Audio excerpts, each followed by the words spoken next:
On this continent, no one lives for free.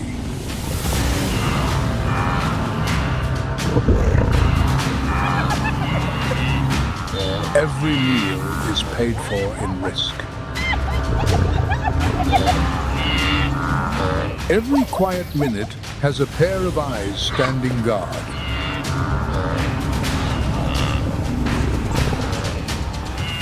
And the thing that keeps them all breathing is not strength. It is fear.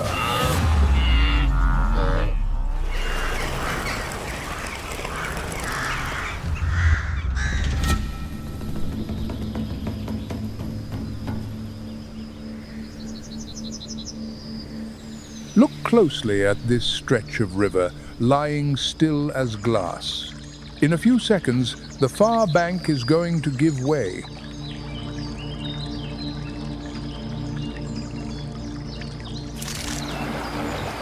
The wall of earth crumbles, and hundreds of bodies surge toward the water in a single beat. Not one predator has lifted a claw.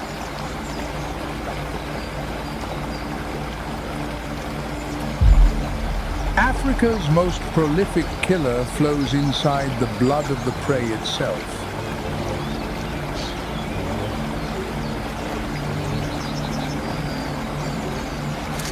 And within minutes, everything that goes under belongs to the river without a single fang mark on it.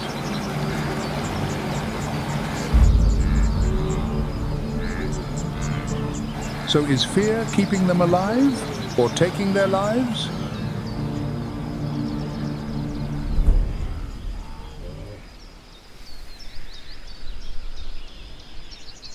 First light spills across the East African savanna. Peace here is as thin as a breath.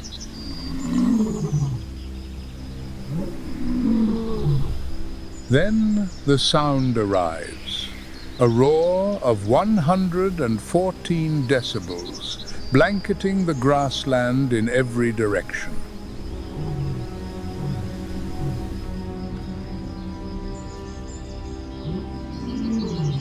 An impala freezes mid-stride.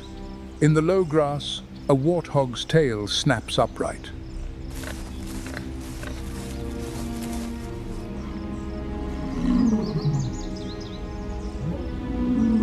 One signal. Thousands of bodies answer. That sound runs through 12 species on this continent, and no two of them answer it the same way.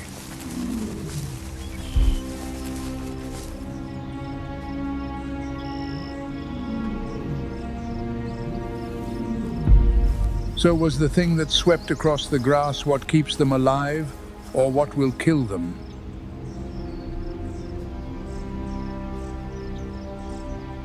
In everyday language, fear is a weakness.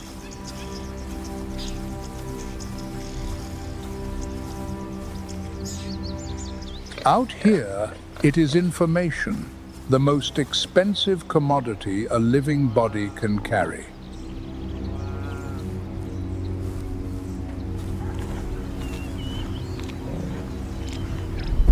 Fear is the one language all of Africa speaks.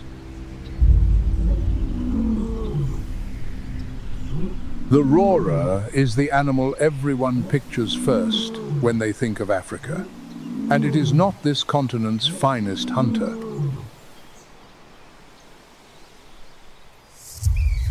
The finest hunter wears a mottled three-colored coat and two tall, rounded ears. It decides whether to hunt by sneezing.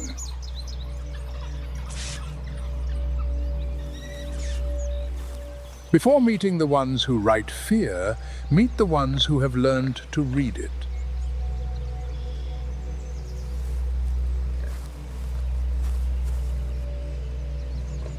On the open ground, a family of warthogs works through the grass, tails flicking just above it.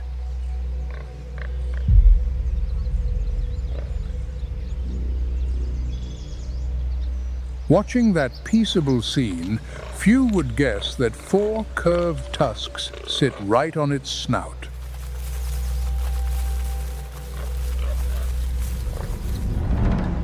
Lions and leopards alike have been recorded taking serious wounds from a warthog's charge, and some never recovered.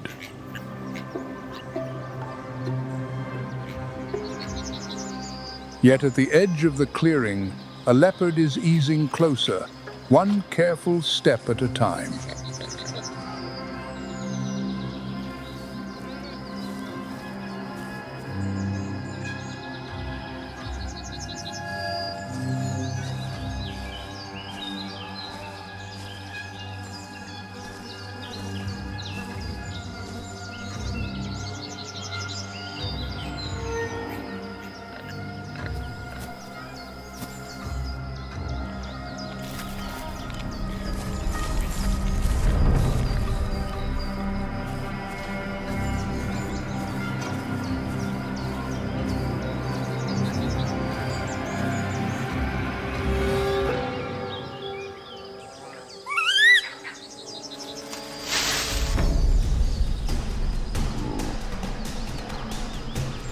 The runner is far from helpless, yet it chooses to run, because this run has a destination.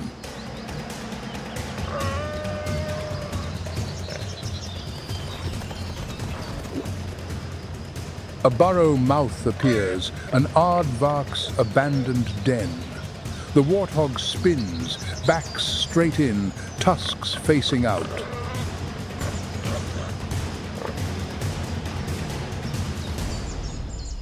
The leopard pulls up at the entrance and peers into the dark, where 4 curved blades are waiting.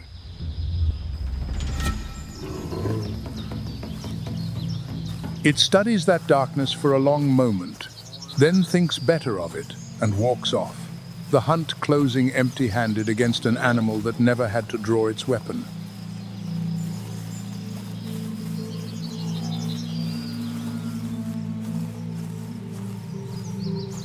Not because the prey ran faster, but because the prey had a fortress the hunter dared not enter.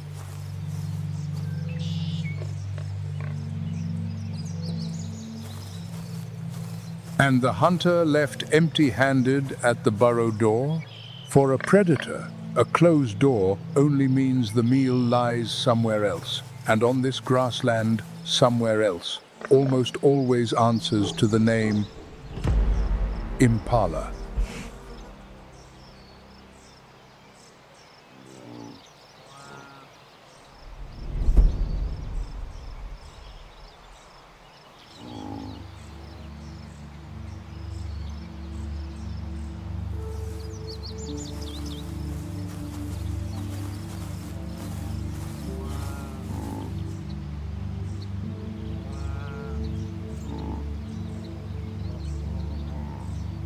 The impala, the most hunted prey animal in East and Southern Africa.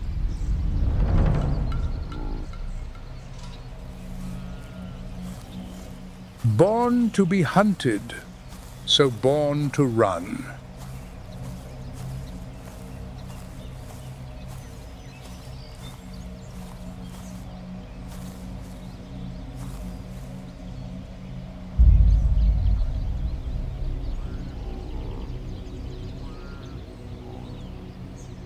One individual gives the alarm snort, a short, dry note like a cough. A death warning sounded the instant a stalking leopard is seen.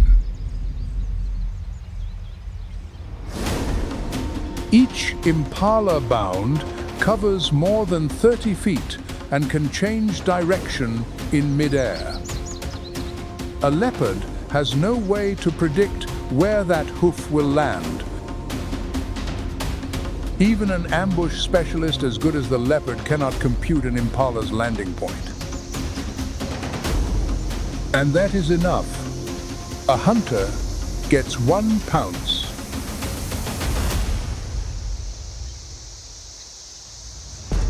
And the price of guessing one landing wrong is the collapse of the entire hunt.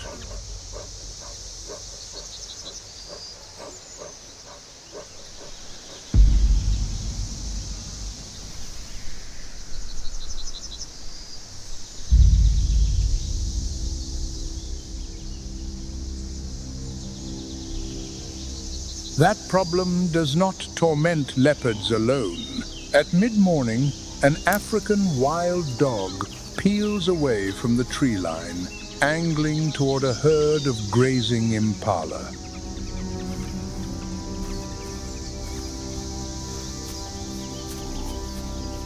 The distance closes step by step.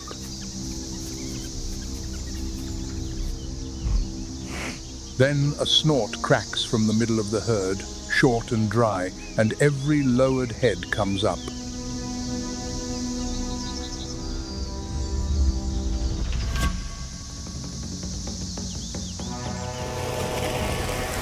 The grassland detonates.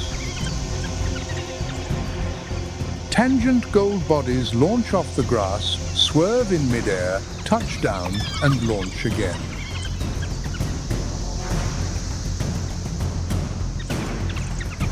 The grass closes.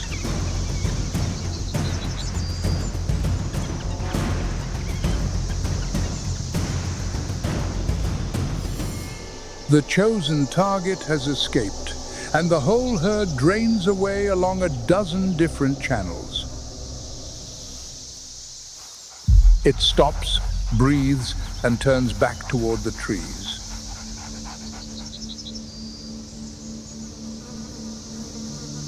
The wild dog's hunger has not been paid, it has only been postponed.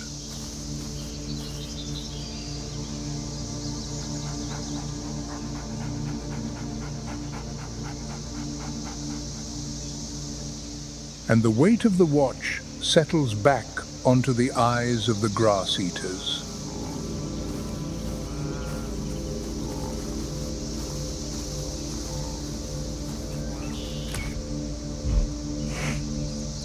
The impala's defense has just run without a flaw. One snort, one leap off the grass, and the herd is gone.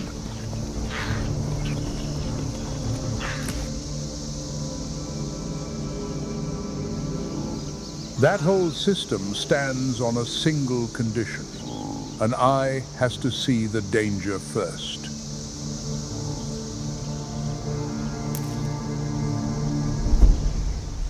Hundreds of miles north, on the Serengeti, the problem of fear is posed again at its final scale.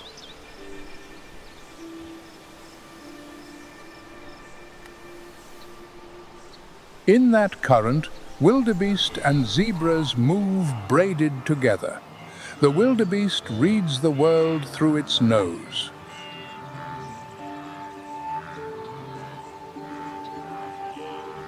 Each species covers the other's blind spot.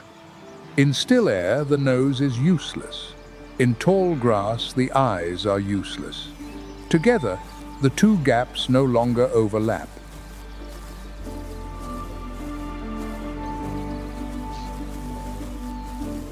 The zebra eavesdrops on its neighbor's alarms inside the herd and reacts, even before it has smelled anything itself.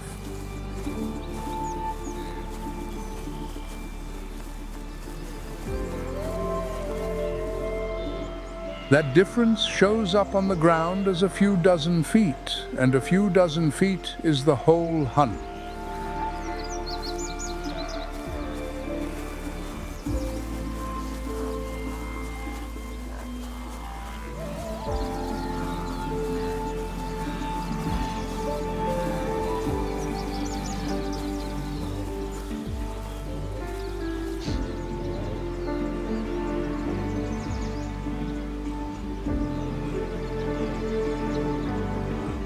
Out on the grass, the test of fear does not always open with a roar or a sudden strike.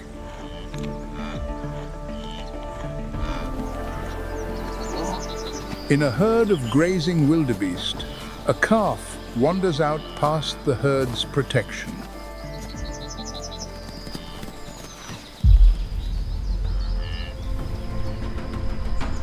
It has no idea that behind the tuft of grass, a spotted hyena cub is watching just as curiously.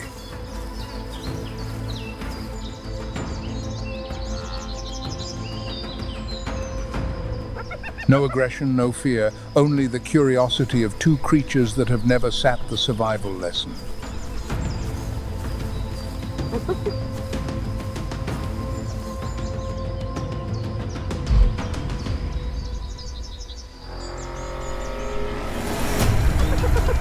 Then the moment shatters as a spotted hyena appears, charging at full speed, aimed straight at the calf. The calf spins and bolts. On pure instinct, it opens the gap fast, and hearing its call, the mother wildebeest storms in to shield her young.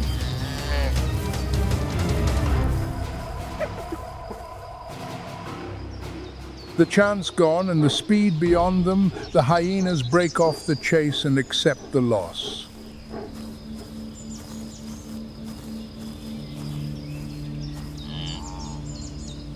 The calf returns to the herd escaped and whole, carrying its first lesson in the savannah's harshest language of survival: fear.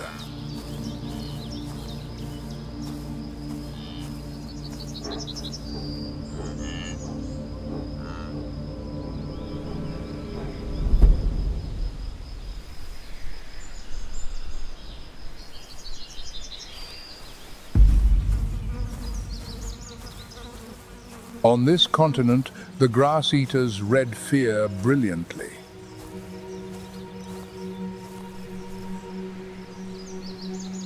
But the thing just exposed in the grass is not the greatest threat.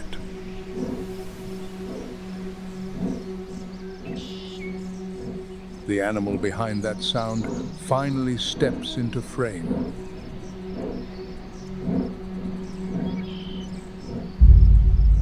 The lion, the only animal on this savanna that hides from nothing, and the only one that actively tells the whole country where it stands.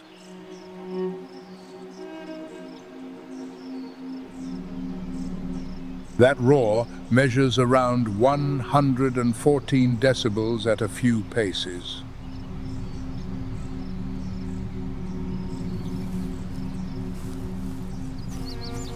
This is the first way of making fear, out loud. No stalking, no hiding, no apology. A declaration.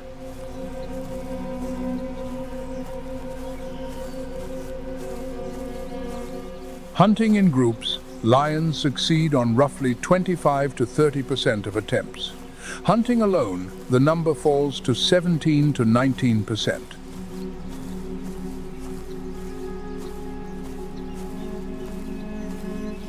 In other words, a lion comes up empty 3 in every 4 times it hunts.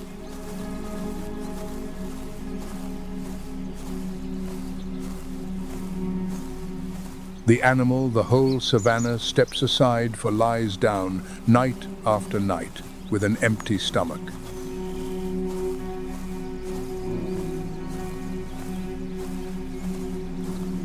On the Serengeti, researchers have logged more than 1,300 hunts. When muscle wins only a quarter of the time, the thing that must work instead is fear.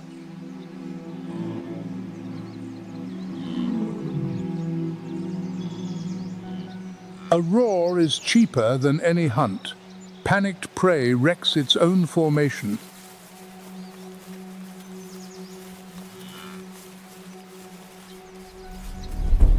The roar itself kills nothing. It only herds.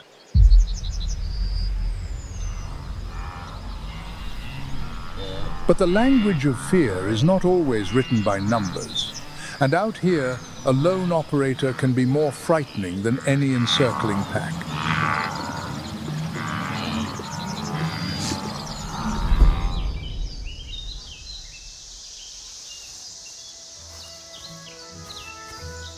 As the sun climbs along a wide bend of river, a lioness moves silently among the low brush, keeping herself hidden.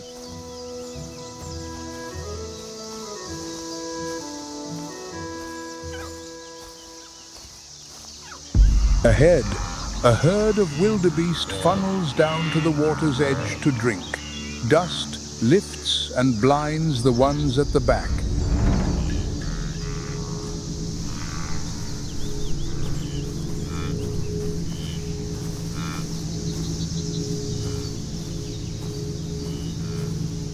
This time the hunter comes in from the scent shadow of the wind, lower than the grass, and not one animal ahead notices.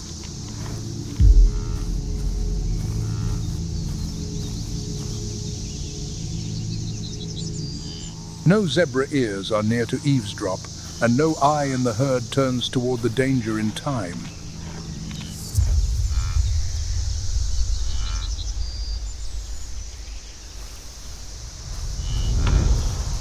The ground erupts as the lioness bursts into the herd's flank.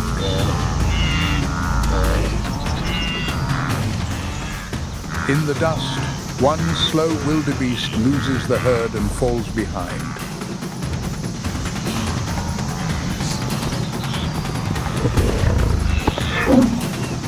Locked on, the lioness drives it down and finishes it with one precise bite.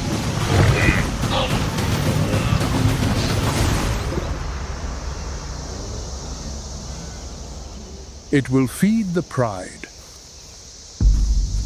and the male is already arriving to share the spoils.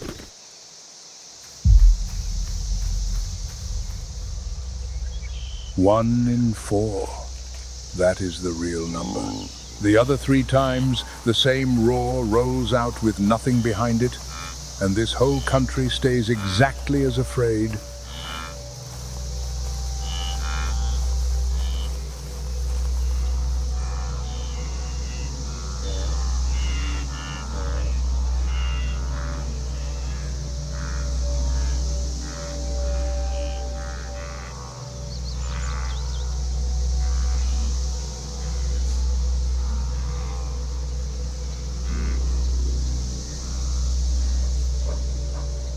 One hunter on this continent does the complete opposite. The leopard is the lion's antithesis.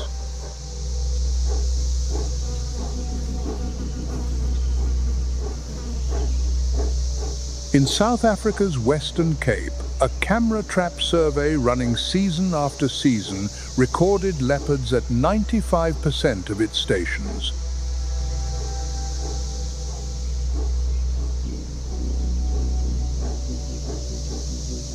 Yet the actual density there works out to fewer than 4 individuals per 100 square miles.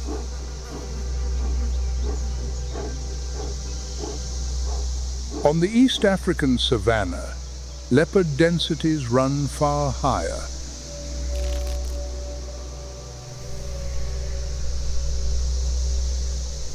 The only method that works is to blanket the land with camera traps, then build statistical models from the times one individual crosses a lens.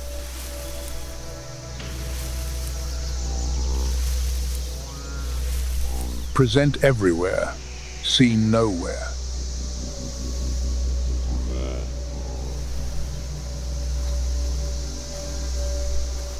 Under the midday sun, the rosette pattern on its coat does exactly one job.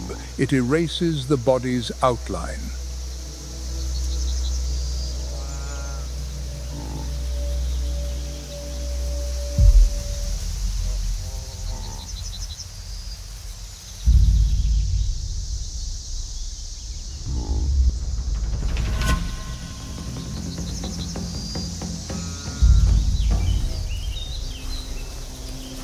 It advances only in the instant a gaze turns away, and each step is no longer than its own body.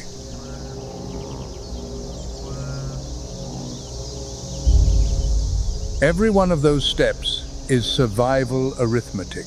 Pounce from too far and the meal is lost, so it erases the distance until only a few body lengths remain.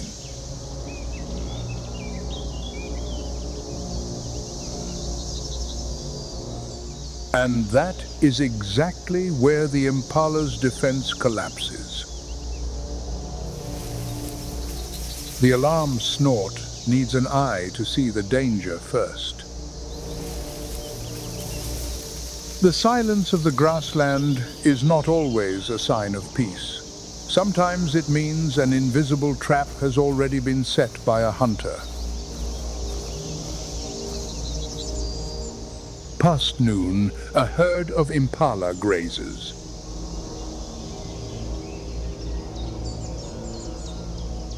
"13 feet away, a leopard does not move." It was there before the prey ever arrived.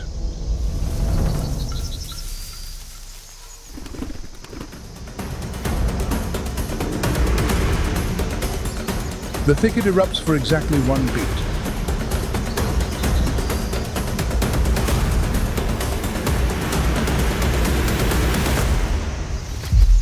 The fight is over in a blink, and the impala is brought down completely. Not a single snort gets out. The leopard drags its share away, keeping what it has caught before anyone else finds out.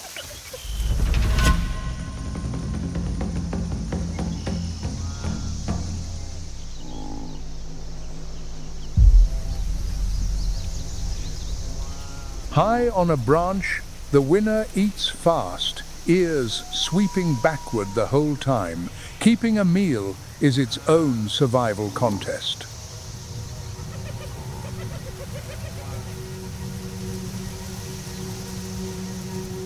On this continent, even the one that just killed is afraid.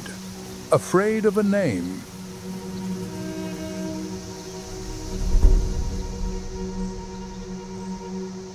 The third way of making fear is neither the loudest nor the quietest. It is simply the kind that never lets the prey rest.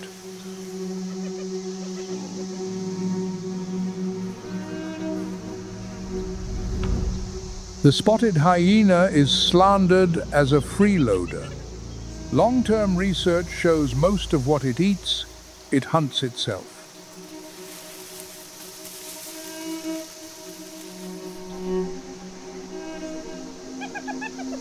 The most remarkable thing about it is not in its jaws, but in its voice.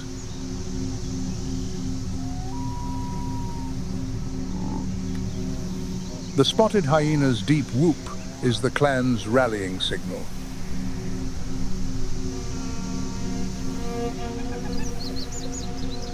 It carries up to 3 miles, cutting through wind and the hot, shimmering air above the ground.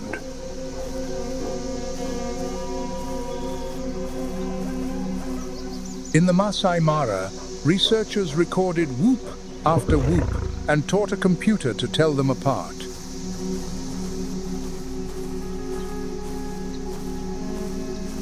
The result was unsettling. Each whoop carries the signature of an individual, not of the clan. An ear pricked in the grass does not just hear a hyena, it knows exactly which one.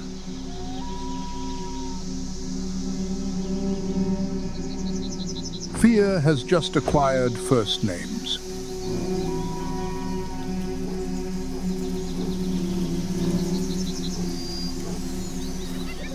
A spotted hyena's jaws crush large bones, and its gut digests almost all of them.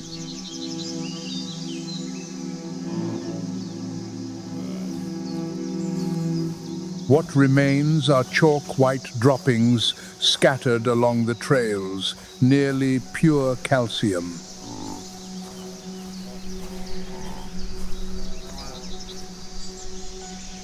To hold a place at a meal like that, or to keep a fresh kill, takes numbers.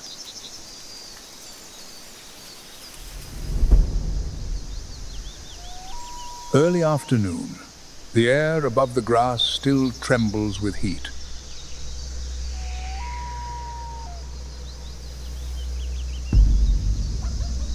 A long whoop drifts across the emptiness, then dies.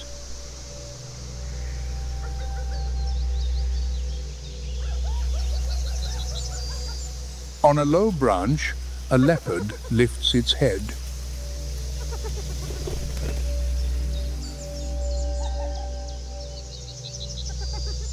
It is working out which animal that voice belongs to.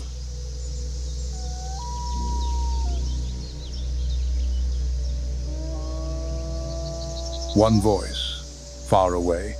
Acceptable, and the leopard stays draped on its branch, both ears trained one way.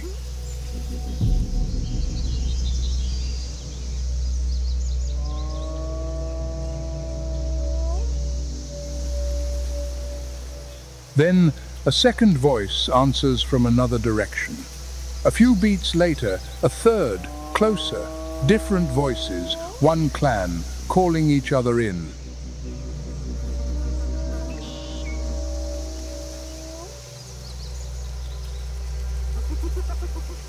The leopard stands, slides down the trunk,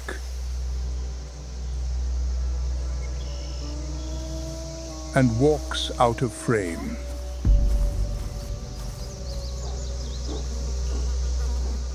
The encounter ends without an encounter. It has retreated from something it never saw.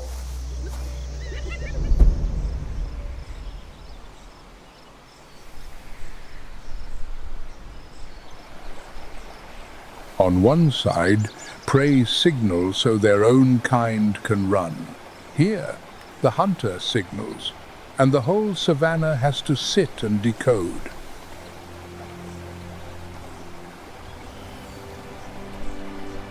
At one stretch of river, fear needs no hunter at all to kill, and each year it takes more lives than all three combined.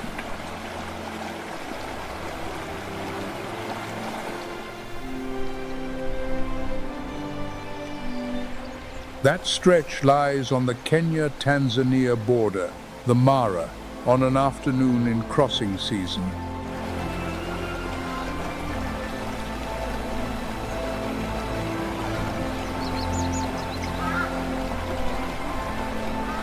The hippopotamus. In a review spanning 58 years of wildlife casualty data, the fatality rate for hippo encounters is 86.7%.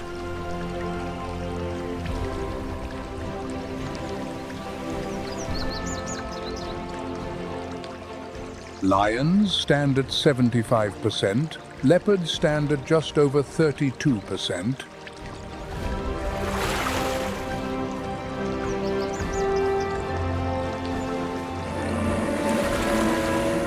It hunts no one. It still tops the list.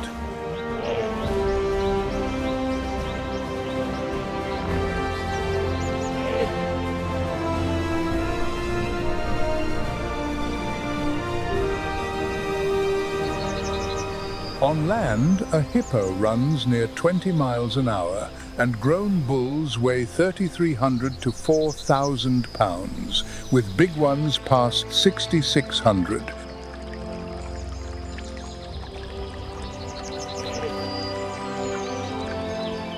The hippo's greatest paradox is that it cannot swim in any usual sense.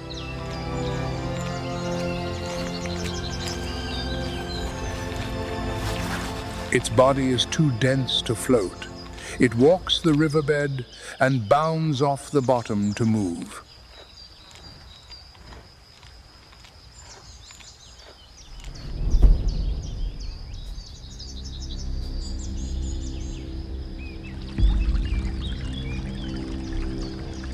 Not far off, just beneath the drifting silt, is a body making no bubbles, no ripples, and it has lain there for many minutes.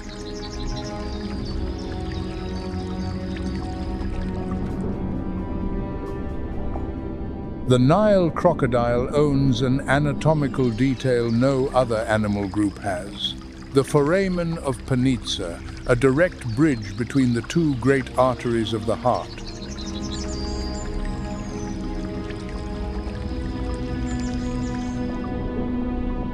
When the animal dives, that opening lets blood be routed away from the lungs.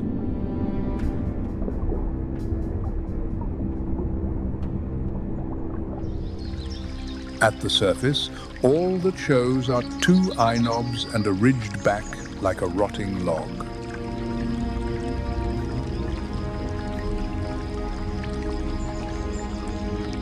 Which means every time the water breaks anywhere, the coordinates of that break run straight into its skin. It does not need to look. The surface of the river is its ear.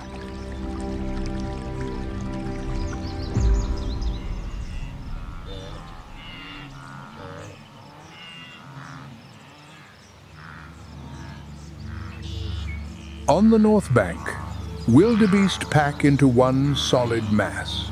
The block stands at the lip of the slope a long time, and not one steps down.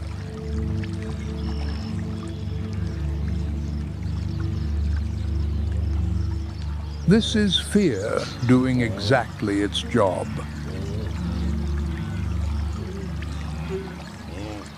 The herd knows what waits below, and the herd refuses. Then one body slides over the muddy lip.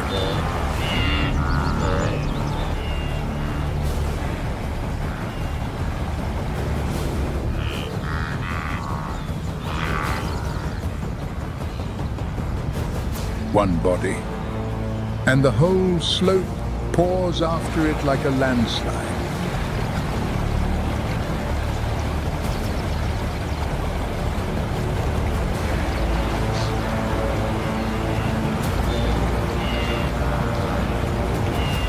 The flat water bursts open midstream.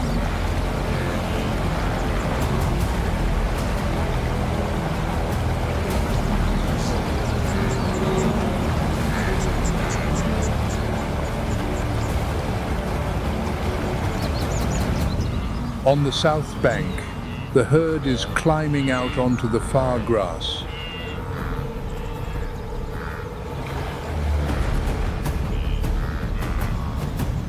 The danger is confirmed, and it is still not the deadliest thing in this stretch of water.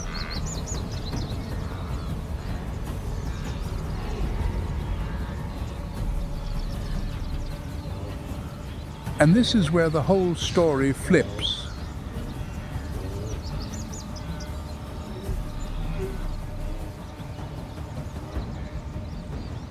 In an average year, around 6,250 wildebeest carcasses go into the Mara River, more than 2 million pounds of biomass.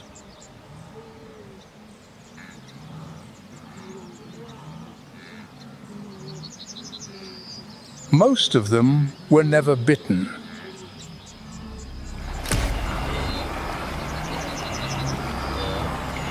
They drown, trampled at the narrows, pushed in before they can choose a spot, met by banks too steep to climb.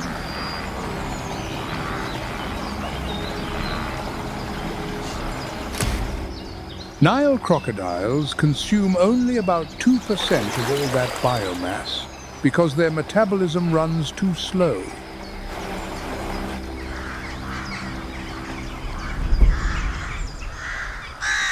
The rest belongs to the current, to the scavenging birds, to the riverbed.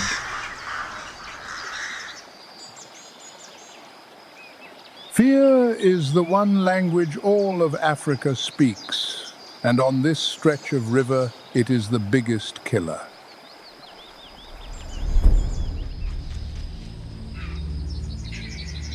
Less than an hour after the first crash of water, black specks begin banking over the river.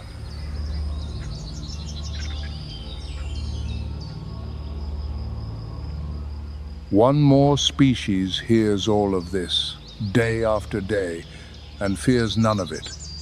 The African white-backed vulture.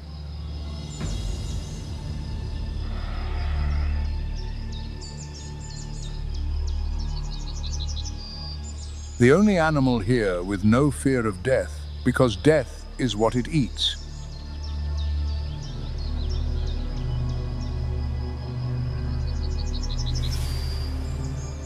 Vulture stomach acid is among the strongest ever recorded in an animal. It neutralizes pathogens in a carcass rotted for days, contact that would kill nearly anything else.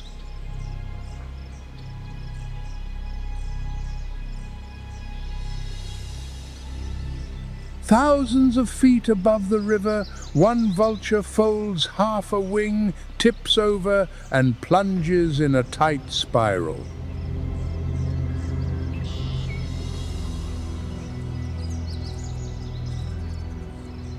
Vultures ride to altitudes where the ground spreads out for miles in every direction.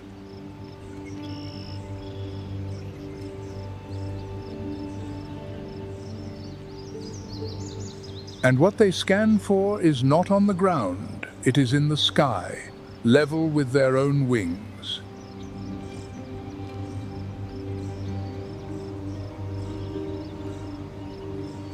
One bird loses height, and a whole province of sky reads it.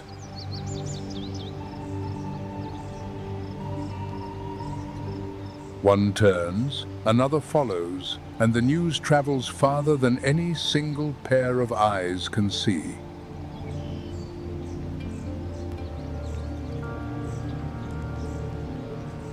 With one difference, what it broadcasts is not danger to come, but death already done.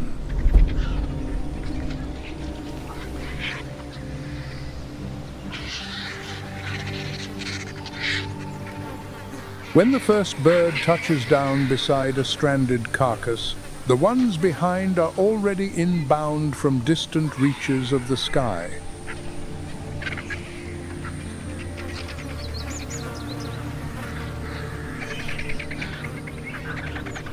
Not one call was made, yet the flock claims its meal before dusk.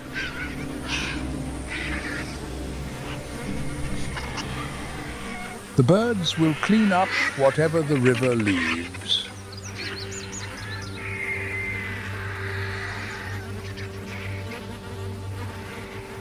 But they cannot clean up the cause, a panicked crowd with no brakes.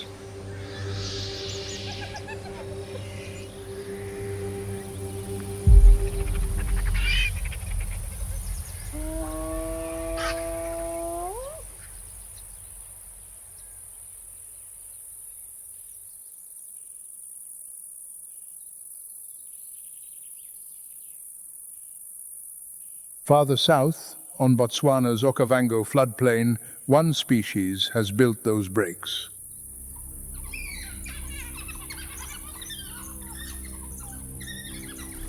The African wild dog, the most efficient hunter on the continent, with a success rate near 80 in 100, roughly 3 times the lion's.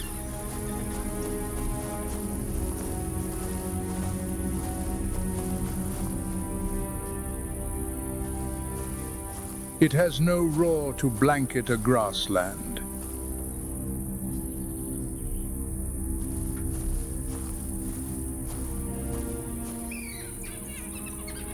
It is also the lightest of the Savanna's big hunters, and it routinely has its meals stolen.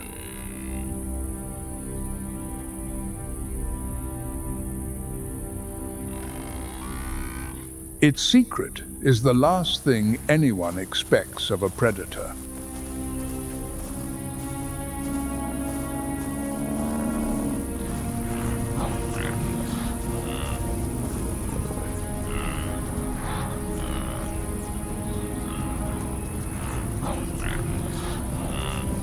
Before every hunt, the whole pack votes.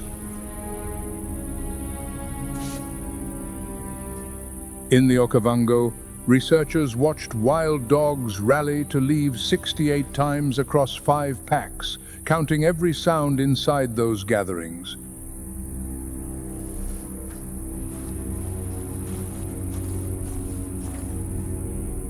A rally looks like a chaotic greeting. The pack rises, tails whip, muzzles press muzzles, bodies shoulder past each other under the trees.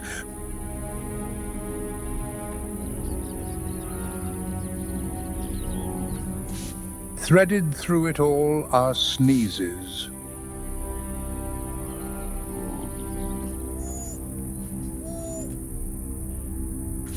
And the numbers say this: the thicker the sneezing, the more likely the pack moves out to hunt.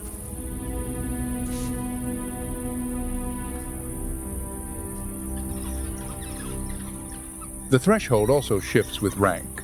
When the lead pair stands and sneezes too, only a few more are needed to lift the whole pack.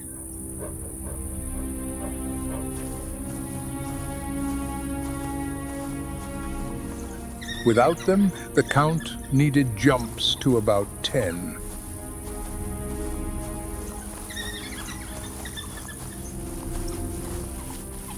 Fear on the grassland is not only muscle and ambush, it is also the discipline and endurance of a collective.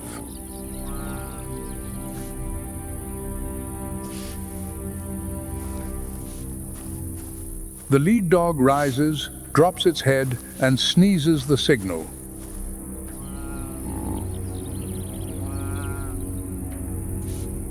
A second sneeze answers from the edge of the shade.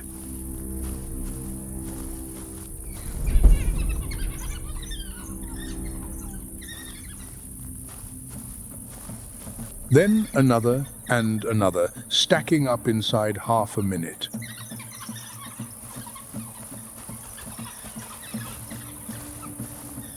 Consensus reached. The pack stands as one and steps out of the shade.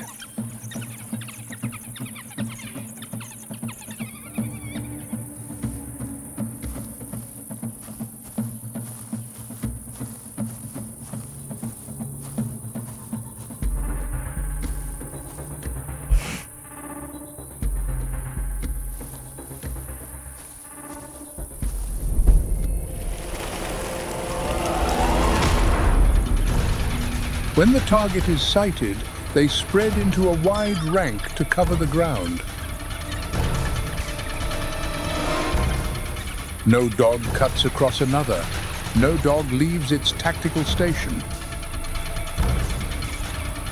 Ahead, the impala herd scatters in panic, but the dogs give chase and hold it until the prey runs empty.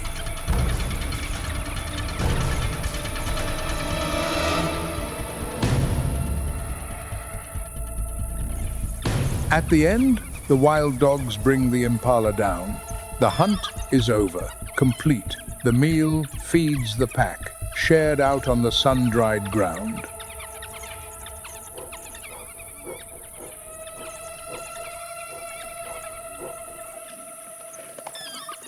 This species does not beat fear by being stronger than fear. It beats fear because no member ever faces it alone.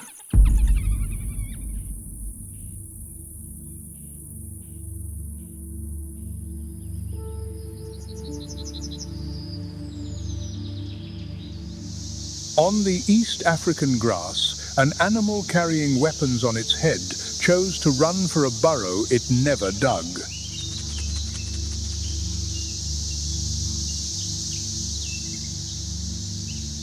Now, at the edge of the Kalahari, red sand runs to the horizon, and another grass-eater also carries something to fight with.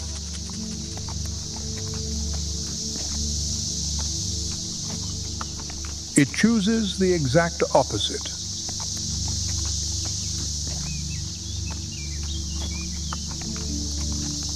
The gemsbok, horns straight as twin blades, nearly 4 feet long, and both males and females carry them.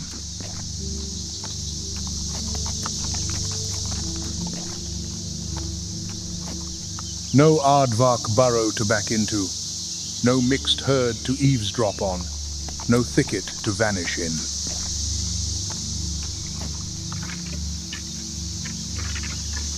What keeps this species alive sits behind its nasal cavity, the carotid rete mirabile, a tight mesh of fine blood vessels.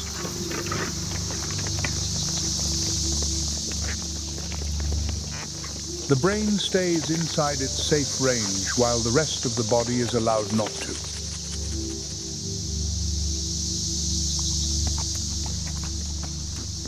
The result, a gemsbok can live for weeks without drinking freestanding water.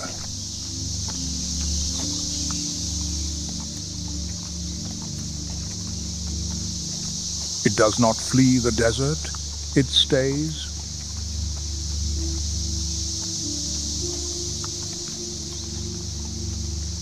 Late sun slants across the sand.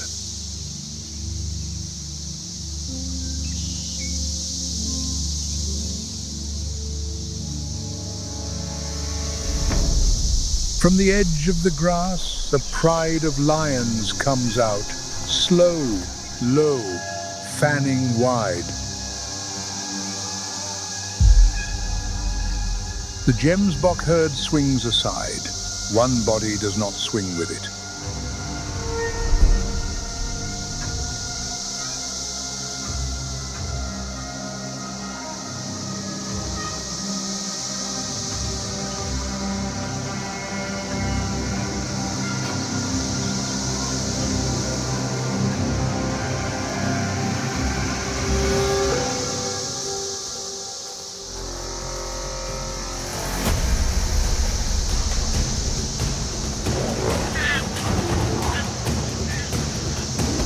It turns fully around, drops its head, and levels both horns forward at the chest height of what is coming.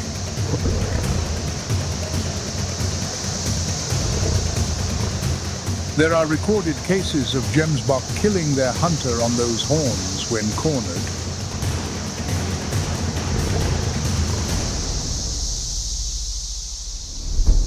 The pride stops a few paces short. Then the whole pride walks around, bends off on another heading, and leaves the leveled horns behind, the herd unbroken, every one of them still whole.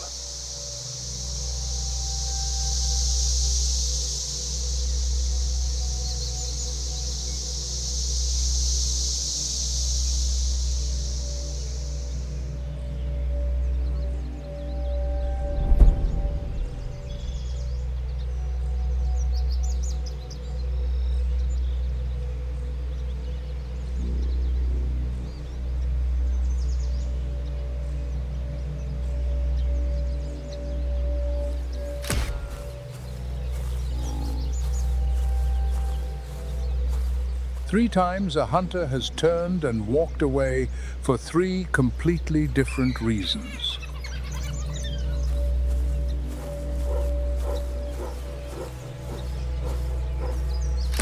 A burrow door too narrow.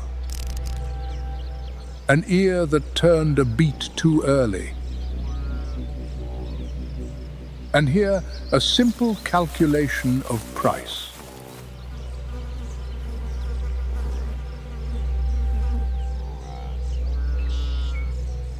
The warthog and the Gemsbok both carry weapons on their heads, then chose opposite answers.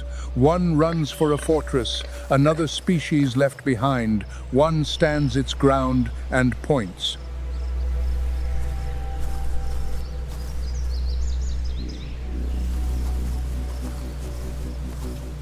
And yet the two species that red fear best in Africa stand closest to the vanishing line.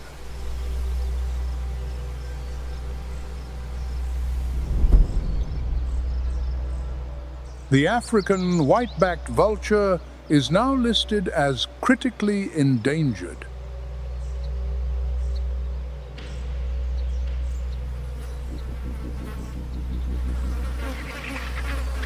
In West Africa alone, its populations have fallen more than 90%.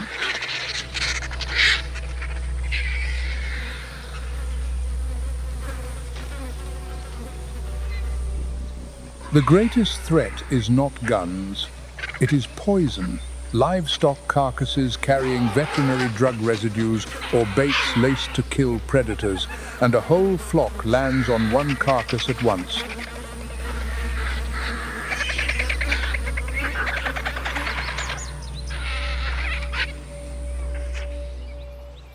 The African wild dog is endangered, with only a few thousand left in the wild.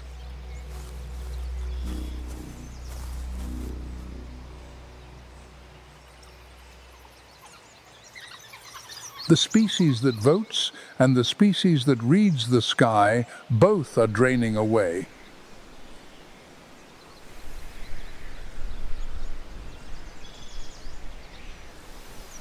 It all narrows to a single question. Does fear protect or does fear kill? The answer is both, and there is no way to pull them apart.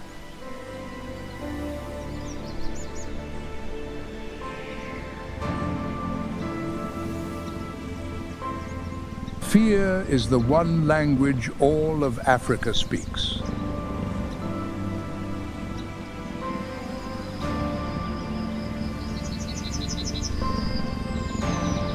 It taught the warthog a way out, taught the impala a leap, taught the wild dog a ballad, and it drowned 6,250 bodies in the river each crossing season.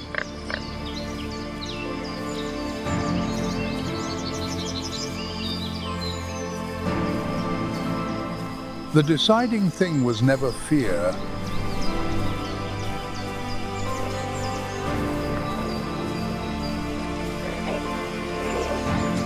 It is what each species has done with it across 1,000,000 seasons of sun on the same ground.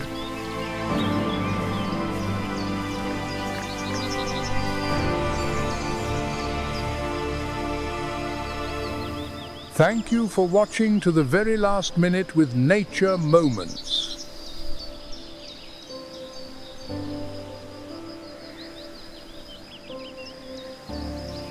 Subscribe so you never miss the next story from the natural world.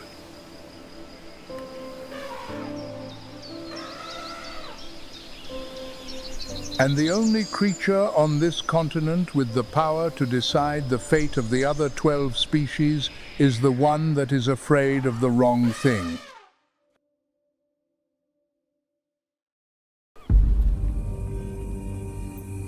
As the last defiant stars cling to the deep indigo silk of the sky, the Serengeti air carries the bone-chilling cold of a desert night.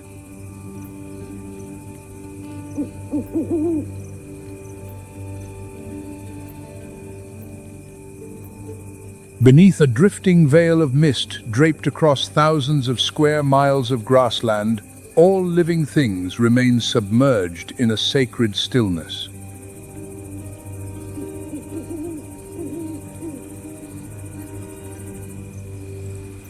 Then the boundary between night and day is torn apart. The first ray of sunlight crests the horizon, transforming dewdrops on elephant grass into billions of shattered diamonds.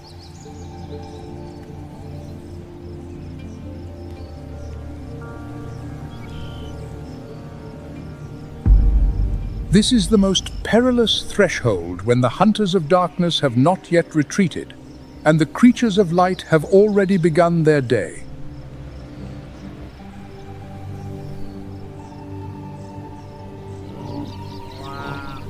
A herd of Thompson's gazelles cautiously nibble the first tender shoots of grass.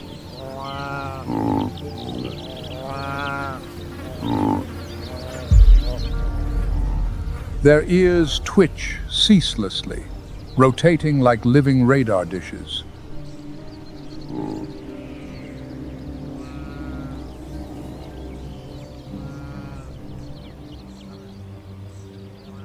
They have every reason for vigilance. This fragile morning calm is the ideal stage for the plains' most sharp-eyed killer.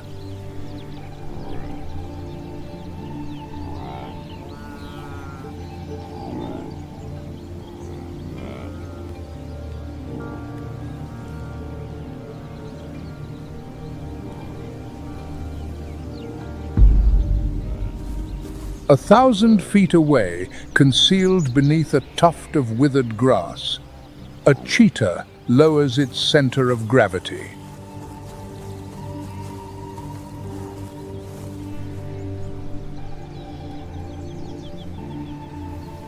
Its sandy gold coat, dappled with black spots, renders it virtually invisible. Amber eyes lock onto a young gazelle straying from the herd.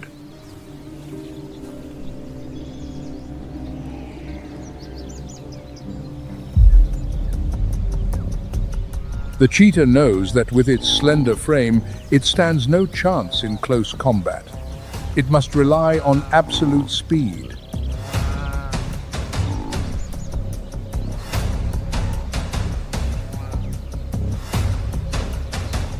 Belly nearly touching the ground, it creeps forward. The distance shrinks to 200 feet.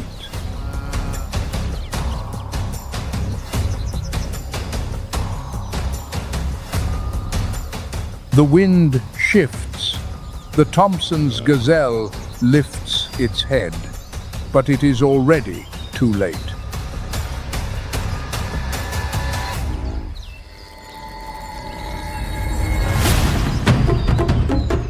The cheetah explodes.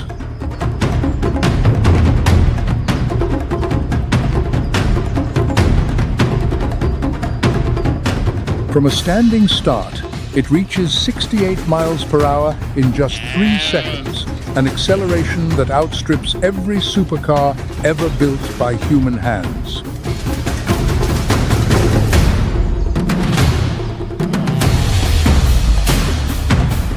Its flexible spine coils and extends like a massive spring, launching the body 23 feet through the air with every stride.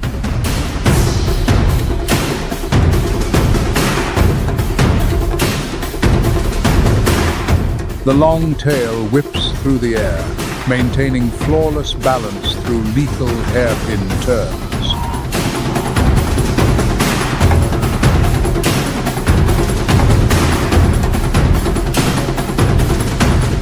The chase ends in 15 savage seconds. The Thompson's gazelle crumbles, coated in red dust.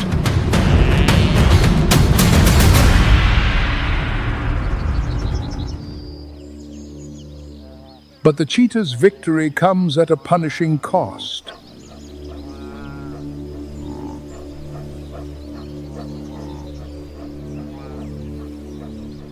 Its heart hammers at 200 beats per minute. Its body burns as though it might ignite.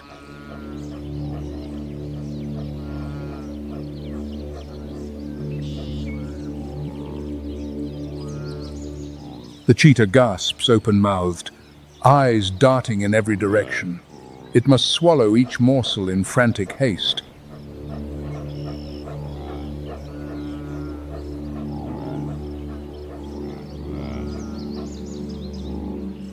On these plains, the scent of fresh blood in the morning mist is a dinner bell that rouses far larger and more brutal thieves.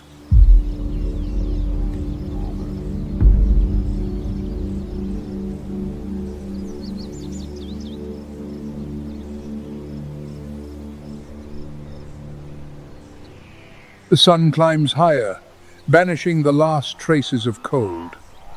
The mist dissolves, yielding to a heat that begins to radiate fiercely from the earth.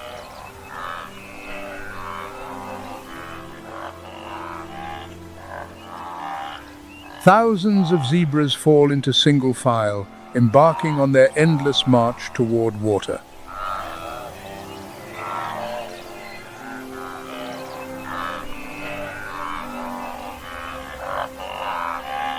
Under the blazing sun, their black and white stripes weave together into a massive optical illusion, confounding blood-sucking tsetse flies and deceiving the eyes of predators from afar.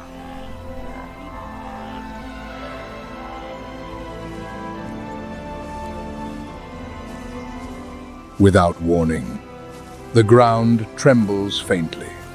Not a sound carried through the air, but deep vibrations pulsing through the cracked earth below.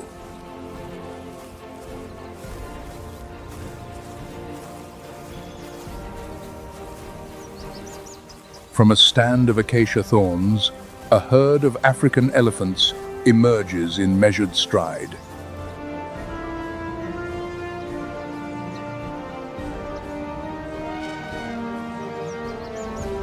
Leading them is the aged matriarch, weighing over 4 tons. Each of her footfalls seems capable of crushing everything beneath it. Yet the herd glides forward in eerie silence.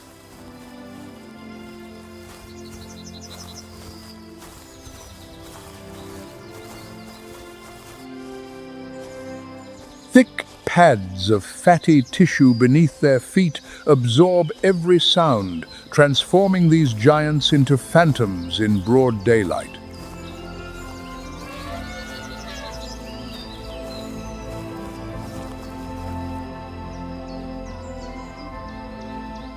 The matriarch is the living encyclopedia of the entire herd.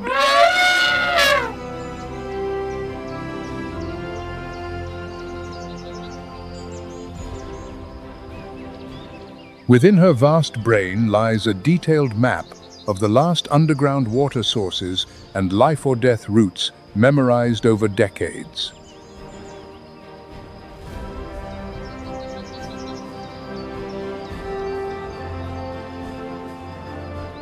Calves amble along behind, curling tiny trunks around their mother's legs, sheltering beneath the towering shade of the adults.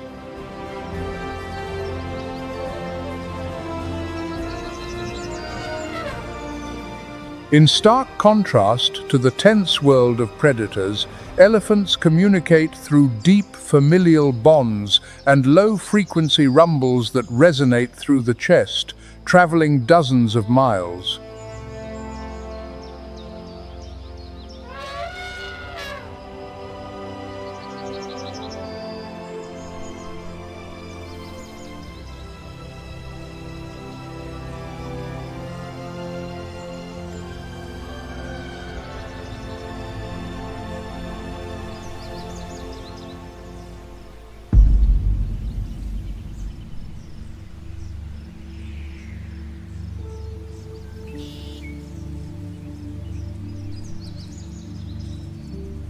The sun reaches its zenith. The Serengeti transforms into a furnace.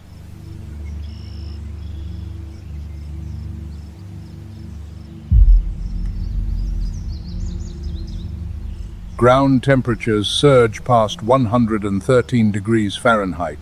Superheated air rises in shimmering waves, bending the horizon and blurring every silhouette across the landscape.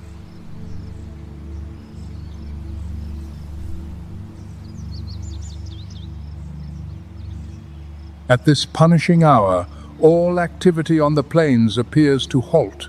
Every creature strains to conserve energy.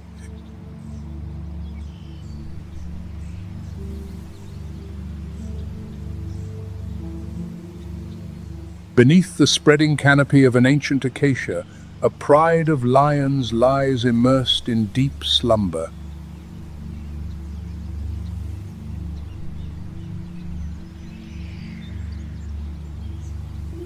They sprawl belly up, legs splayed wide, chests rising and falling in steady rhythm with each breath.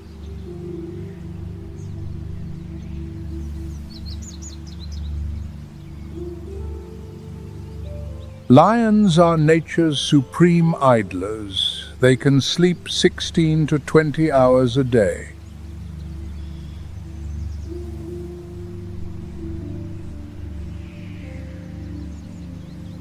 In the scorching heat, these rulers have no reason to hurry. They surrender the plains to the merciless sun.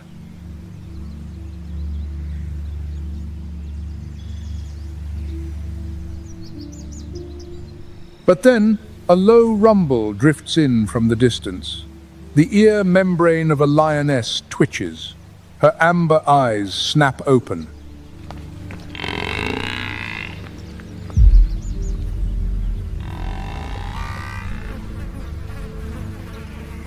Not far away, a herd of Cape buffalo, the beast dubbed the Black Death of Africa, trudges steadily toward a shallow waterhole.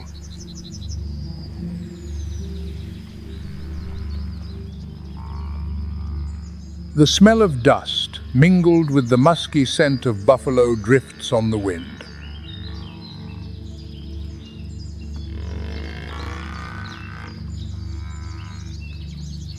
A gnawing hunger that has festered for days in the pride's bellies suddenly surges, overpowering even the suffocating heat.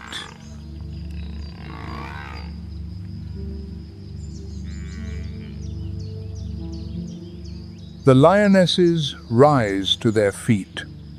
Their languid demeanor vanishes in an instant, replaced by coiled muscle and the cold-eyed focus of killers.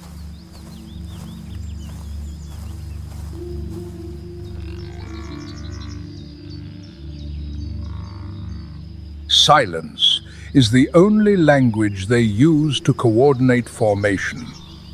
They slink from the shade and advance into the sea of parched, cracked grass.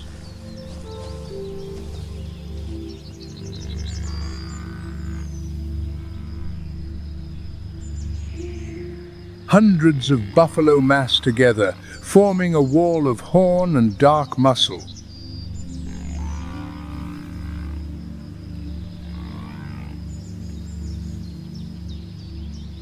Sensing danger, the largest bulls step forward to the front line, snorting in warning.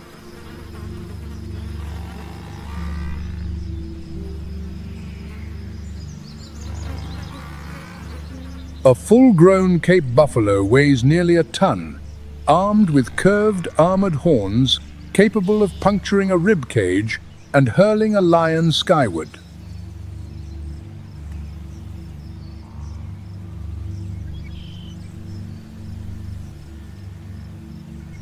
The lions fan out, watching in grim patience. They are not foolish enough to charge a wall of steel. They wait for panic.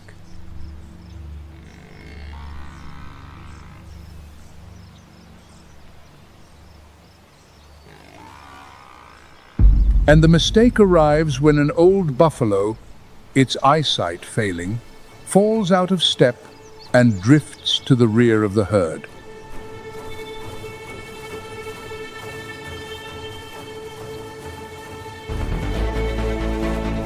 Instantly, golden shadows spring from the withered grass. The herd bellows in terror. Red dust billows as the buffalo scatter, leaving behind one frail elder severed from the formation.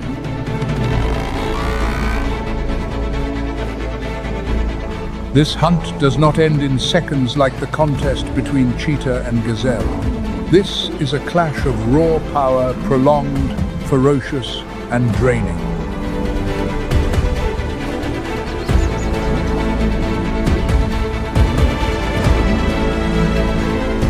One lioness after another lunges in to pin and hold. Multiple jaws clamp simultaneously around the prey's throat.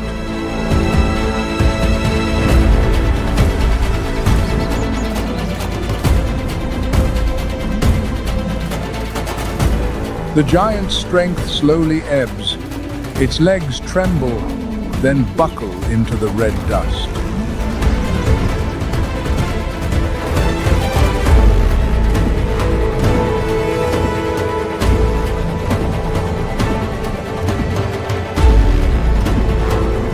At last, the massive body lies still upon the plains.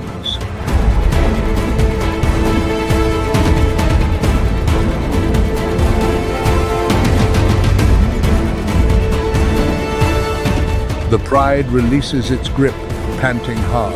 Chests heave after minutes of struggle beneath the scorching midday sun.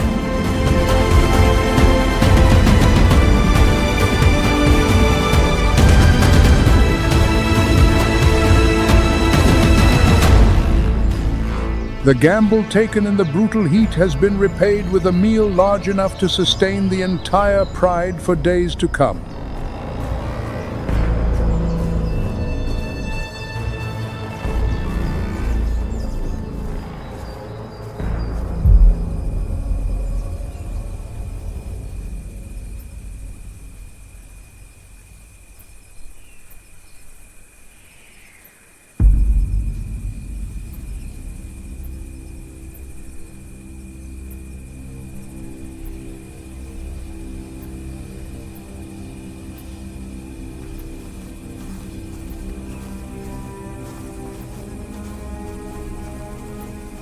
The sun sinks like a ball of fire dropping into the grass tops. The sky erupts in shades of tangerine, blood red, and charcoal violet.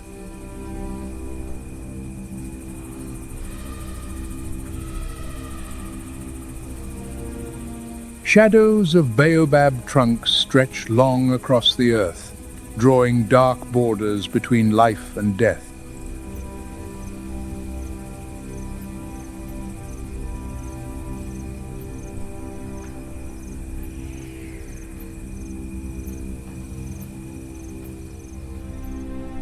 The transfer of power is swift. Herbivores huddle together, horns facing outward. As darkness deepens, their vision narrows.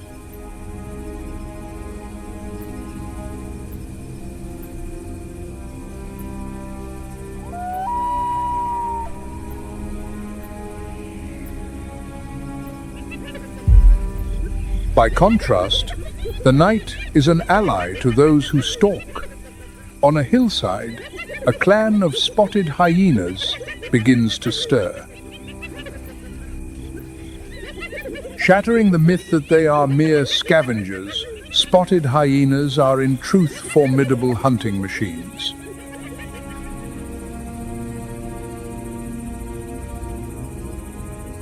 The clan greets one another with cackling, high-pitched laughter.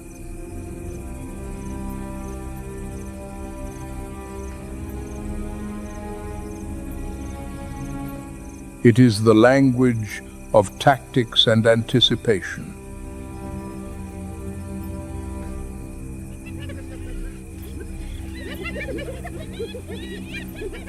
Tonight, with stamina that knows no limit, they will run for miles on end.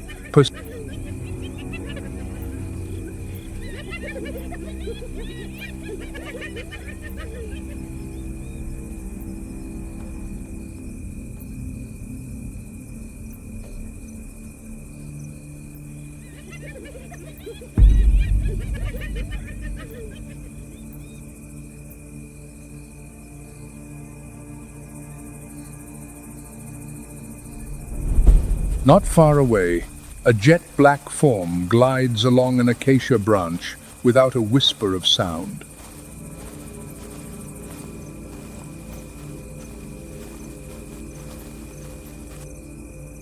The leopard, the consummate assassin of the dark.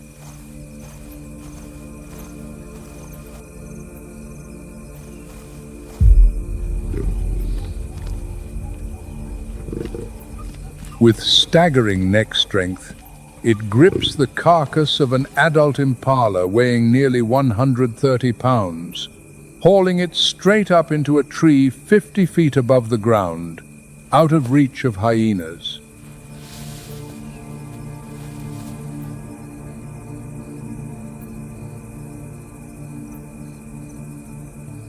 Its prize secured, the leopard licks its lips, green eyes gleaming cold beneath the first emerging stars.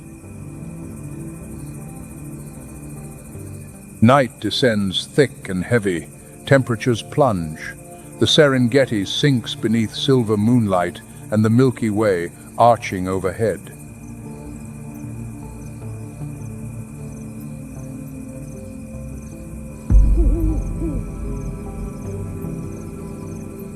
For the great cats, a reflective membrane behind the retina, the tapetum lucidum, harvests every faint photon of the night, granting them vision far superior to that of their prey.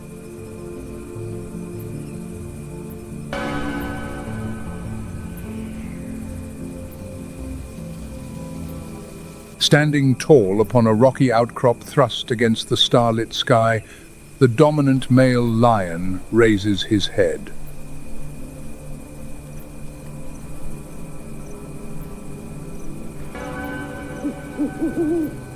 His whiskers quiver in the cold wind, his dark mane billows.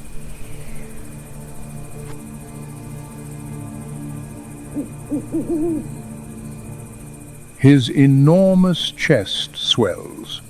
He dips his head, forces a column of air through his larynx, and unleashes it.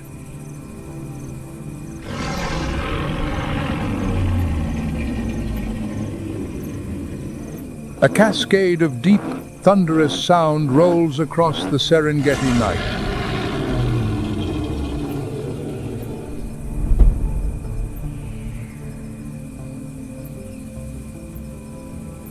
That roar is not a threat.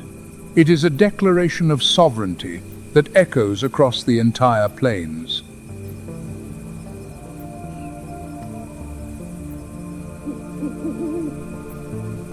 The roar fades, dissolving into the night wind of the Serengeti.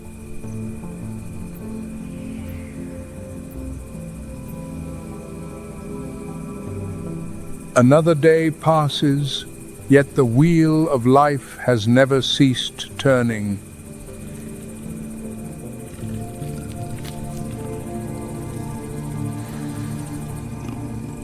Beneath a canopy of stars, the death of one continues to nourish the life of another.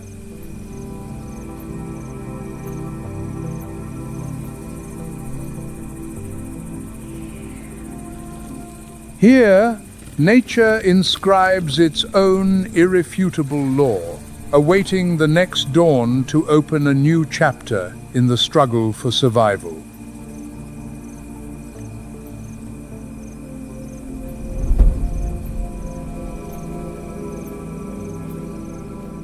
Here, nature inscribes its own irrefutable law, awaiting the next dawn to open a new chapter in the struggle for survival.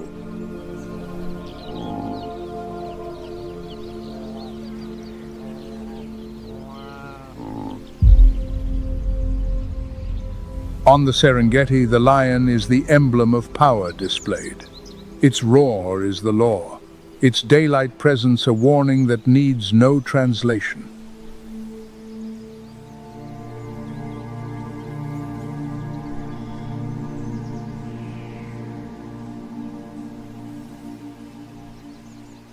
But power does not always belong to the loudest, nor does it always belong to the largest.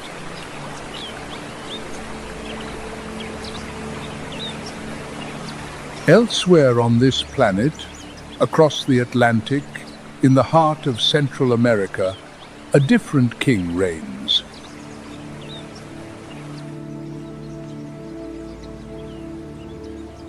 Not through roar, not through spectacle,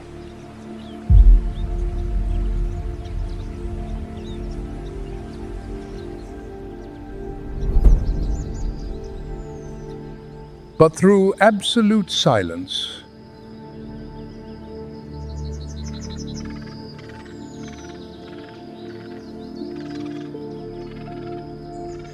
Panama, a narrow land bridge joining two continents, dividing two oceans, a geological crossroads that nature spent millions of years forging.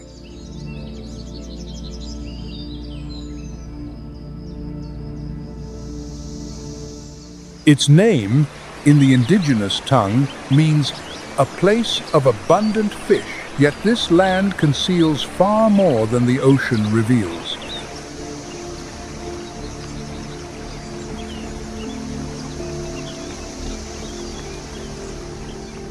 The Darien rainforest sprawls across more than 1.4 million acres, a UNESCO World Heritage Site since 1981.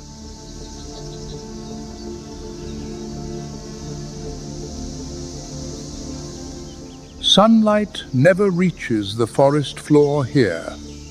It is swallowed by a multi-layered canopy, where towering saber trees rise to 200 feet, sometimes 230.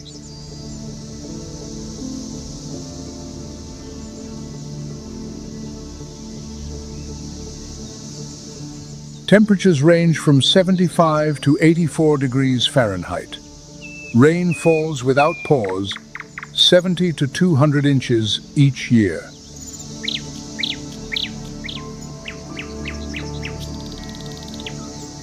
"670 bird species, 169 mammal species, the densest ecosystem in Central America." The drone of insects, the calls of birds, the drumming of rain on leaves, all merge into an unbroken wall of sound that never ceases.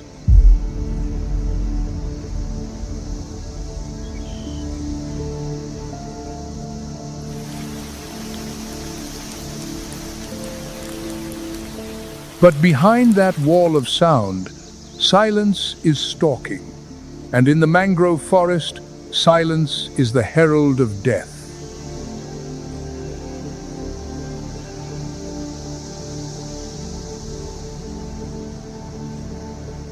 This is a land where the most dangerous hunters need not roar, need not chase. They only need to wait.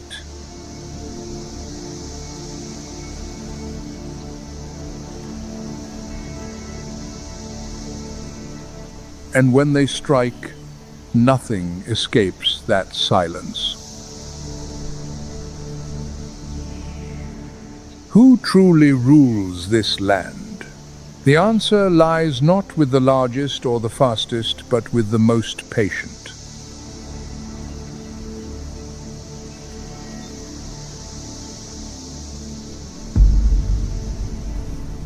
In the shifting mosaic of light and shadow beneath the lowest canopy of the Darien, a pair of amber eyes watches in silence.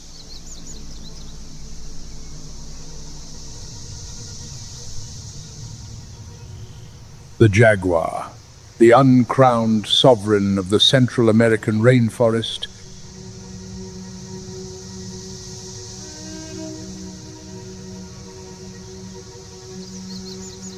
no roar announces its presence, no golden mane catches the sunlight, only a form that nearly dissolves into the labyrinth of leaves and shade.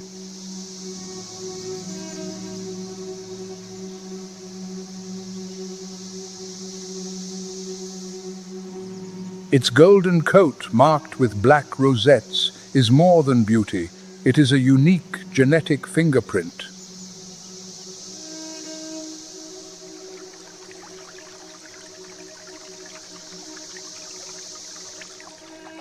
Each individual carries a distinct pattern, allowing it to merge into the play of light and darkness beneath the tropical canopy.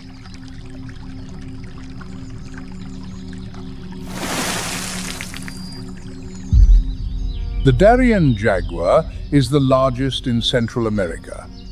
Males can reach 200 pounds, significantly heavier than the regional average of roughly 125.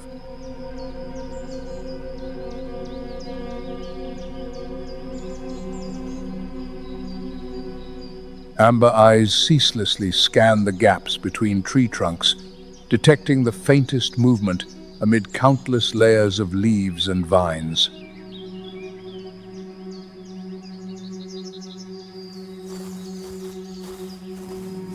It glides across the leaf litter in near total silence. Each footfall is placed with almost surgical precision.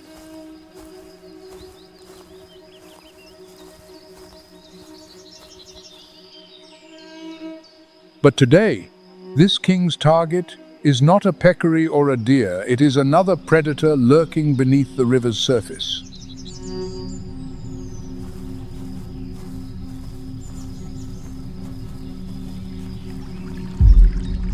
The spectacled caiman, the only rival bold enough to share the Darien kingdom.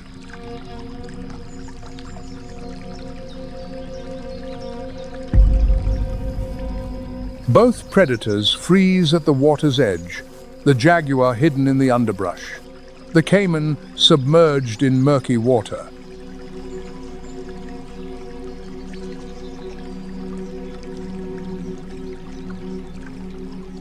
Beneath the surface, the caiman is a flawless biological sensor.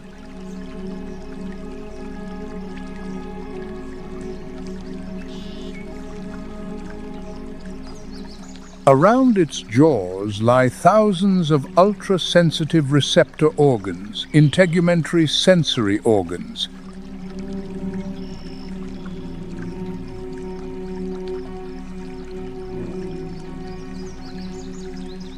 These sensors function like a primitive radar system refined over 200 million years of evolution, capable of detecting vibrations as minute as 4/1000ths of an inch on the water's surface.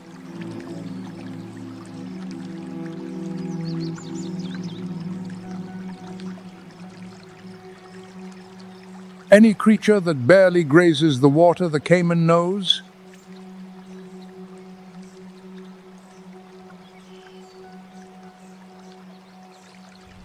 Two patient predators wait for the other to make a mistake.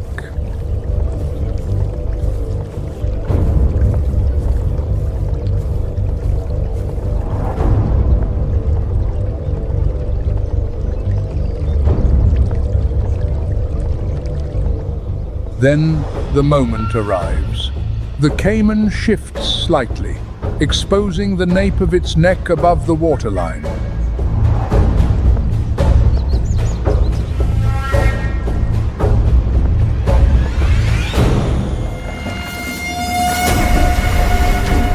The jaguar launches like a bolt of lightning.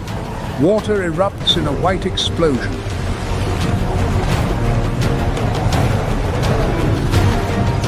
A hunting technique unique among all cats.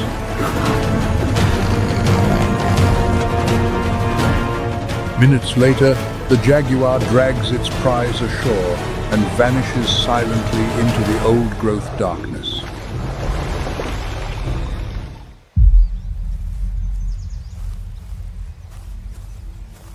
The jaguar's ecological role extends far beyond hunting. By controlling herbivore populations and subordinate predators, it protects the forest understory.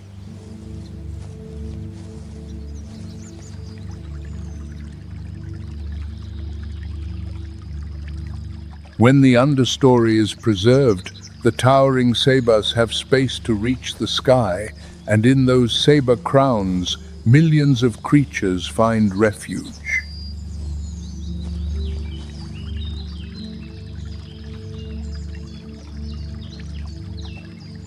Like an invisible architect, the jaguar shapes an entire forest without ever laying a single brick. Its presence is order, its absence is chaos.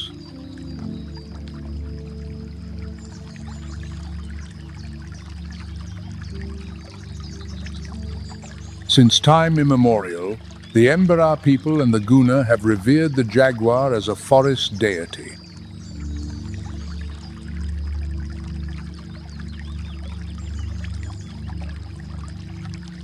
Its image is carved into ancient stone and woven into traditional mola textiles, a symbol of strength and wisdom.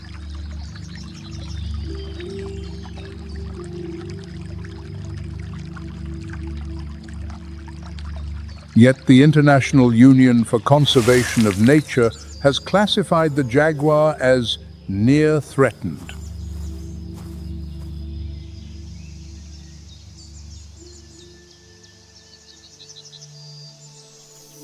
The Darien territory is being torn apart by deforestation. Every acre lost is another fragment of a crumbling kingdom.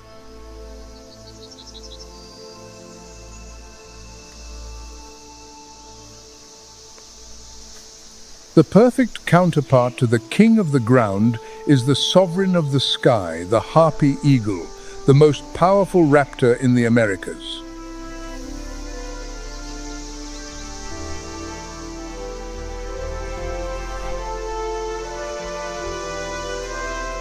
Panama's national symbol since 2002, the harpy eagle builds its nest atop ceiba trees at heights of 100 to 140 feet, where no creature dares approach.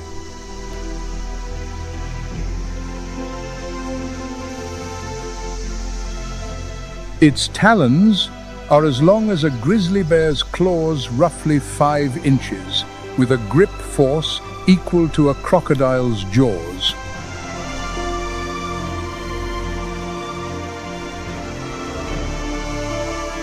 It can carry prey weighing 3/4 of its own body weight.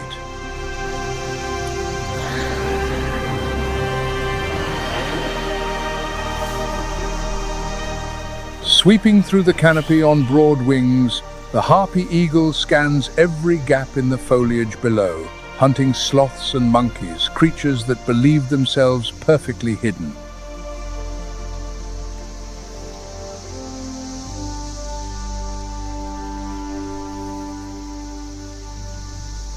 But the Darien possesses an early warning system that even the eagle cannot defeat.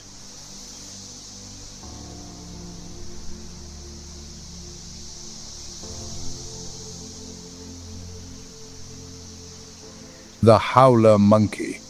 A roar shatters the stillness, carrying 2 to 3 miles through the dense forest.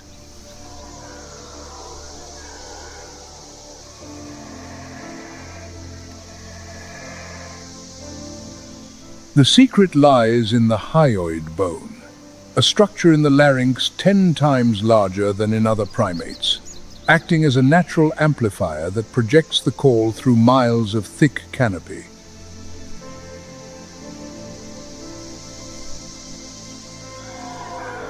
Each clan of 10 to 15 individuals forms an acoustic network. When one spots a harpy eagle, the entire forest is alerted within seconds.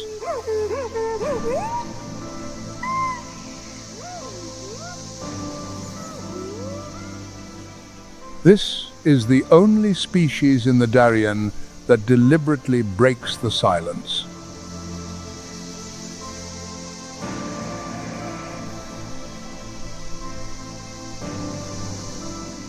For the howler monkey, that roar is not weakness, it is a weapon.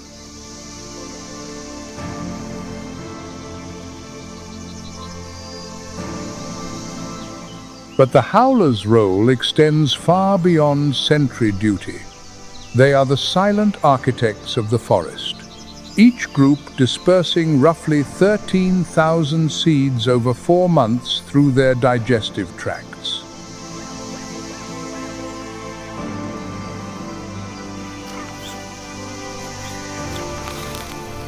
When the dry season arrives, nutrient-rich young leaves and fruit gradually vanish. Howlers are forced to switch to older, tougher, more bitter foliage.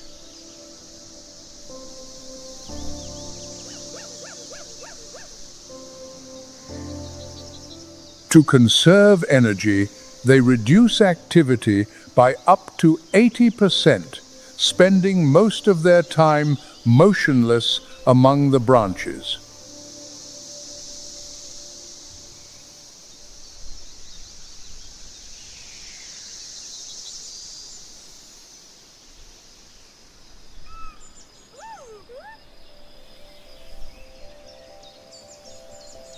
But the Darien is not the only place in Panama that harbors masters of silence.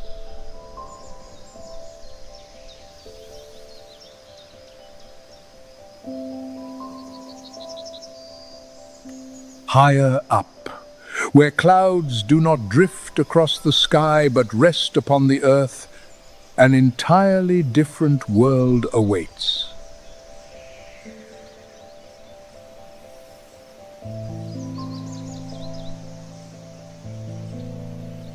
The Cordillera de Talamanca, the stone spine linking Costa Rica and Panama, risen from millions of years of tectonic upheaval.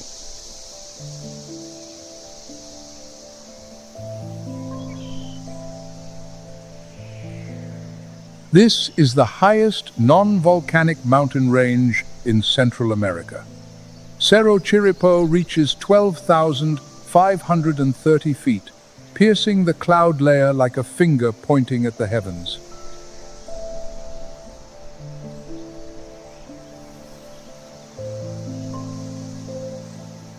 Between 2,500 and 10,000 feet, cloud forest cloaks everything. Clouds do not float above, they settle on the ground, wrapping around tree trunks, seeping into every crevice of leaf.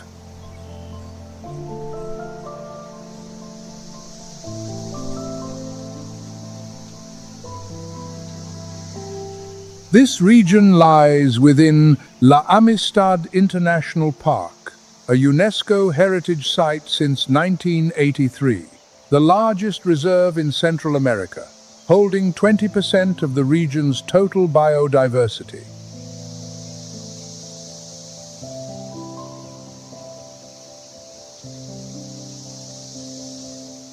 Temperatures drop to 64 to 72 degrees Fahrenheit. Primeval trees drape in green moss. Wild orchids bloom in the mist.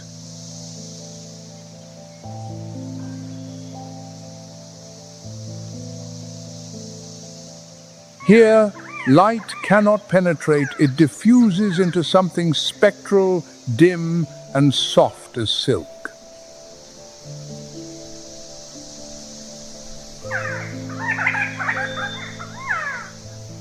And through that light, a creature glides through the fog, trailing a ribbon of silk nearly 3 feet long.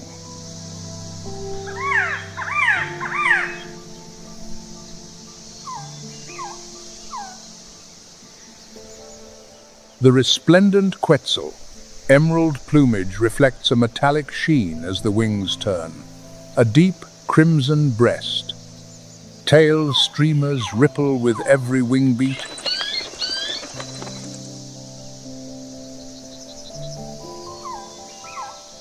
The Maya and the Aztec worshipped this bird as a deity and a symbol of absolute freedom. Legend holds that a quetzal's heart stops before it accepts captivity.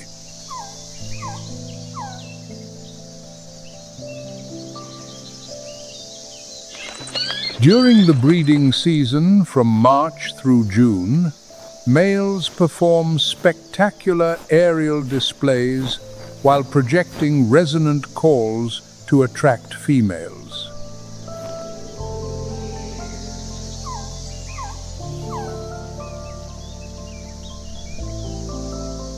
Nests are placed in cavities of centuries-old trees, natural fortresses concealed within a protective veil of mist.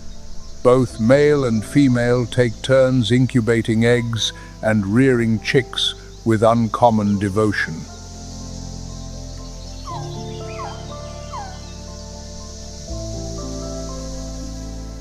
The quetzal does not hunt large prey. It does not dominate the forest through force.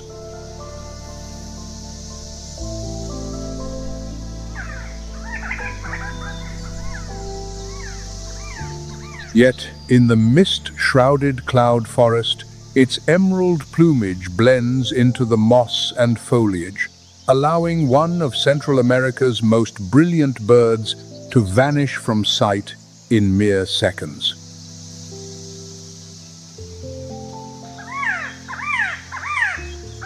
The stability of the quetzal population mirrors the health of the entire cloud forest. When quetzals disappear, it signals an ecosystem in decline.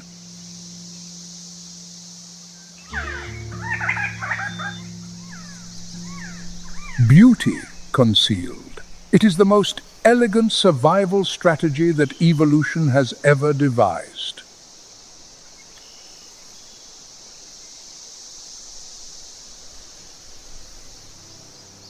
A few feet away, hanging upside down from a moss-covered branch, another creature has chosen an entirely opposite strategy.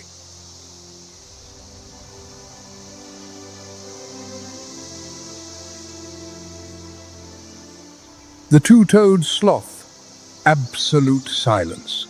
80% of its life spent suspended upside down from the highest branches.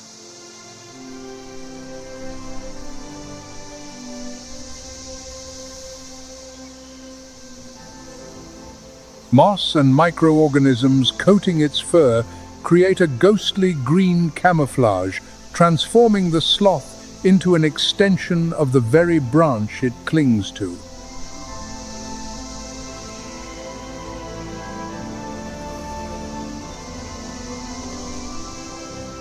It moves so slowly that it deceives the senses of every predator. The harpy eagle, the killer from above, will pass it by, so long as the sloth remains patient enough not to stir.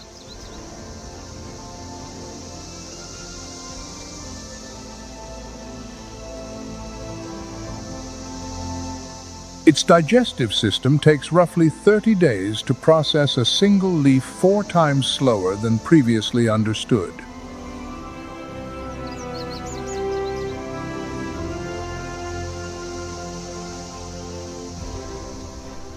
Only once every 7 to 8 days does the sloth accept the risk of descending to the ground to defecate, the most dangerous moment of its entire life.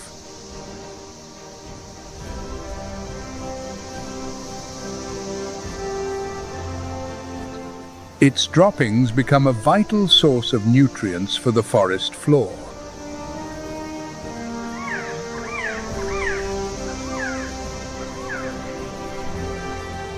If the jaguar is the master of silence in the hunt, the sloth is the master of silence in life itself. Patience taken to the absolute extreme, the pinnacle of the silent survival strategy.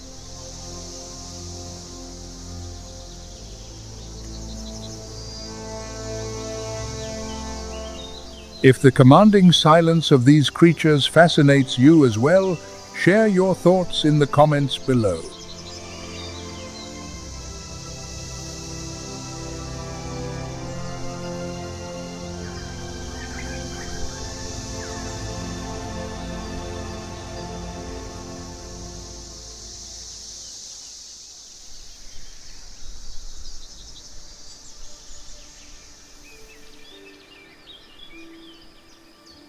From the cloud forest summit, the journey descends. Where land meets sea, another world opens more desolate, more perilous, and more silent than anywhere on land.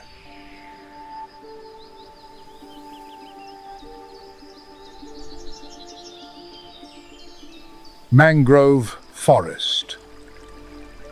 Mangle rojo, mangle blanco, mangle negro. Weave their roots through the mud, creating an underwater labyrinth of skeletal architecture.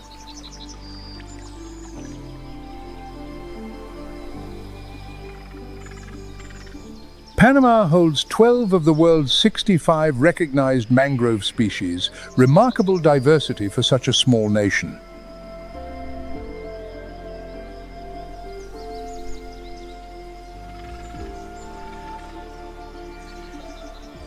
Pacific tides fluctuate up to 16 feet each day, transforming the mangroves into a world in constant flux, submerged one moment, roots exposed the next.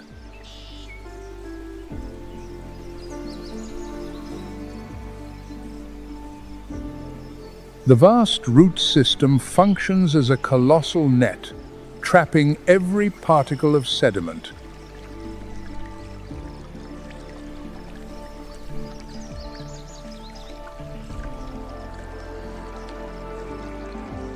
Below, millions of juvenile creatures, shrimp, crabs, fish fry, shelter in the dark crevices.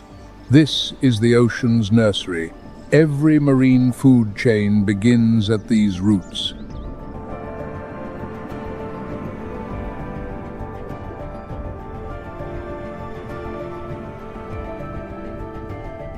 Beneath the tangled roots nurturing that living nursery, swift currents beckon toward a far wider horizon.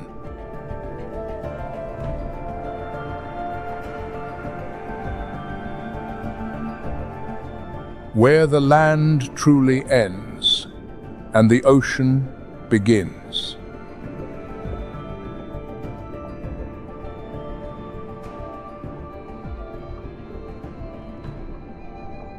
The coral reefs off Panama's coast, where brain coral curves into fossilized labyrinths, and staghorn coral extends limestone arms into the warm current.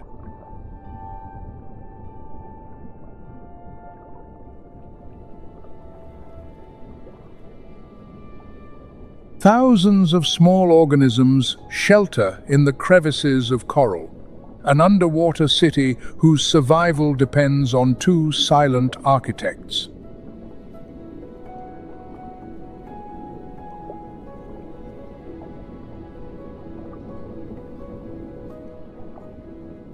The green sea turtle Chelonia midas, its shell spanning 3 to 4 feet, rarely reaching 5. It glides across the seabed, trimming seagrass with the precision of a gardener.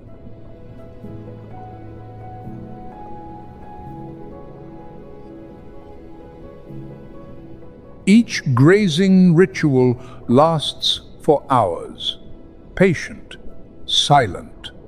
The ocean offers no gratitude, yet the seabed cannot survive without that care.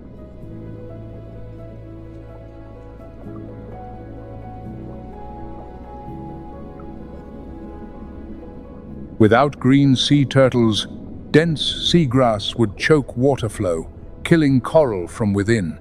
They are the invisible architects of the ocean.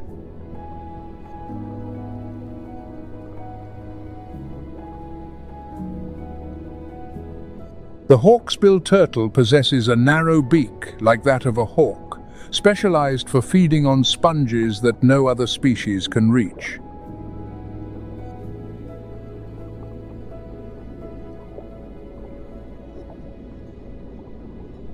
If hawksbill turtles vanish, sponges will proliferate unchecked, smothering every coral branch until the reef becomes a bleached limestone graveyard.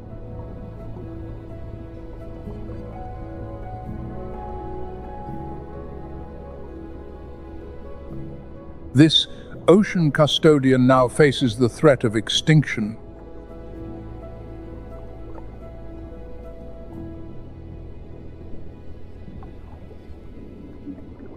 The hawksbill turtle IUCN classification, critically endangered.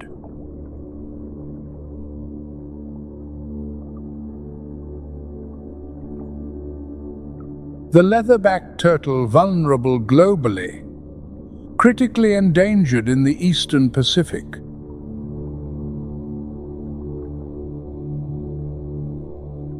Sand temperatures have risen nearly 4 degrees Fahrenheit over the past 3 decades. The result, more than 90% of hatchlings are female, a collapsing sex ratio that threatens to eliminate the reproductive capacity of an entire lineage.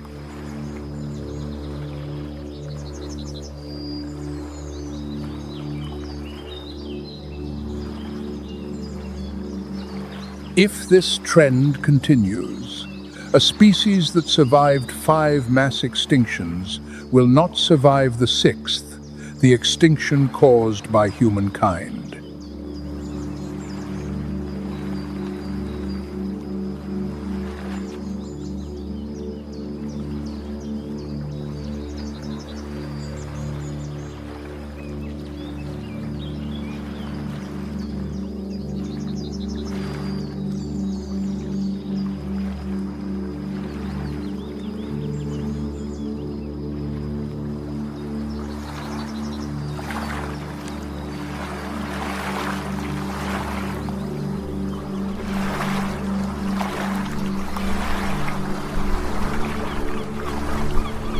But beyond the reef, in deeper waters where light fades into a profound blue, an immense shadow is rising.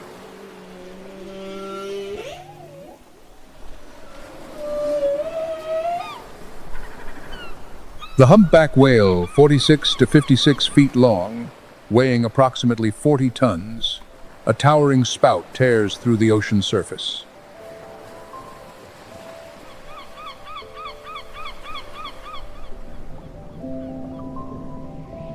They have just completed a 5,000-mile migration from the polar regions, one of the longest voyages in the animal kingdom.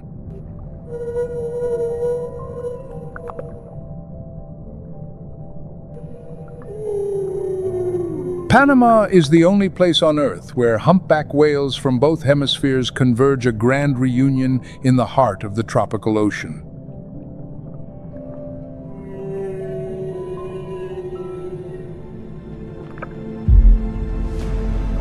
But the migration route is never safe.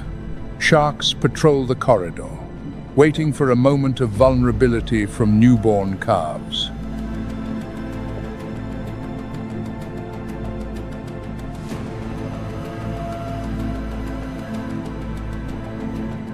A newborn humpback enters the world at nearly 13 feet long, weighing 1 to 2 tons. From its very first breath, it faces ambush.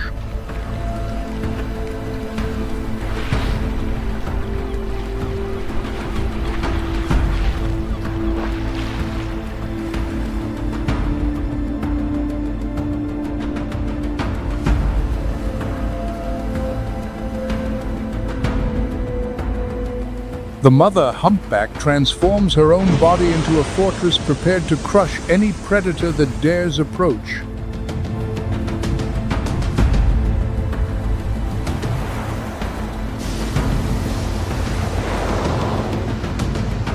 Each tail slap is a biological depth charge, generating shock waves powerful enough to stun sharks within a radius of dozens of feet.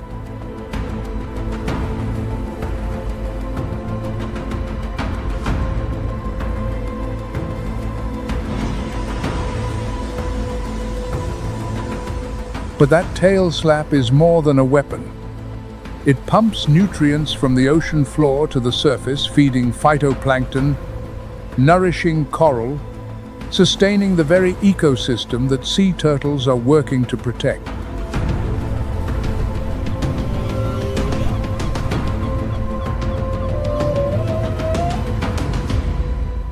And then, in the darkness of the deep ocean, a song begins.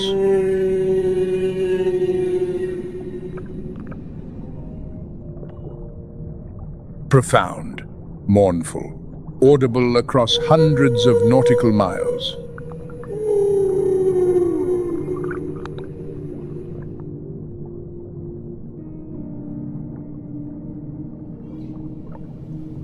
Each song lasts 20 minutes, repeated for hours without pause, a declaration of existence before the vast and indifferent sea.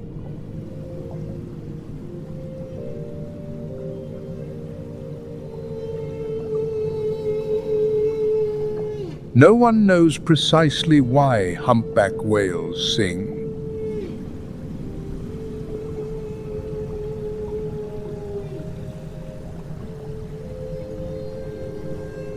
To attract a mate, to mark territory, or perhaps simply to confirm that they are still alive amid the boundless ocean.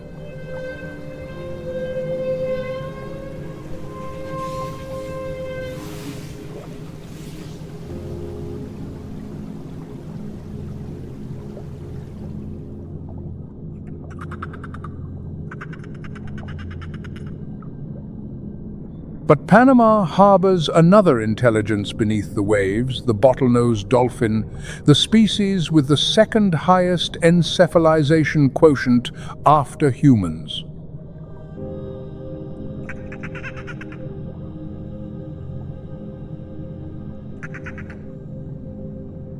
Each pod develops its own coded language, combining high-frequency signature whistles with distinctive tail movements. No two pods communicate alike.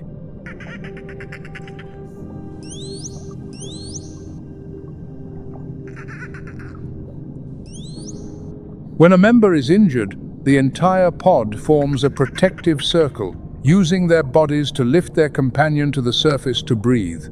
They will fight sharks to the death to defend one another.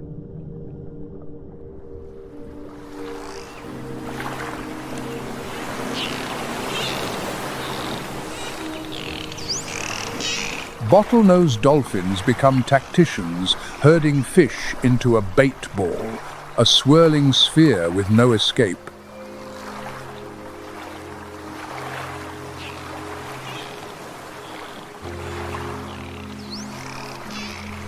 Not bubbles, but coordination precise to the millisecond.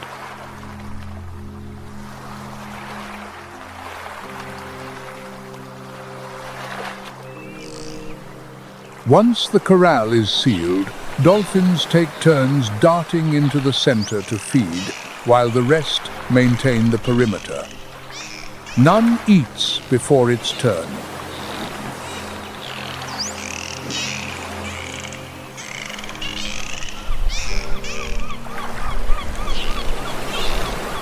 This cooperation is not built on blind instinct, it is built on trust. Trust that a companion will not break formation.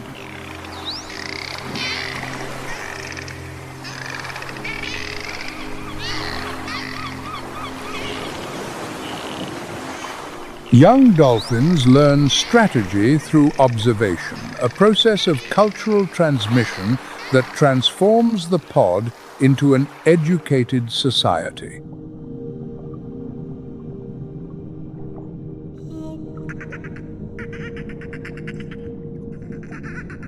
In the world of the ocean, where silence is often mistaken for the absence of communication, the clicks and whistles of dolphins form a living library of knowledge.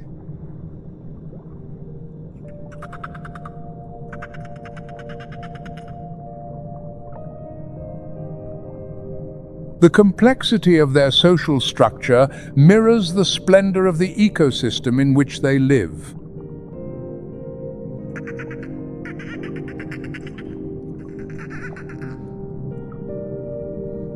But that splendor is under grave threat.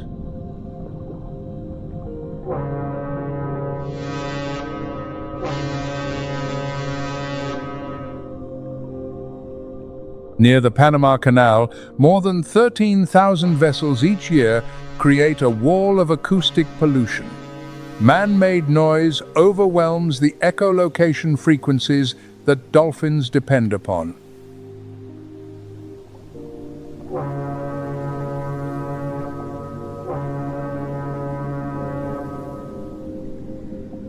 Their acoustic weaponry, the tool that enables them to hunt, communicate, and protect one another, is paralyzed by engine roar and propeller wash.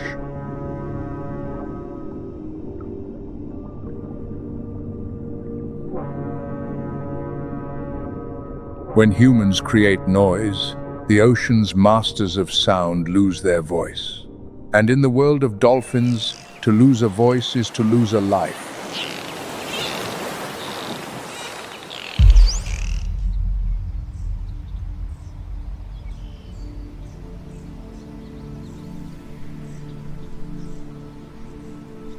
Every year, thousands of acres of forest disappear. Green corridors are fractured into small, isolated fragments, forcing wildlife into ever fiercer competition for survival.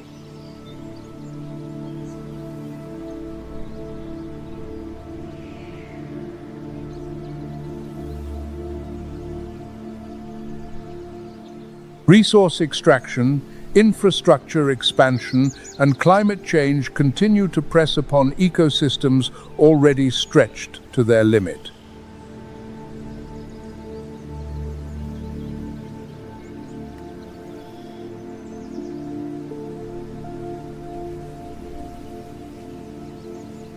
The impact does not stop at animals. When forests shrink, water sources shift. When seas warm, coral reefs weaken.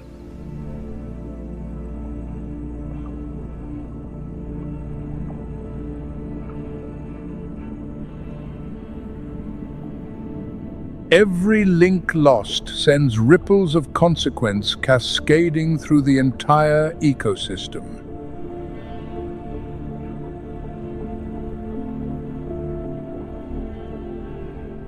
But Panama's story is not solely one of loss.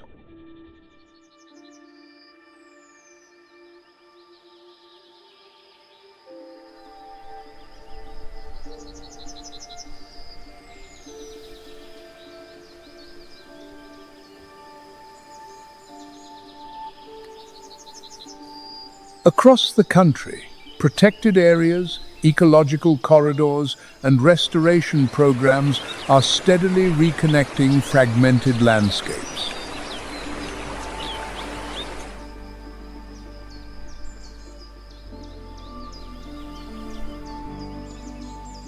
Forests are regenerating in many regions.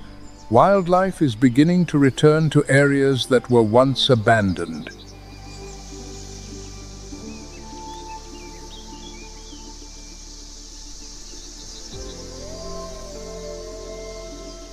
These efforts prove a simple truth. When nature is given a chance, life can recover at a staggering pace.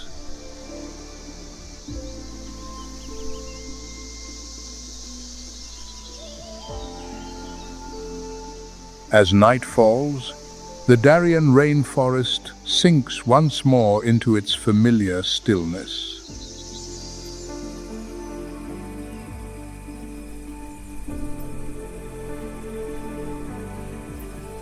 Not the silence of emptiness, but the silence of a world still governed by laws as old as time.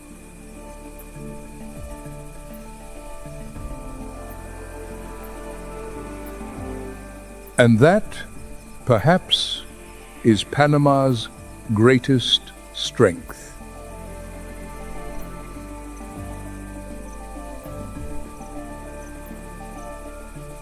A land where life does not announce itself with roars or grand displays, but endures through persistence, equilibrium, and an unceasing capacity to heal.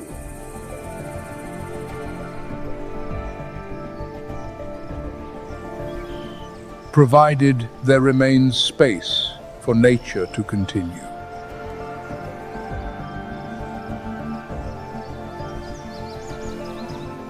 Thank you for joining Nature Moments. The natural world still holds countless stories waiting to be told. We will see you on the next journey.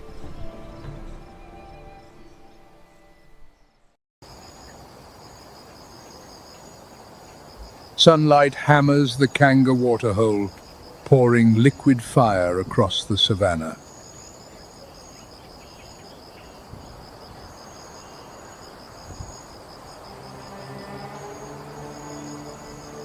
The dry season has ground on for 7 weeks. Every stream has run dry. Every marsh is nothing but cracked mud. All life on the plains now converges on a single point.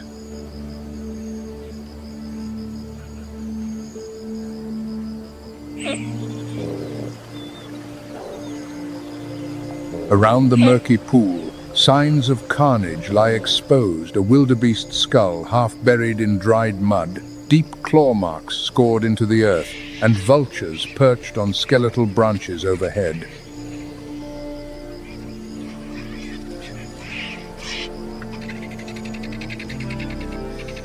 Something reigns here, turning the last source of water into a death trap.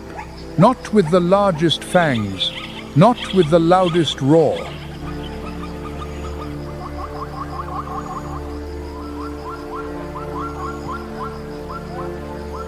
With patience, with strategy, with power passed down through generations, through the bloodline of females.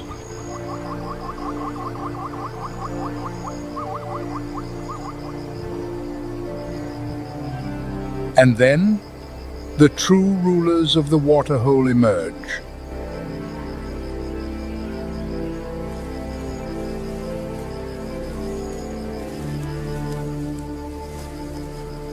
Six lionesses stride from the wall of sun-scorched grass, shoulder to shoulder, eyes sweeping the water's edge like queens surveying their domain.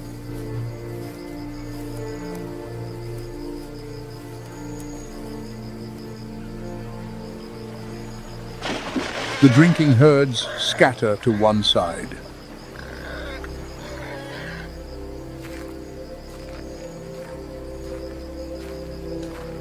No males accompany them, none are needed. This is their kingdom. It has always been.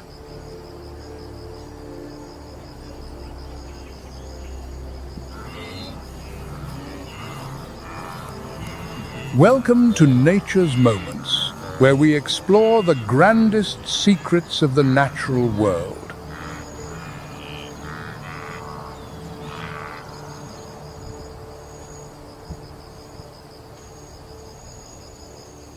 On the African savanna, the popular narrative centers on the Lion King, the long-maned male, regal and roaring against the sunset. But the true story is altogether different.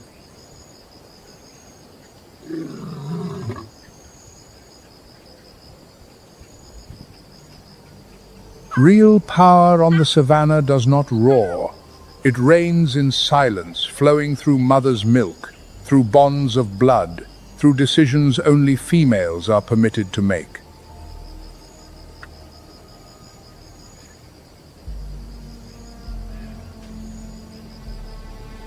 Who truly holds dominion on these plains, and what is the biological price of that power?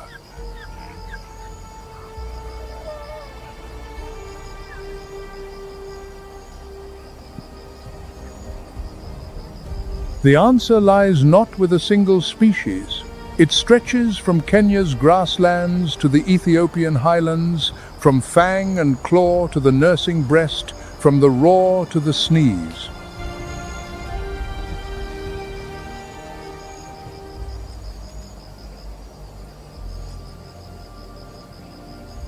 The journey begins here at the dry season waterhole, where the first queens stand guard.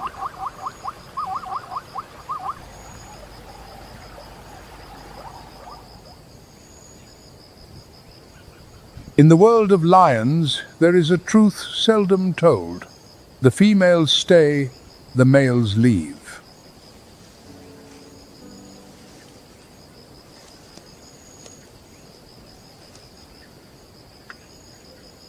A lion pride is built upon the backbone of its females.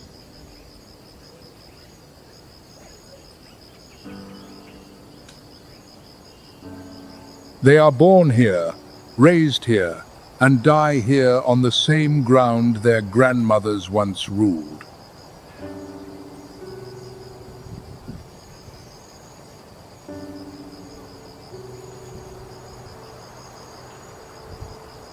Males face a different fate.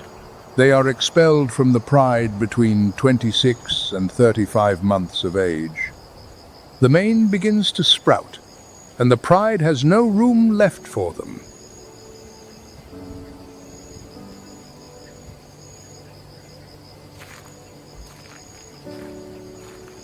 The exiled males wander the savanna, searching for a new pride to challenge.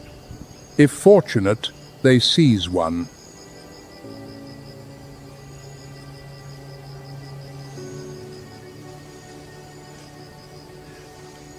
If not, they drift alone, and on the savanna, isolation is a death sentence.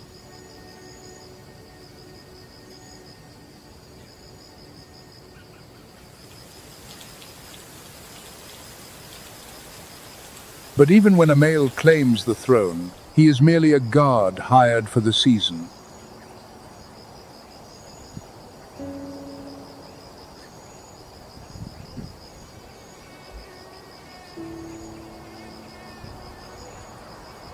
His average reign is pitifully short. A younger, more aggressive rival will come, and when he does, the old male is driven out or killed.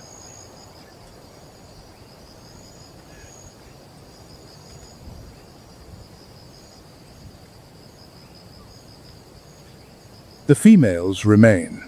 They watch males arrive and depart like wet seasons giving way to dry. The female bloodline is the only constant across every reign.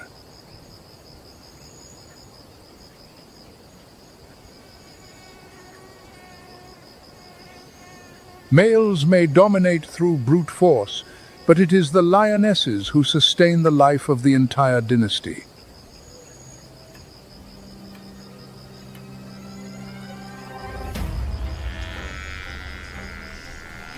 To bring down a Cape buffalo weighing nearly a ton, they rely not on raw power alone, but on precise coordination.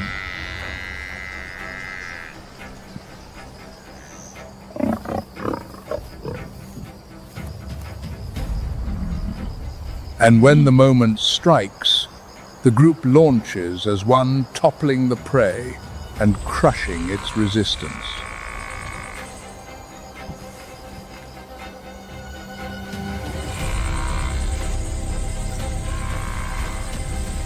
When the buffalo falls, the male saunters over to claim the first mouthful. But the law of the grassland is clear. Without the huntress's invisible tactics, the so-called king would starve.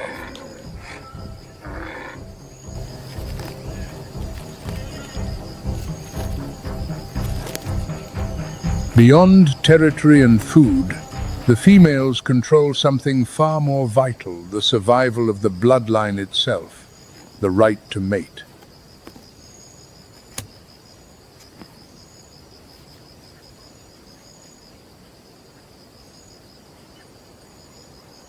To ensure successful ovulation, they drive the male to mate dozens of times in a single day.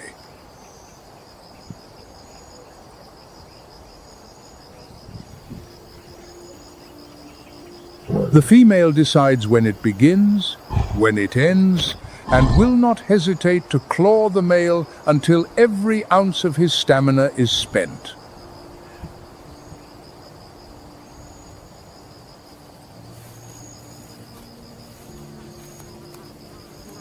Any male found wanting is cast out without delay.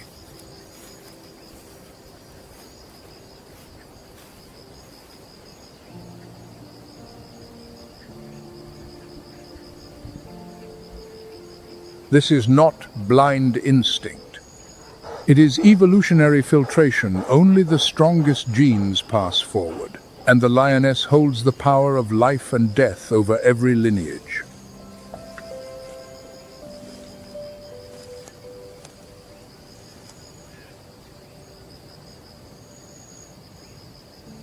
And when the cubs arrive, a singular system springs to life, the communal nursery.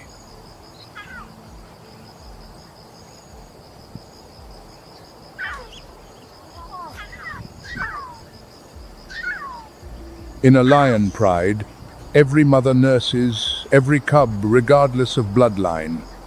Her sisters young, her aunts, her cousins, all share the same milk.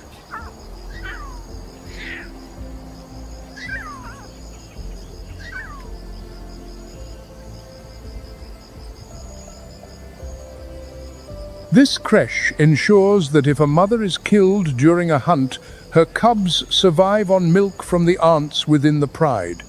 No cub is abandoned. The bloodline never breaks.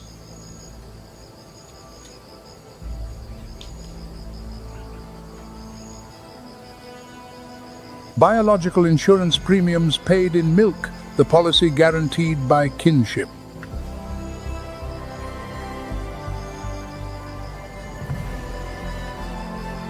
Researchers have witnessed it firsthand.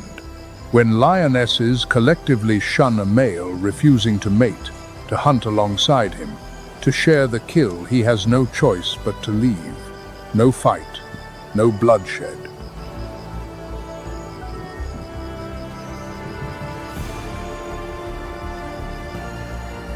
Collective exile is the lioness's most formidable weapon.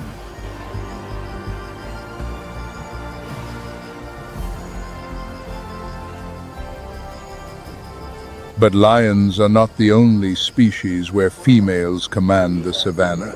A wholly different model operates hundreds of miles away, where the Mara River churns brown with the rains.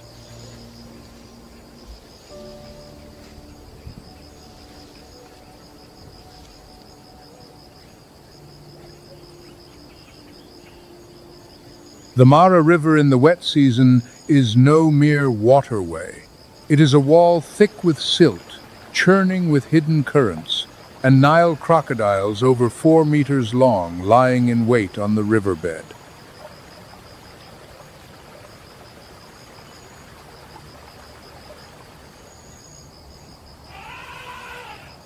And every year, thousands of elephants must cross it.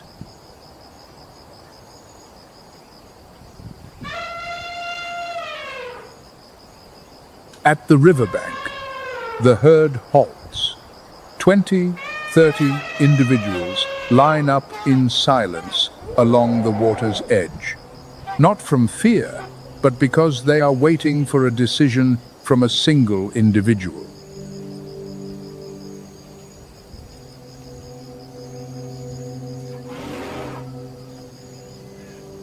The matriarch.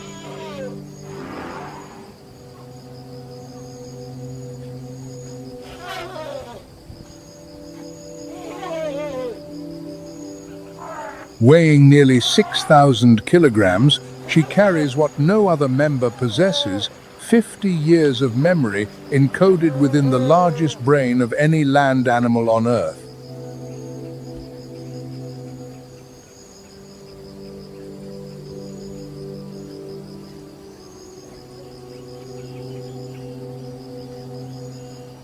An elephant's brain weighs 5 kilograms, the heaviest of any terrestrial creature to have walked this planet.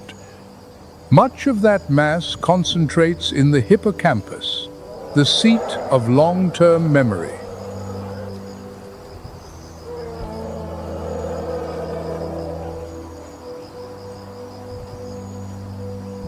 The matriarch remembers everything: where clean water flows in August, which path runs safely through the acacia woodland in winter, which year the river surged without warning.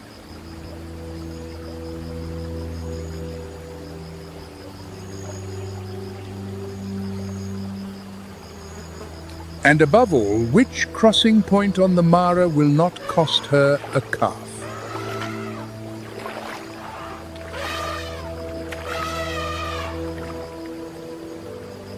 No maps, no GPS, only memory, 50 years of knowledge transmitted through behavior, through scent, through footsteps, retraced along the same worn paths.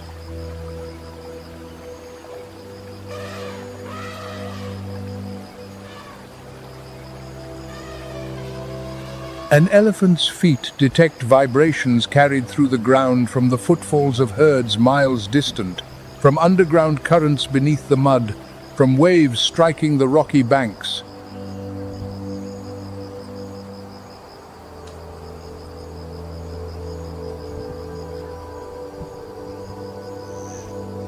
The matriarch tests the bank with one cautious foot, the depth, the firmness, the angle of slope, all processed in a heartbeat by that 5-kilogram brain.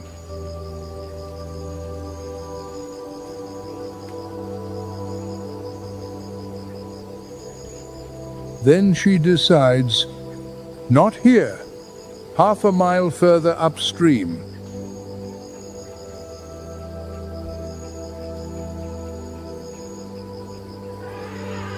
The entire herd follows. No one protests, no one hesitates.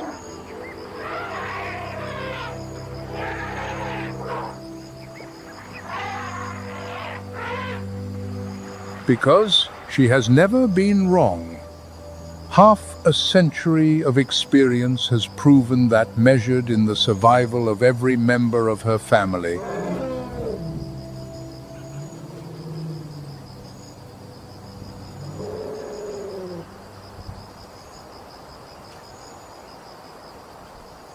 there exists a species on the Savanna where the female is not merely larger than the male, she is larger, fiercer, and harbors within her body an anatomical secret no other mammal on Earth possesses.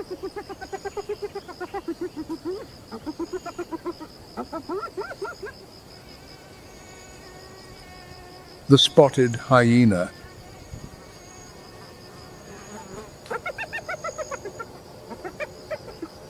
In most mammals, males carry higher testosterone than females. In the spotted hyena, that rule is utterly reversed.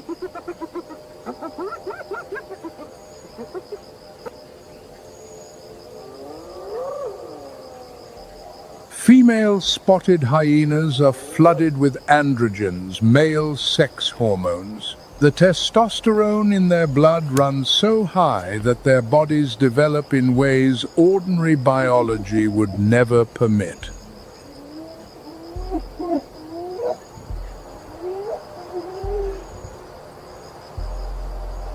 The result: a structure unique in all of mammalian anatomy, a pseudopenis, an elongated clitoris forming a fully developed phallic organ.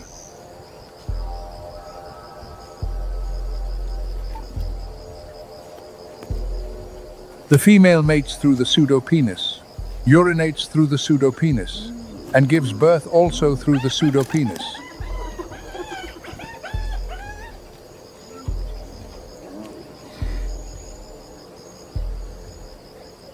The birth canal measures just 2.5 centimeters wide. A newborn averaging 1.5 kilograms must squeeze through that channel to enter the world.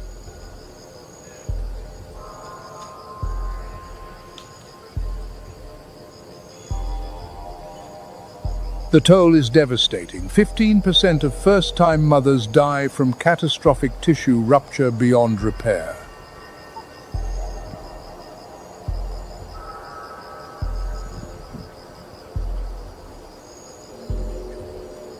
"60% of firstborn cubs perish, suffocated inside that impossibly narrow passage before ever glimpsing sunlight."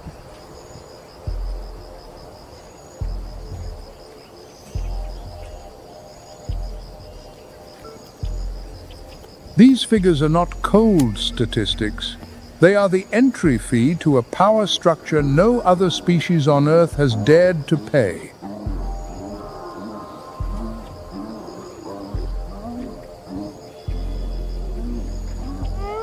Every act of reproduction, in other words, is a deliberate choice made by the female. Every gene entering the next generation passes only with her consent.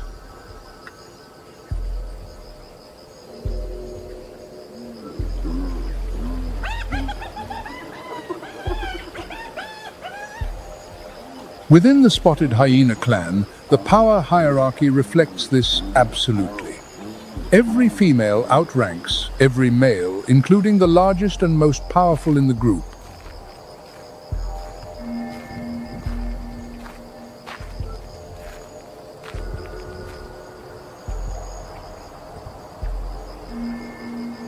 Males must defer even to female cubs. A full-grown male bows before a female barely 6 months old, not from weakness, but because rank here is inscribed in hormones, and hormones decree females reign supreme.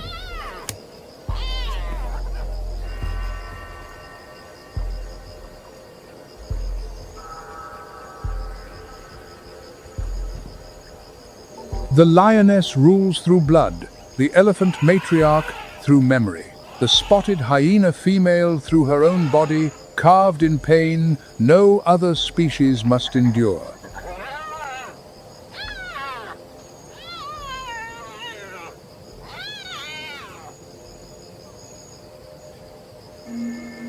But if the female hyena commands through the strength of the clan, another species claims dominion through something entirely opposite: absolute solitude.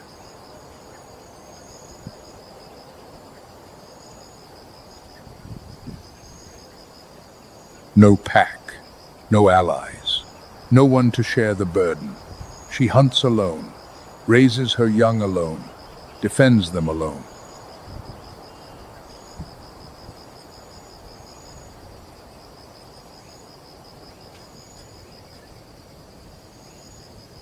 The mother leopard, the loneliest guardian on the savanna.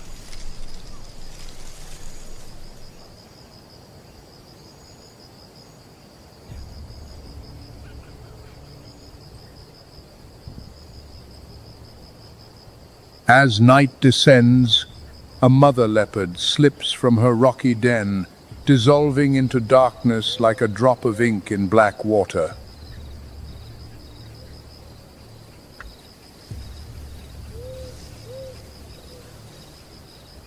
Tonight's quarry, an adult wildebeest prey that can weigh twice as much as the hunter herself.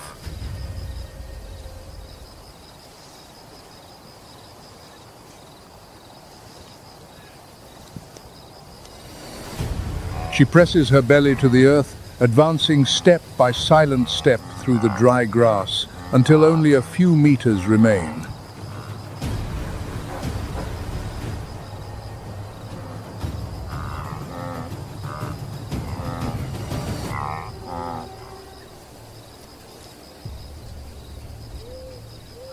One explosive lunge and the wildebeest buckles to the ground.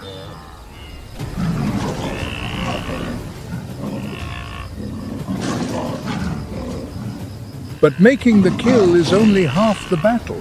Her first task is not to eat, but to drag the carcass up into a tree.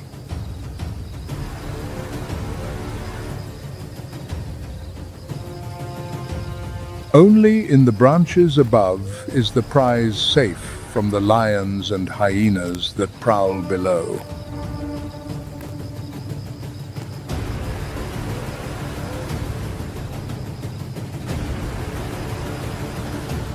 Not every night brings success.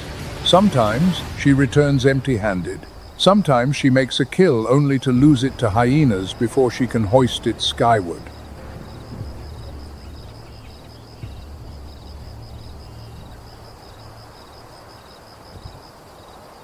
Every failure means less food for the cubs waiting alone in the den.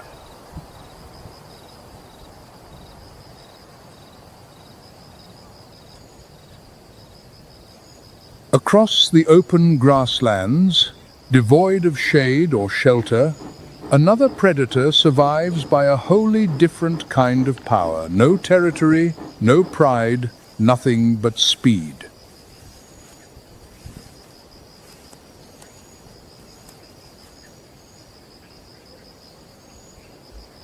"110 kilometers per hour.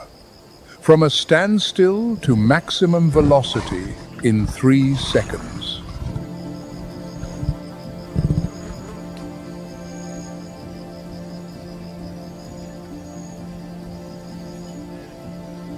The cheetah's body is a masterpiece, forged by 40 million years of evolution. Every spinal curve, every elastic muscle fiber, every semi-retractable claw, engineered for one singular purpose: speed.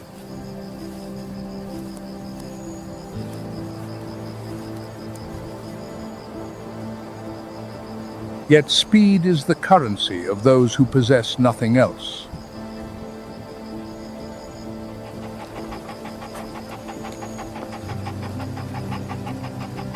The female cheetah holds no fixed territory, no pride, no allies.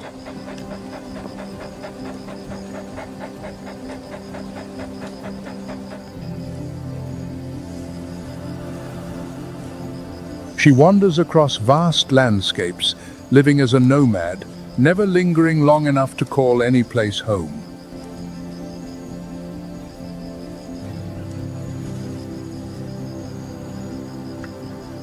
And that, paradoxically, is her power.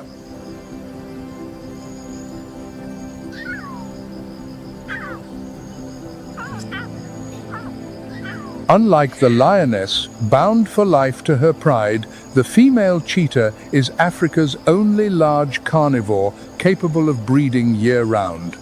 Polyestrous, unbound by season, unswayed by weather or latitude.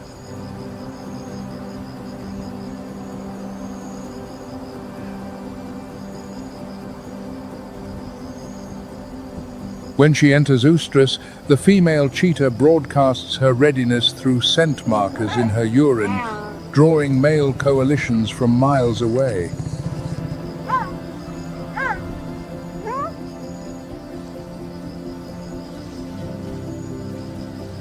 When it is over, the male departs. No lingering, no protection, no parental care.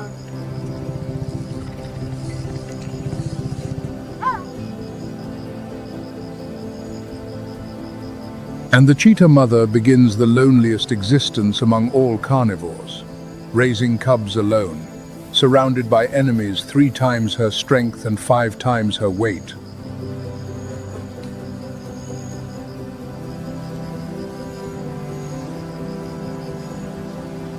Lions steal her kills. Spotted hyenas steal her kills.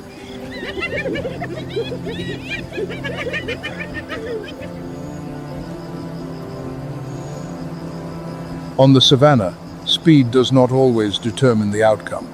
A cheetah can outrun any prey, but she cannot defy the brutal arithmetic of numbers.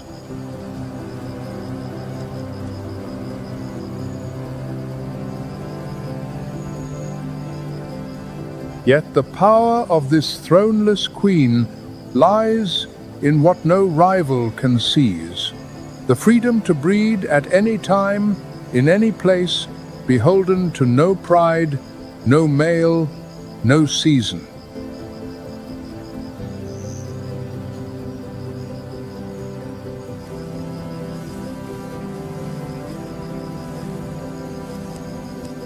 Absolute freedom paid for with absolute solitude.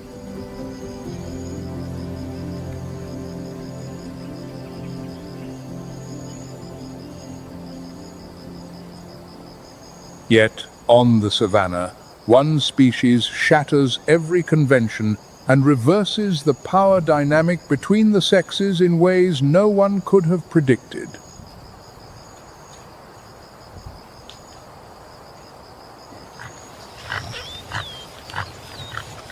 The topi.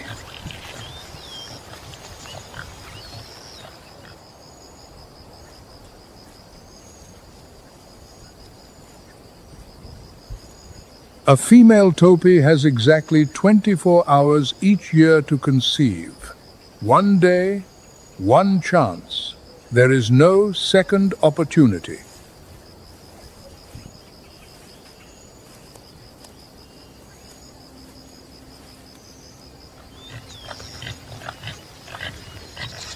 That biological pressure creates a spectacle Charles Darwin himself might have struggled to believe had he witnessed it on the grasslands of Kenya.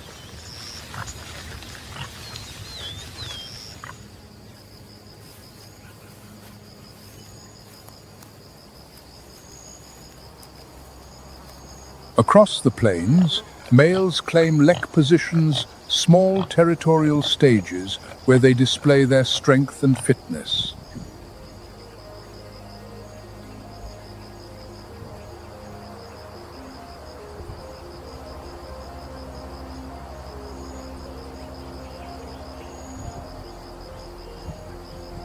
But among topi, it is the females who compete. They clash heads, using horns and shoulders to shove rivals from the lek's center where the most coveted males stand.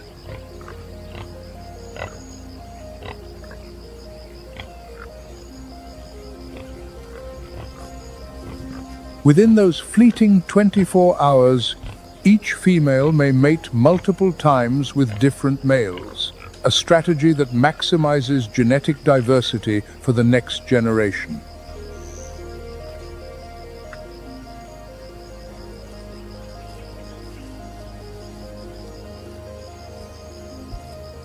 The rivalry extends beyond the females. Males holding prime lek positions must fight constantly to defend their advantage.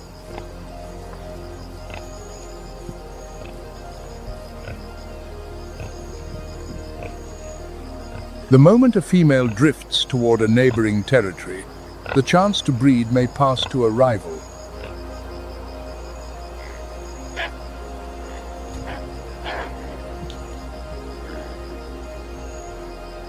Research from the University of Liverpool documented a striking phenomenon. Some males sound false predator alarms when no danger exists whatsoever.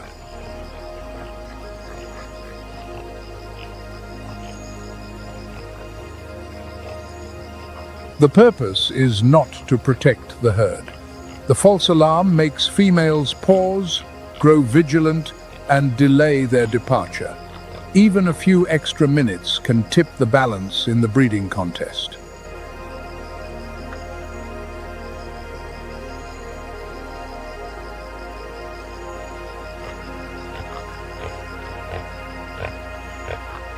Among topi, the familiar rules are inverted. Females compete for access to the most desirable males, while males employ every tactic to hold their ground against surrounding challenges.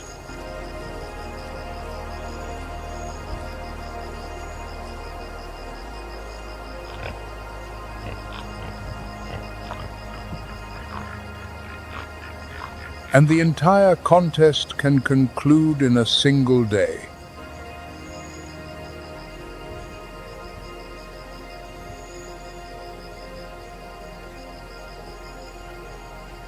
Which species do you believe truly holds the greatest power on the savanna?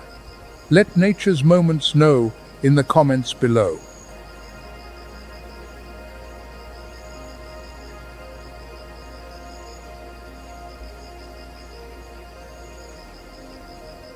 From physical might to biological strategy, from solitude to sisterhood, every dimension of female power has now revealed itself.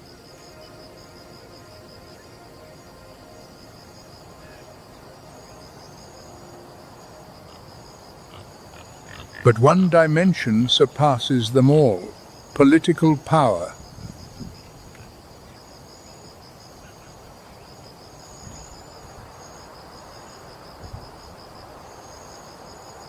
It begins on the Savanna, where a predator governs its society through the most unexpected instrument imaginable: a sneeze.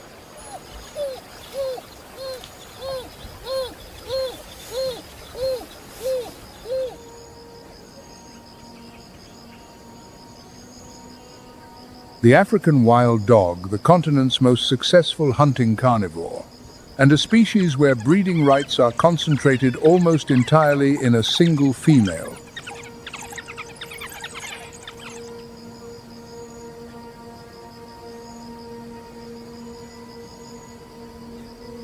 The alpha female, the dominant matriarch.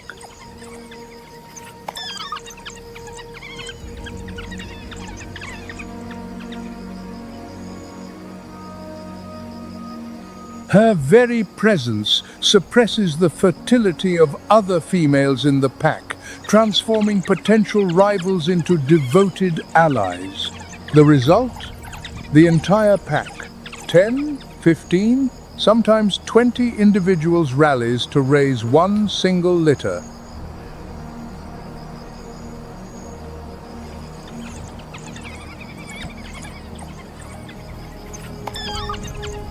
Before each hunt, the pack gathers in an exuberant ritual. They wag their tails, lick each other's muzzles, leap and bound, and fill the air with excited vocalizations.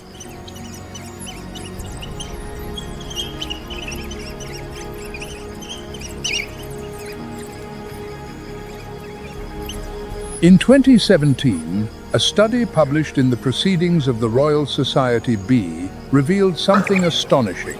African wild dogs vote by sneezing.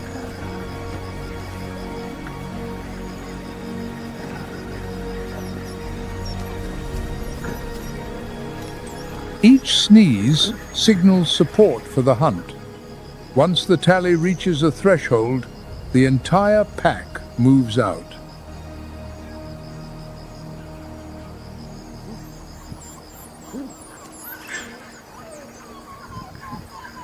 Not every vote carries equal weight, however.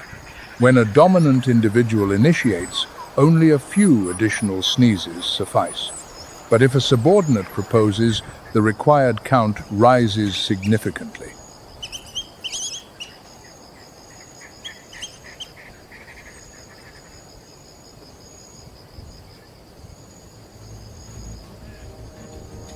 A democracy, yet the influence of the ruling elite still holds sway.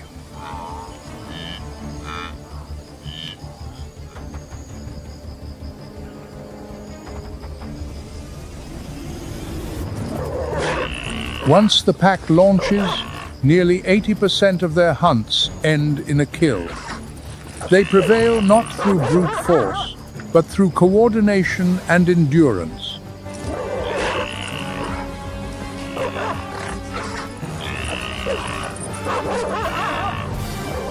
After feeding, the adults return to the den and regurgitate food for the pups and any pack members unable to join the chase.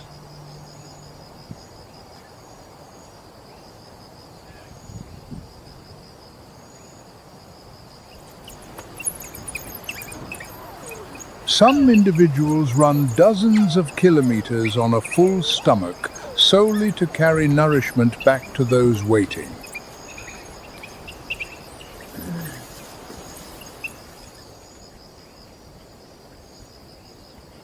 In the world of the African wild dog, the next generation always comes first. Pups eat before adults. The young are served ahead of the strong.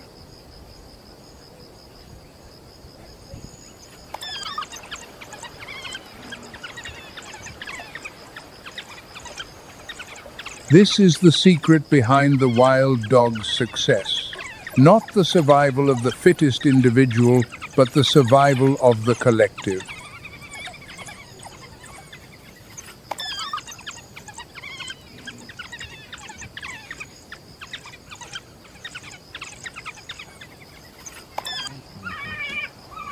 Yet across the African savanna, another form of power endures, more subtle, more silent, and at times more effective than raw strength.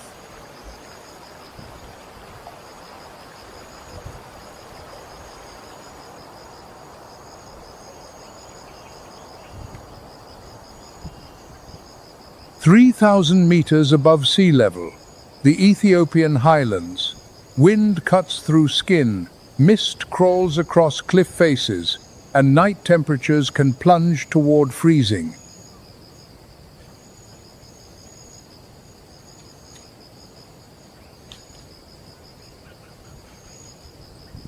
This is the domain of the Gelada, Earth's only grass-eating primate, and one of the most extraordinary primate societies ever documented.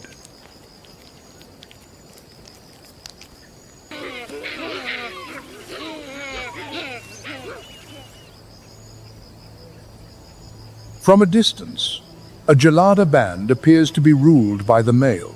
The leader is imposing long canines, a golden mane draped across his shoulders like a cape.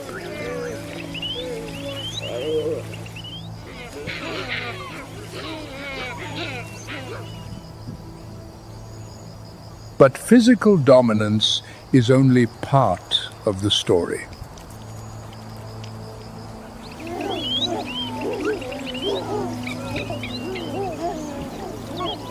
The true foundation of Gelada society rests with the females.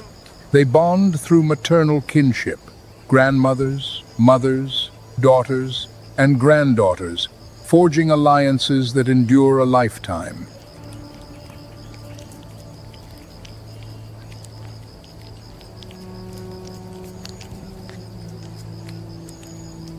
Males are different. They arrive from outside and retain their position only as long as the females within the unit accept them.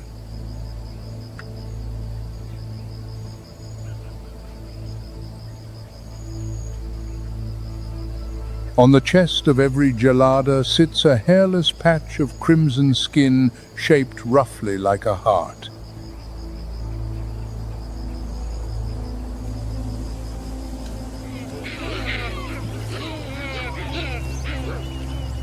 In males, the color of this chest patch reflects physiological condition and competitive standing.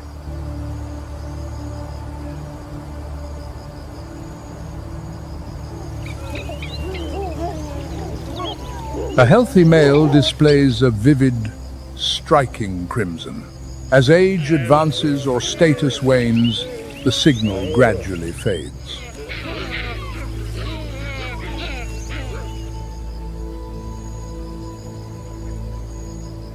And the females notice.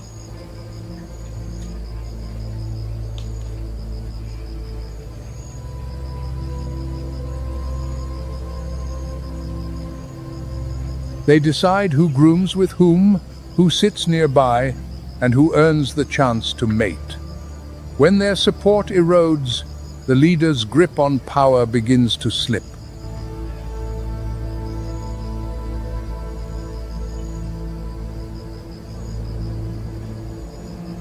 Then, one day, a challenger appears, younger, stronger, burning with ambition.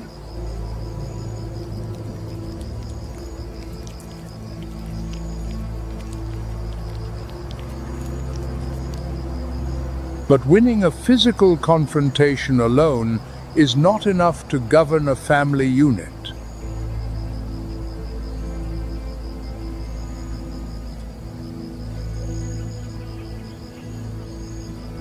The new male must still cultivate bonds with each female individually through social interactions that unfold over days or even weeks.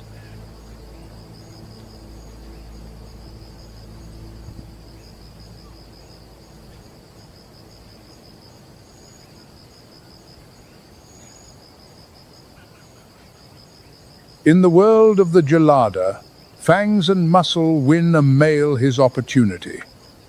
But it is the female's web of alliances that determines how long that power endures.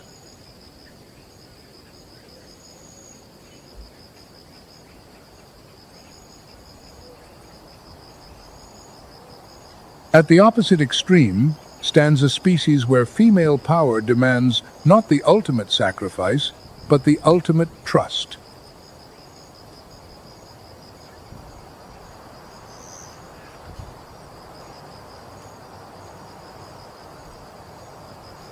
The bat-eared fox, a diminutive fox bearing oversized ears so enormous they resemble satellite dishes sprouting from a small cat's head.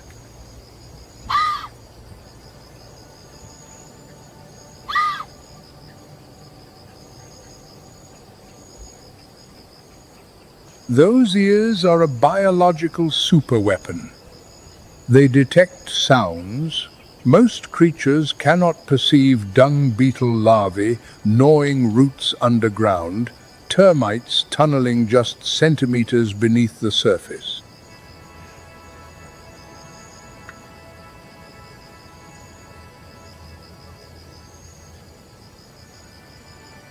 The female bat-eared fox is the family's primary hunter-queen of the insect realm.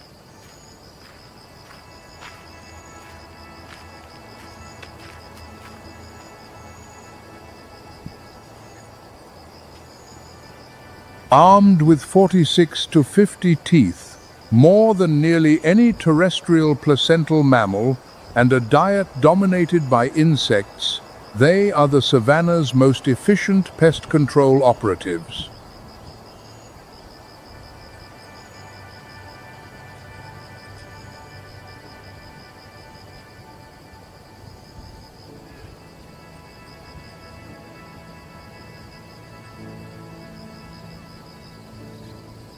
Each night, those ears sweep the ground like living radar, pinpointing prey by sound alone.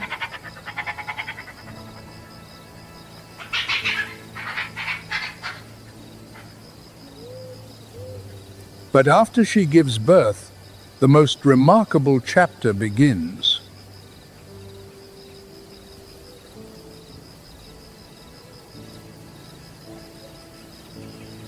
The female continues to leave the den to hunt, rebuilding her body and replenishing the energy reserves that pregnancy drained.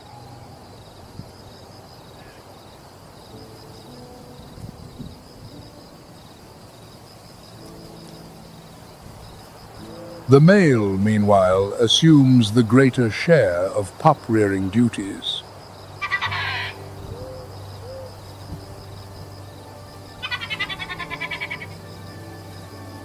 Not as an assistant, not as an occasional helper.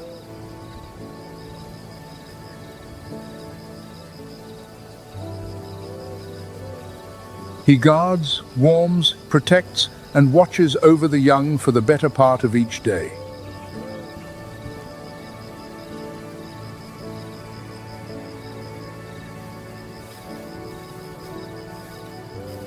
While the female hunts for the entire family, the male becomes the devoted caretaker of the next generation.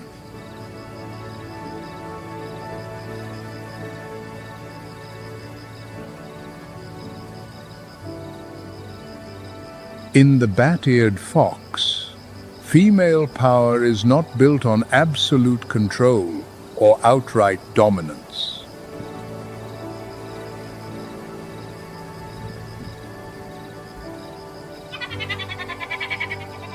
It is built on trust.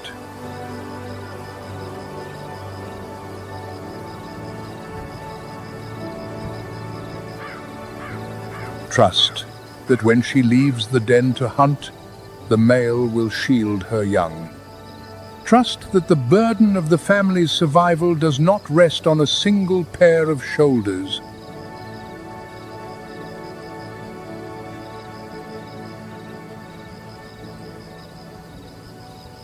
Shared responsibility, shared burden, shared survival.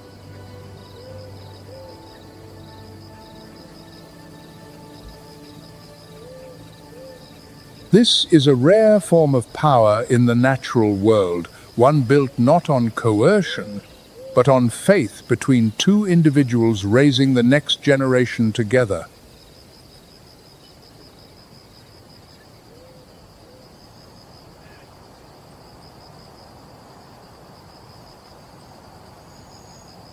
Every system in nature depends on individuals who serve as living connectors.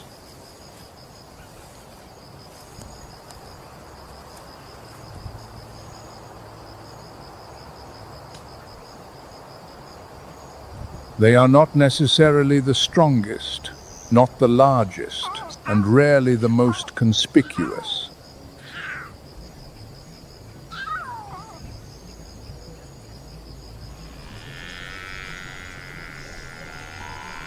Yet they are the repositories of experience, of social bonds, of behaviors accumulated across years of survival.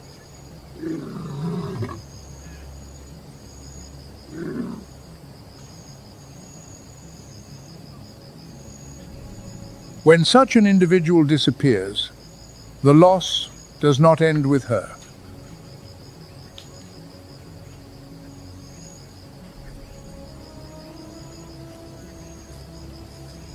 Bonds fracture.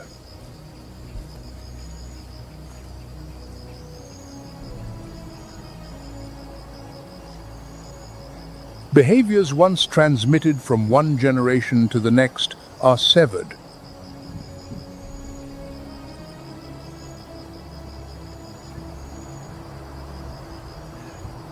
Decisions that once guided an entire group's survival find no successor.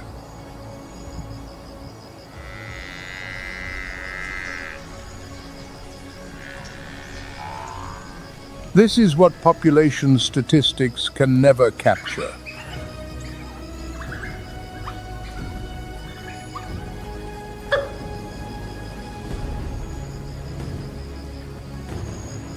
A population may still exist on paper, yet the social architecture that held it together may have been crumbling for years.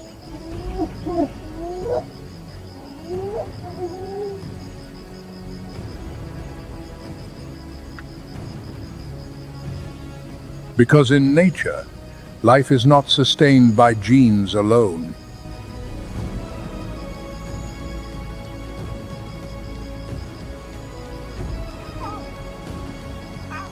It is sustained by memory, by hard-won experience, by cooperation, by relationships that evolution spent millions of years building.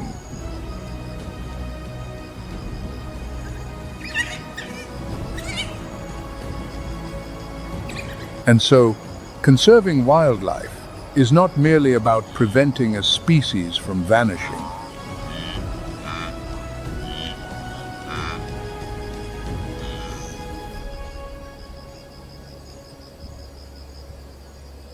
It is about safeguarding the invisible systems that keep the entire natural world in motion.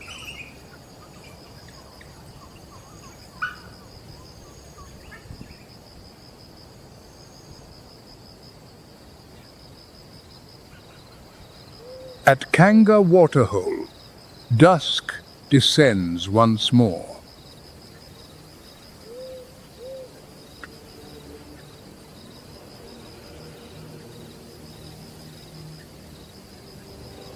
The lionesses remain lying close together, eyes half shut, ears still pivoting to capture every sound within a radius of hundreds of meters.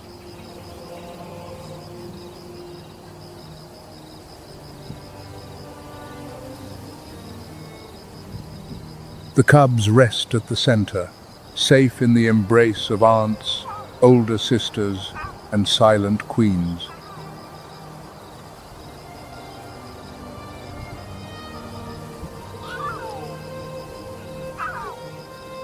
No roar, no spectacle, only presence steadfast, unchanging, and more enduring than any male dynasty that has ever ruled this savanna.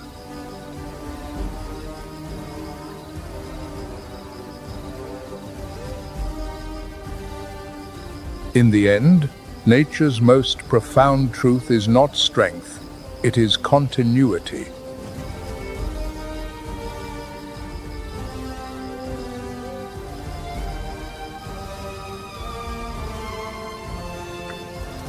In a world where everything can vanish overnight, life continues to pass from one generation to the next.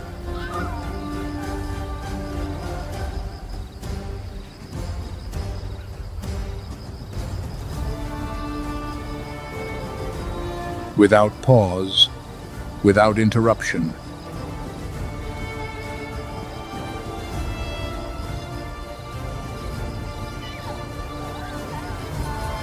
And it is that continuity, that invisible foundation, which has held the savanna together through millions of years of upheaval on this ever-changing earth.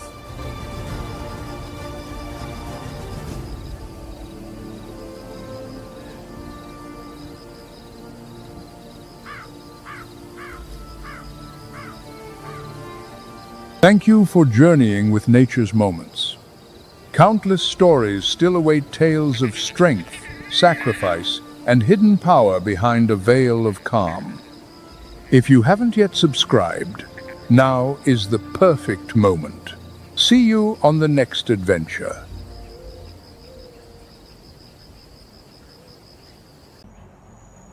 A roar tears through the dawn across the savanna.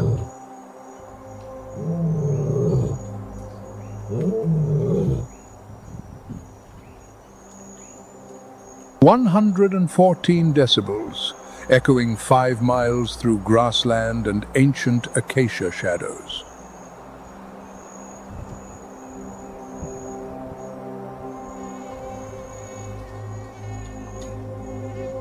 And the planet takes note. This is the oldest sovereignty claim on Earth.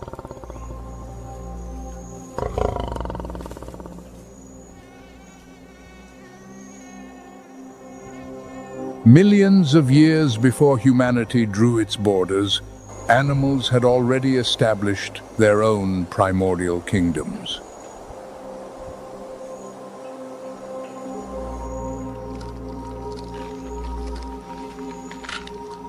They guide the rhythm of existence by the laws of nature, beyond any lines on maps or notions of nations.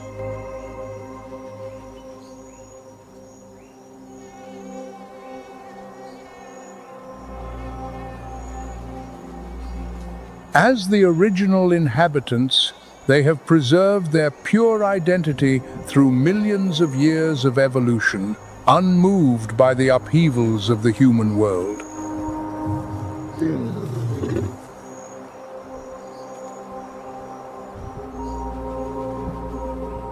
On every continent, these creatures have transcended biological definition to become legends, living souls that represent each territory and each era.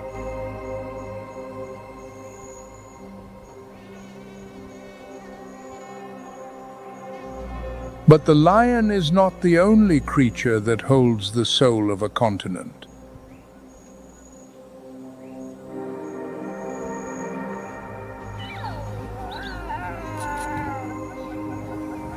6 worlds, 18 symbols, 1 remarkable voyage.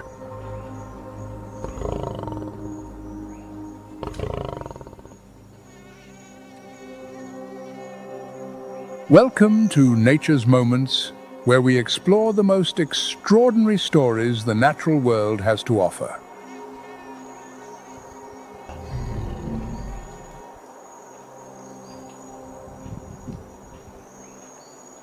This journey across 6 worlds is, in truth, the most singular portrait of wild life and the final mirror reflecting humanity's most primal nature. Africa, the land of infinite horizons and the primordial heartbeat of the earth.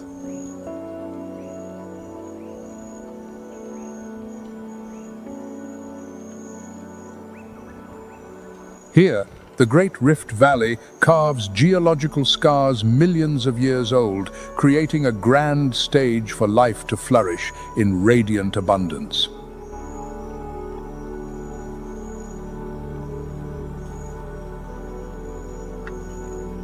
The heart of this continent is the savanna, a vast grassland ecosystem governed by rigorous cycles of rain and drought.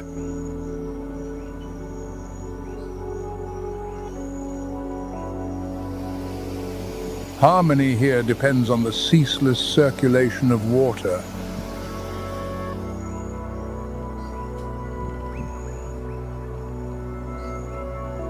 For tribes like the Maasai, the steppe is both a place of survival and a sacred entity.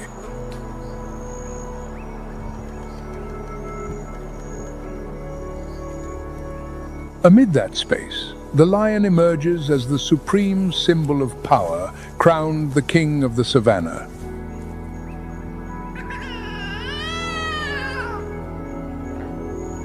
This is the only big cat on the planet that chooses to live in groups.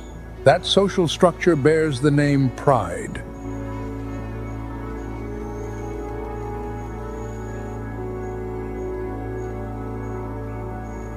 The bonds within the pride forge a network of mutual support that is astonishingly effective amid harsh conditions.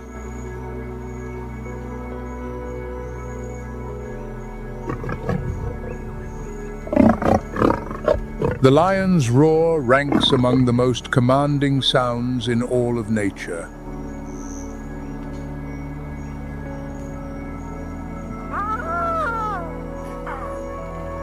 Most mammals possess triangular vocal folds, yet species within the genus Panthera have flat, square-shaped vocal folds.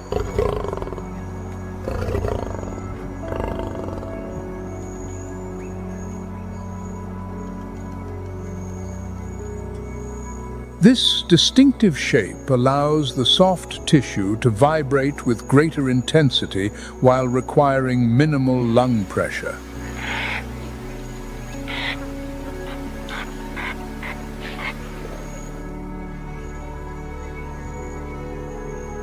The result? A lion produces thunderous sound while expending remarkably little energy.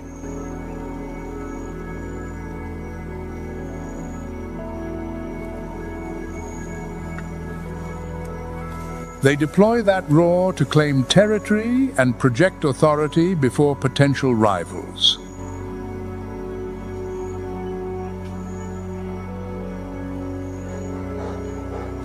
Observe the mane of these leaders, the emblem of noble beauty.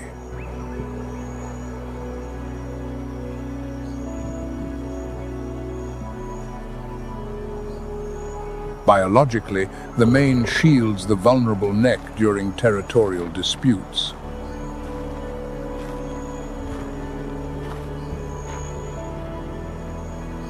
Its shade and length serve as indicators of health to attract mates.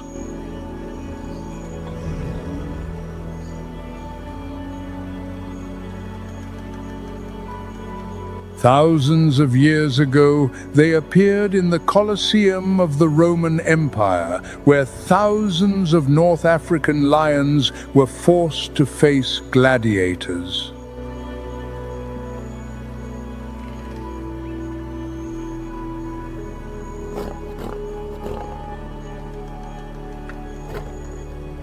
In Maasai culture, confronting a lion was once the ultimate test of a warrior.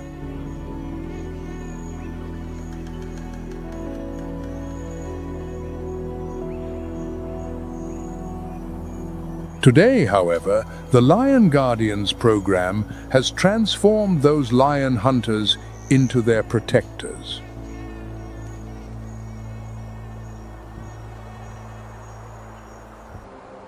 But they were never evolved to contend with industrial-scale trawling nets, with plastic drifting across every ocean, with habitat vanishing day by day, hour by hour.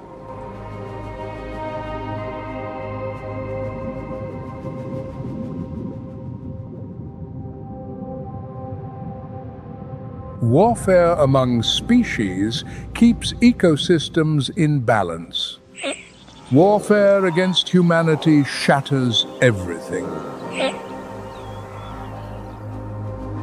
War never ends. From the savanna, where sword-like horns impale the hunter, to the coral reef, where clownfish change sex to preserve a kingdom, to the open ocean, where an octopus sacrifices an arm to save its life.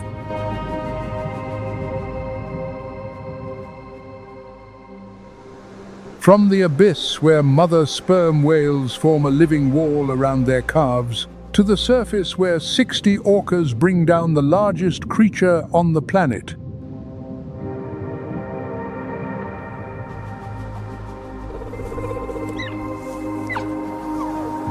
But this very warfare, brutal, relentless, without mercy, is precisely what sustains every ecosystem on Earth. War is not destruction. War is equilibrium.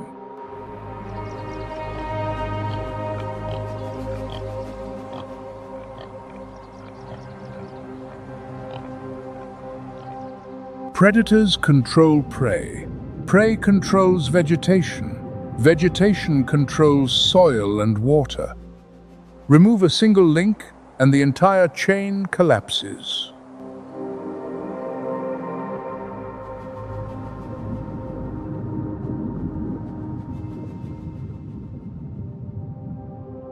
Destruction is creation. Death nourishes life. On this planet, nothing truly ends. It merely transforms.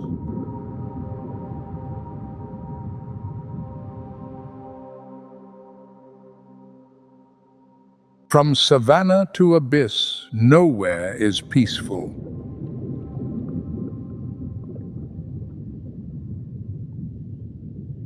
And it never shall be.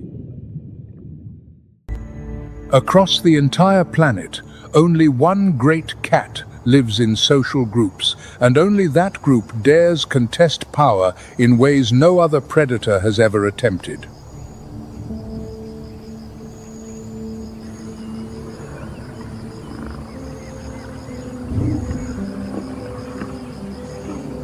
A coalition of 6 males seized 170,000 acres.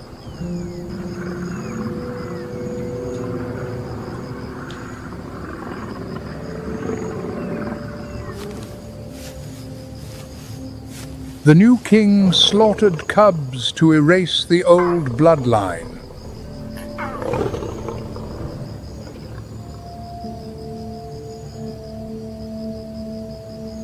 A dynasty endured for a few years, then collapsed, and the new king rose upon the body of the old.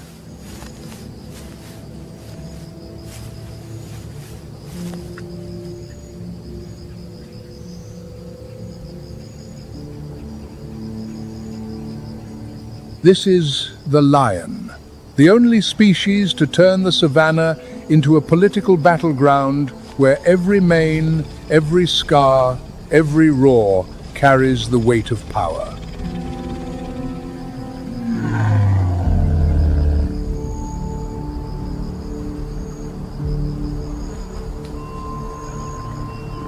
But today's story is not only about power.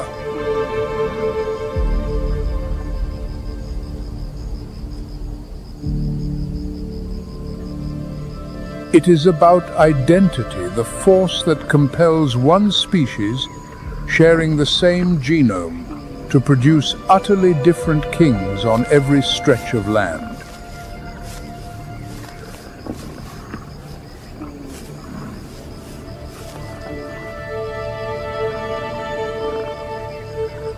Welcome to Nature's Moments, where we explore the most extraordinary stories that nature has written across millions of years of evolution.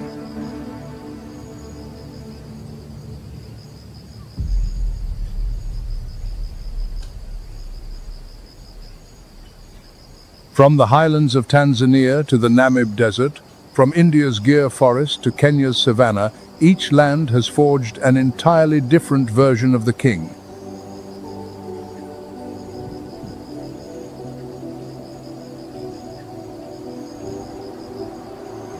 In some places, the crown of mane grows so thick it conceals the shoulders. In others, the mane vanishes entirely, yet the king still reigns.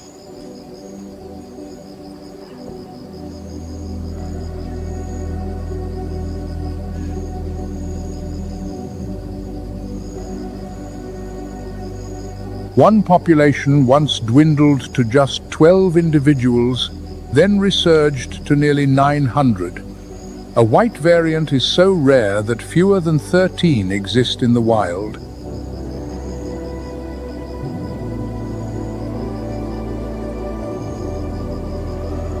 One question runs through this entire journey.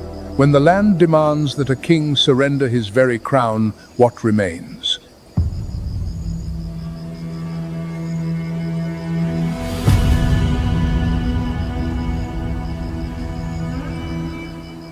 Timbavati, northeastern South Africa, where savanna yields to open woodland and sunlight filtering through the canopy illuminates a coat unlike any lion on earth.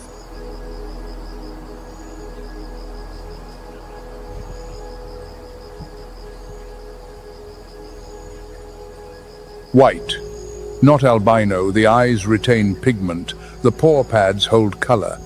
This is leucism, a condition entirely distinct.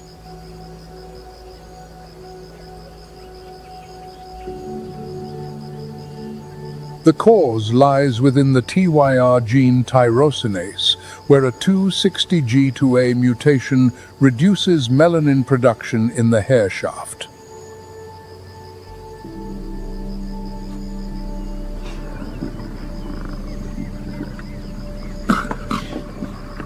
This mutation is recessive. Both parents must carry a copy for offspring to be born with a white coat.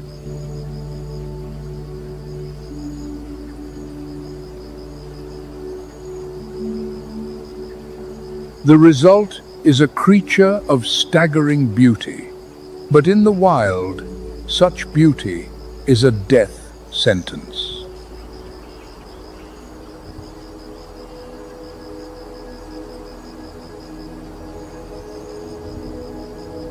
A white coat reflects light, rendering the white lion nearly incapable of camouflage while hunting.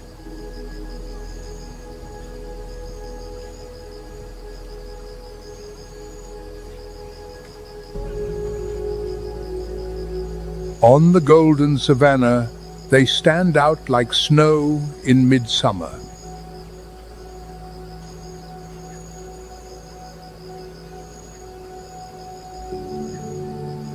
Here, identity meets paradox. The very trait that makes the white lion unique is also what threatens its survival.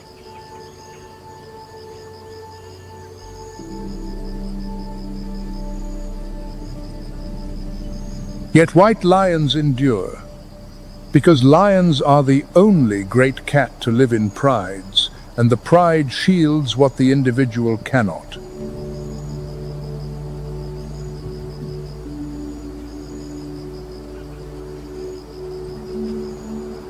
When a white lion cannot ambush alone, the pride drives prey toward it.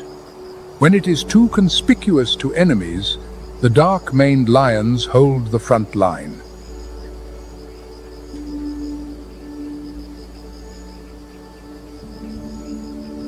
Still, rarity is unforgiving. Fewer than 13 white lions are estimated to exist in the wild at any given moment.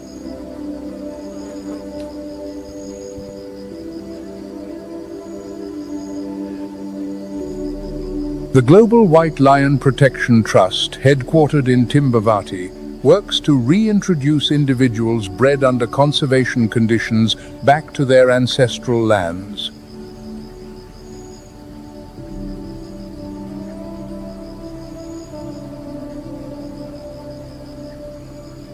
A battle to preserve identity for kings that nature painted in its brightest hue and its most fragile.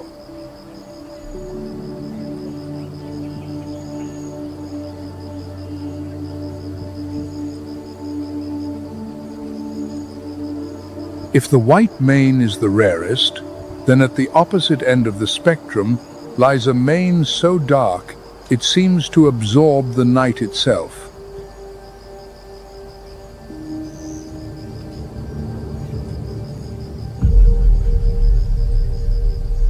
Sunset pours fire across the rim of the Ngorongoro crater, where sheer cliffs encircle a valley spanning 100 square miles amid the Tanzanian highlands.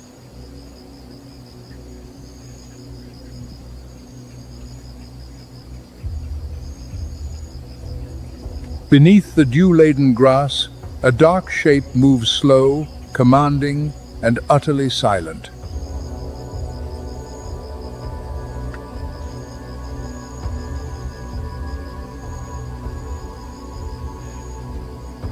This is the black-maned lion of Ngorongoro, bearing the thickest, darkest mane in the entire lion world.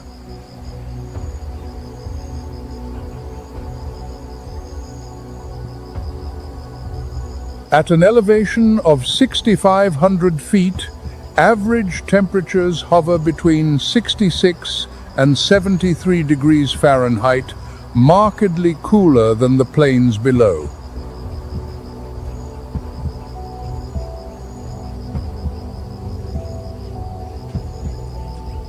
And it is precisely that cold which allows the black mane to exist.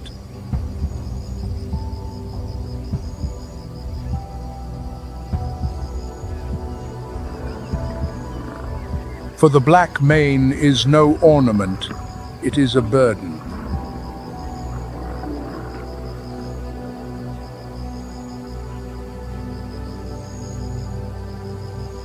Research by West and Packer in 2002 at the University of Minnesota demonstrated that darker manes correlate directly with higher testosterone, superior health, and greater resilience after injury.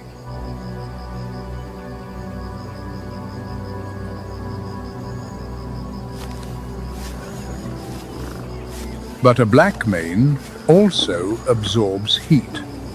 In hot regions, it becomes a curse, draining the lion faster, diminishing its hunting success, and shortening its life.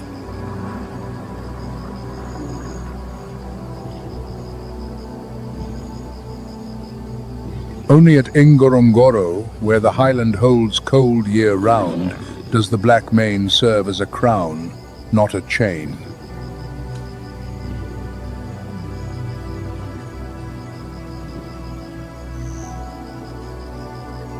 Experiments using model lion decoys revealed that females consistently preferred darker manes, while rival males avoided them.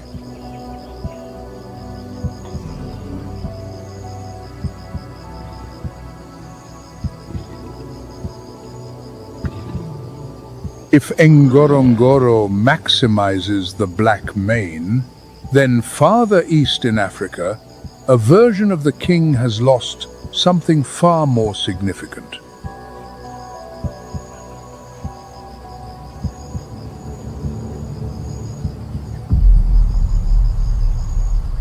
Tsavo, Kenya, 3 degrees south of the equator, 8,500 square miles of dense thorn bush, where daytime temperatures routinely exceed 95 degrees Fahrenheit.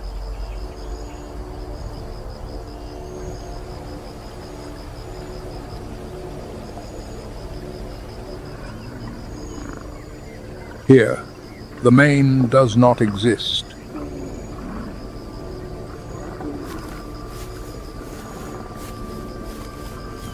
Male Tsavo lions are nearly bald, smooth heads, bare necks, without a single notable strand of mane.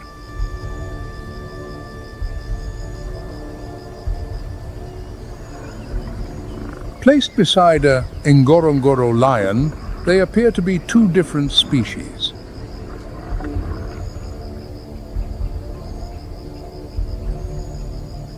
But they are one, same species, same core genome.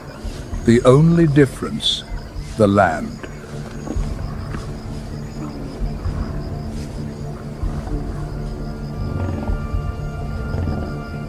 Extreme heat combined with dense thorn bush, where every step means threading through walls of razor-sharp thorns, has stripped the mane from the Tsavo lion.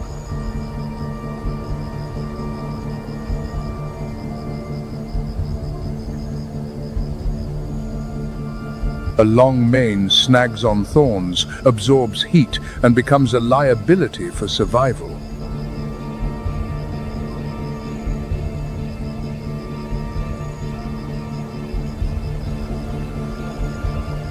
Researchers hypothesize that testosterone in Savo lions remains high, yet its outward expression has changed completely.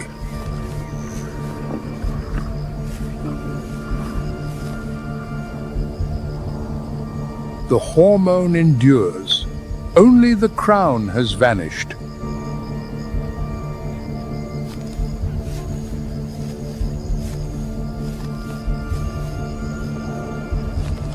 No mane, but greater agility in dense scrub.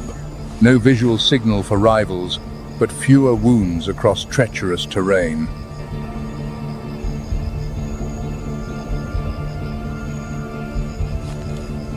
Savo has sculpted a bear king, and that king still reigns.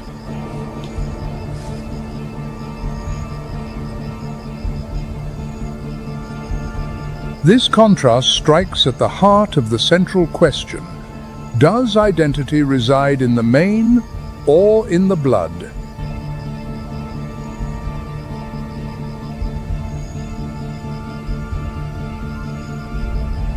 If Ngorongoro maximizes the black mane and Savo erases it altogether, then between these extremes lives a lion population belonging to neither. They inhabit the genetic crossroads of a continent.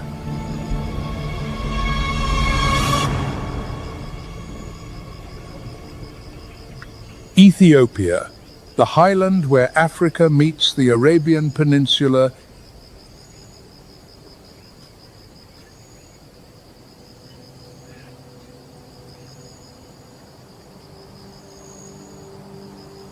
where northern and southern gene flows once converged, leaving their imprint upon a lion population unlike any other on Earth.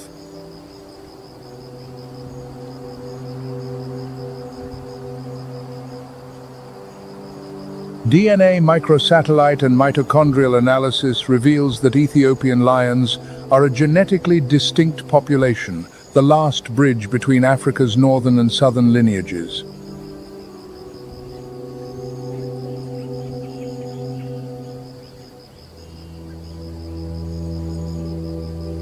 Their bodies are more compact than those of plains lions.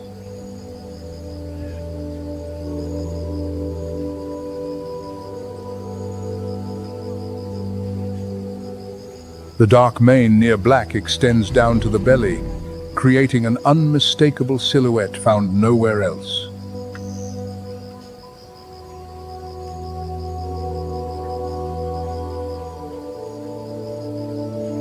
But uniqueness does not shield them from peril.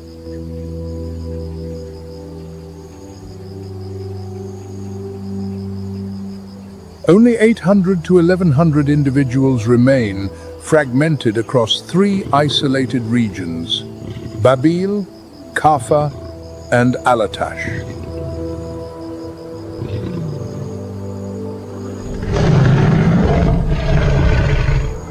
Each small population lives in genetic isolation, and with every passing generation, the gene pool narrows further.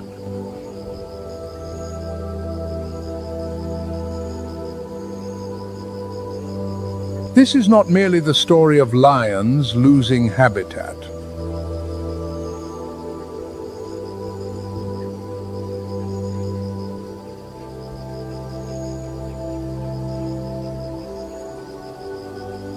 This is the story of a genetic bridge fracturing, and when it breaks entirely, a portion of the lion species' identity will vanish forever.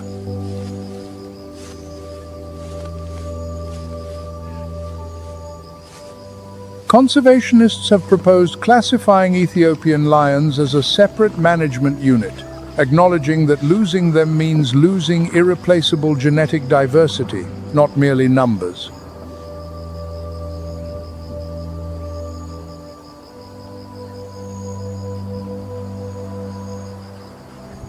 But the story of near-total collapse followed by resurrection, does not belong to Ethiopia.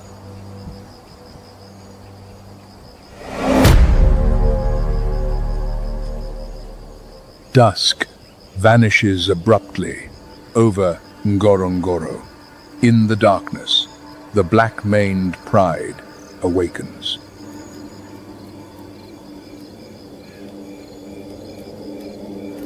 They rest between 15 and 20 hours each day. Males may sleep up to 20.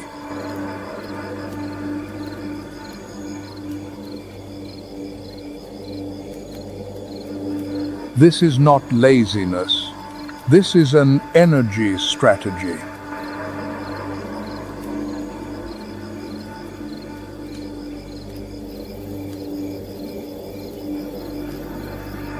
Every calorie stored through the long day is unleashed in those decisive moments when nightfall transforms the savanna into the hunter's stage.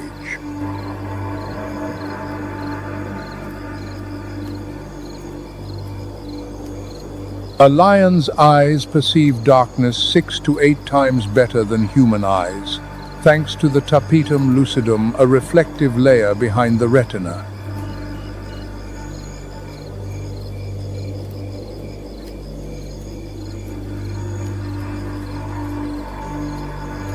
Moonlight that appears faint to humans is enough for a lion to read every movement of its prey.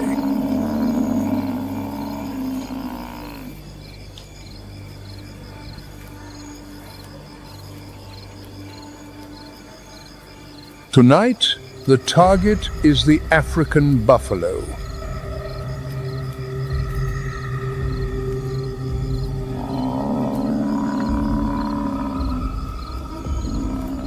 A mature bull weighs up to 1,900 pounds. Exceptional individuals can approach 2,000.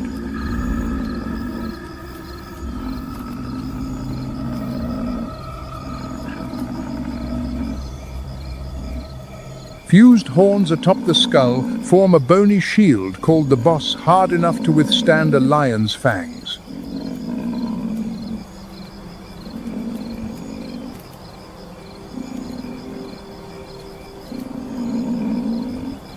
This is no easy quarry.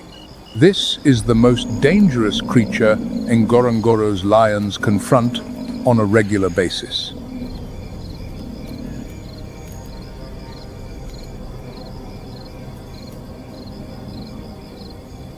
Their dark manes merging seamlessly into the night, the phantoms of Ngorongoro glide silently upwind.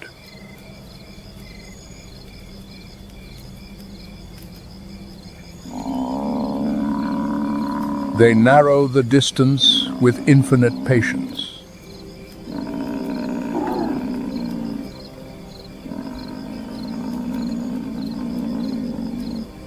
The instant the prey lowers its head to graze less than 100 feet away,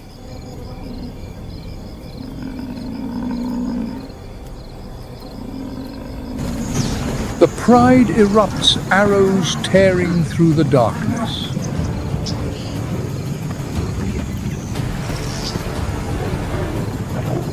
The lead hunter seizes the nape, channeling full force into a lethal bite aimed at crushing the trachea before the colossal beast can counter.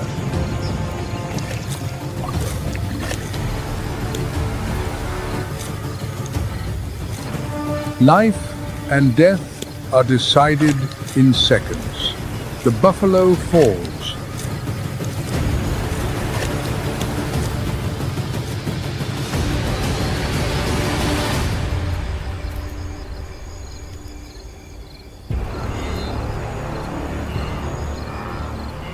Buffalo are not the only target.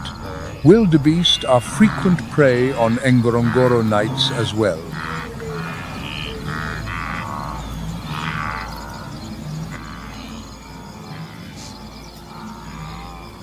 Wildebeest can sprint up to 50 miles per hour, but sustain that pace only briefly.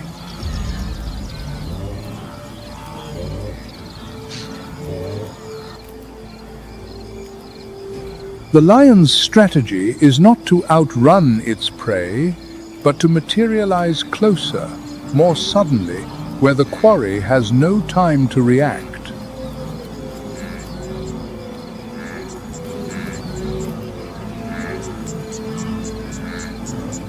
At night, a wildebeest's detection range shrinks dramatically, and that is all a lion needs.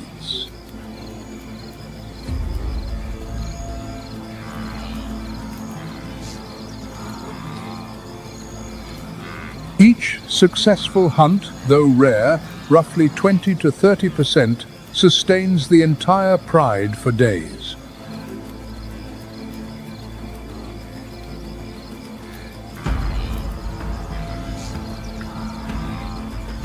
Each failed hunt squanders precious energy, pushing the lions closer to the threshold of starvation.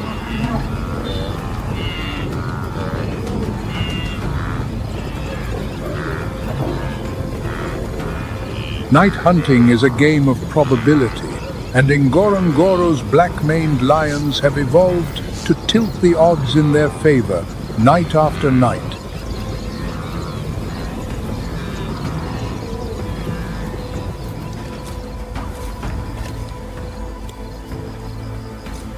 But individual prowess, however formidable, has its limits. In the lion's world, true power belongs not to the individual, but to the coalition.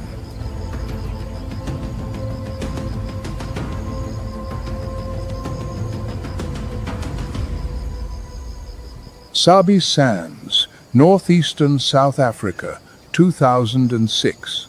6 male lions entered new territory, and the history of the African savanna would never be the same.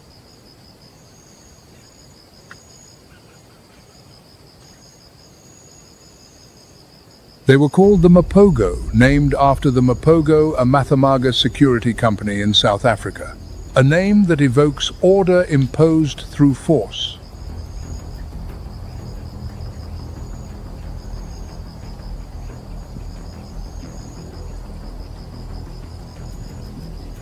Six members: Makulu, the largest, likely a half-sibling rather than a full brother, roughly 2 years older, alongside Mr. T, Kinky Tail, Pretty Boy, Rasta, and Scar.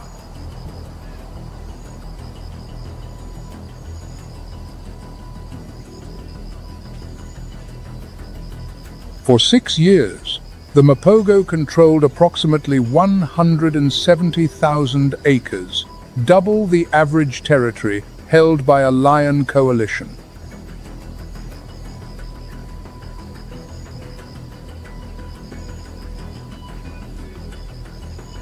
An estimated 100 lions were defeated or killed during their expansion.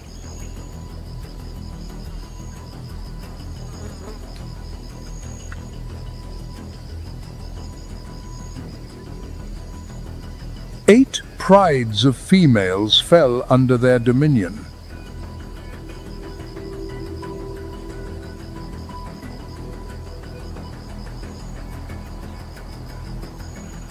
This was no fairy tale of kingship. This was absolute domination built upon a coalition of 6 operating as a single military unit.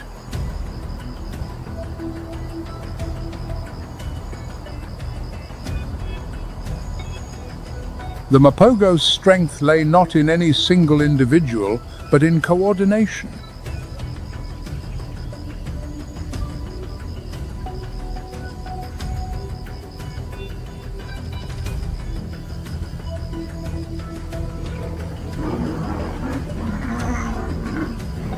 Six adult males attacking in unison, a force no pride could withstand.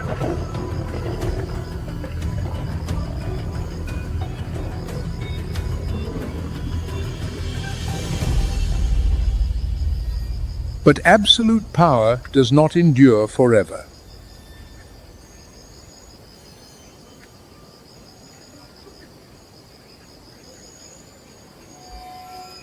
Internal conflict began to tear the coalition apart from within.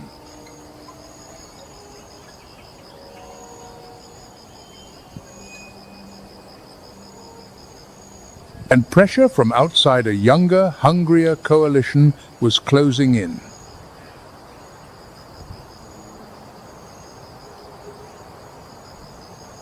The Ma Jingilane, originally 5 males, one killed by the Mapogo in June of 2010.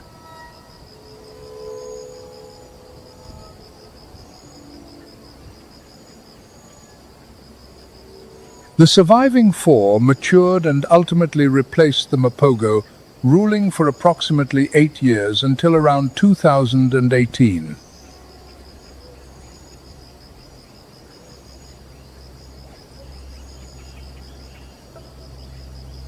The cycle of power, old coalitions fall, new ones rise, is the eternal heartbeat of lion society.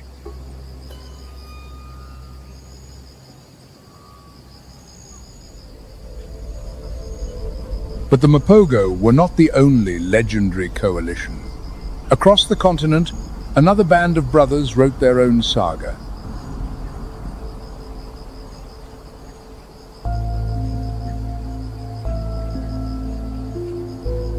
Maasai Mara, Kenya. 4 males born in 2008 from the Olkiombo Pride: Sikio, Marani, Hunter, and Scarface.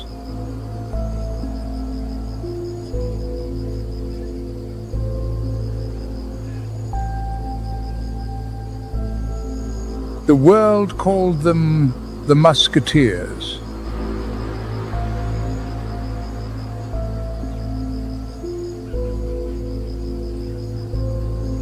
Scarface, bearing a prominent scar above his right eye, became the emblem of the group.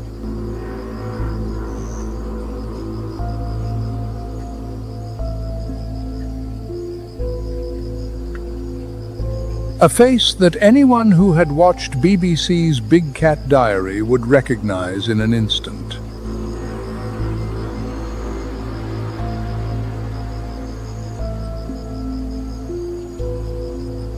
In 2012, the 4 brothers seized control of the Marsh Pride, one of the world's most celebrated lion prides, filmed continuously by the BBC across decades.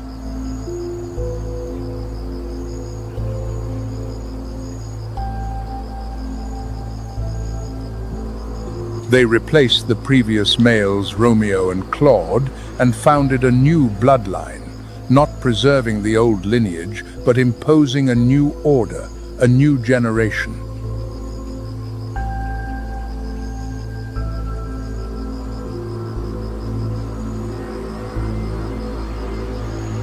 The Musketeers' territory extended well beyond the Marsh Pride, encompassing Paradise, Mugoro, Topi Plains, and Rekaro.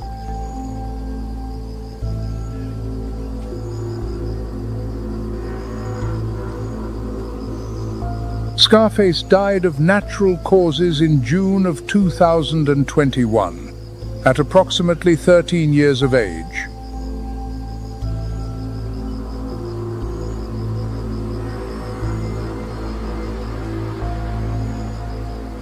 A remarkable lifespan for a wild male lion, where the average is only 8 to 10 years.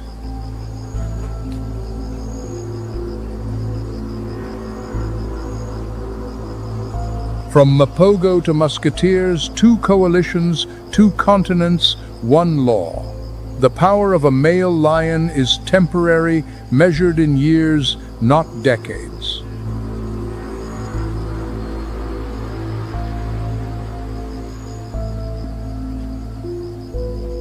And every dynasty ends the same way, replaced by a younger, stronger generation.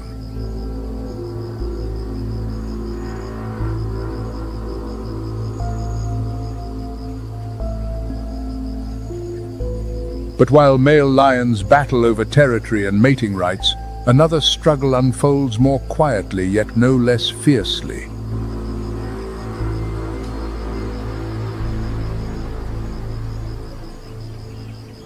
The lioness's battle does not unfold on an open battlefield.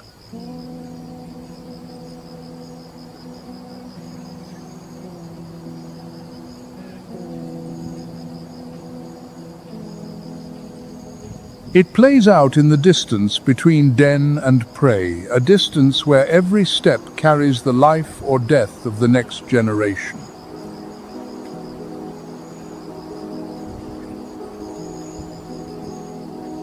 When a lioness has young cubs, her identity transforms entirely. She is no longer merely the pride's hunter, she becomes a mother.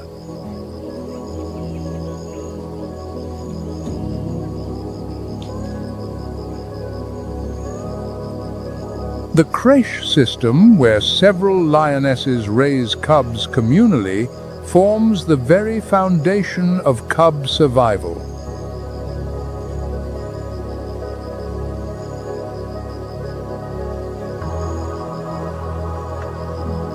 While some mothers hunt, others step-powered.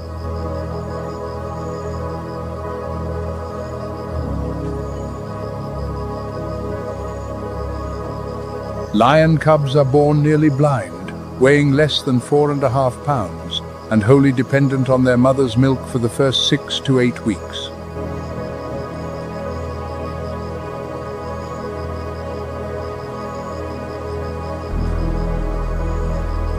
During this period, the mother hides her cubs in secluded places, dense thickets, rock caves, cliff crevices, far from the pride.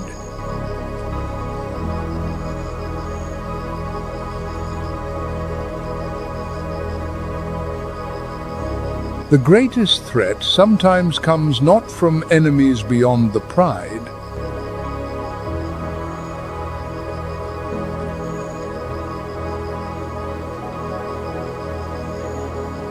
when a new male seizes control. Infanticide, the killing of the previous male's cubs, is a stark reality every lioness faces.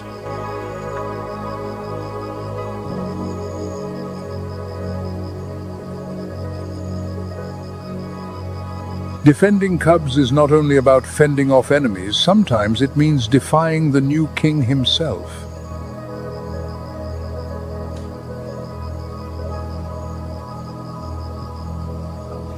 When hunting, the lioness therefore targets the lowest risk prey.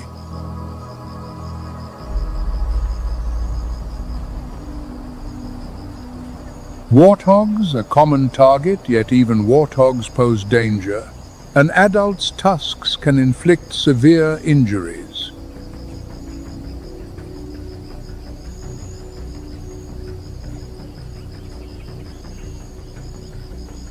Lionesses often prioritize young warthogs, minimizing risk while securing energy for their cubs.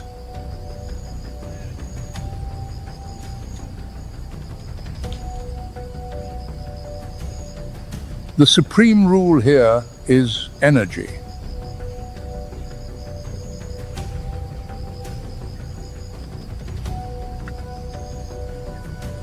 A lioness will abandon a chase after just 50 yards of failed pursuit, refusing to waste a single calorie.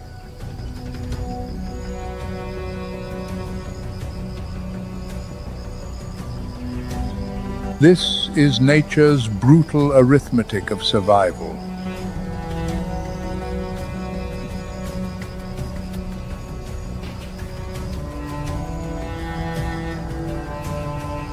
But on the Savanna, hunger is not everything.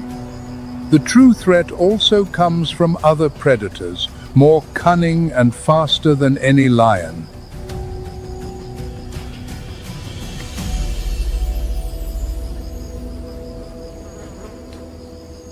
African wild dogs.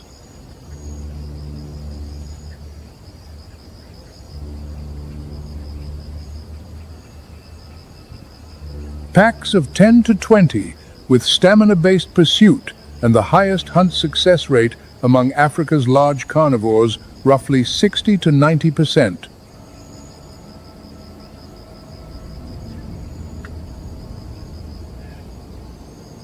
They pose no threat to adult lions.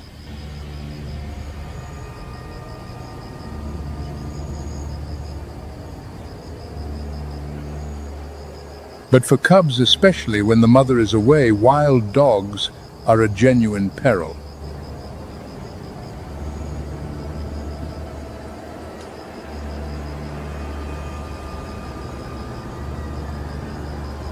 A lioness defends her cubs against wild dogs, not with speed, but with sheer ferocity.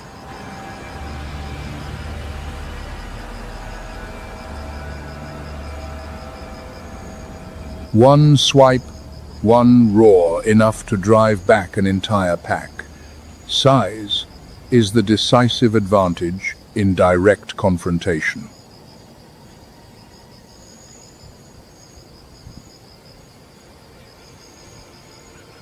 Lionesses are the true backbone of every pride. They remain for life, while males come and go.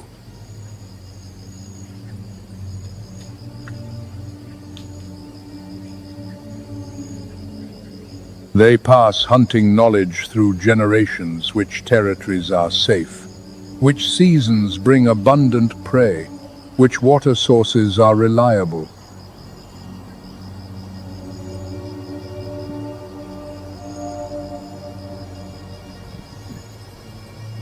The lioness's identity lies not in a mane, nor in territory.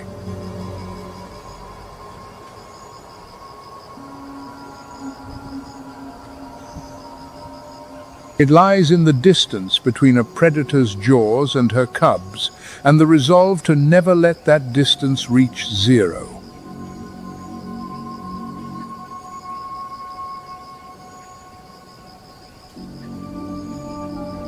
If the male fights to claim a throne, the female fights to preserve a bloodline. Two forms of identity, flowing through one species.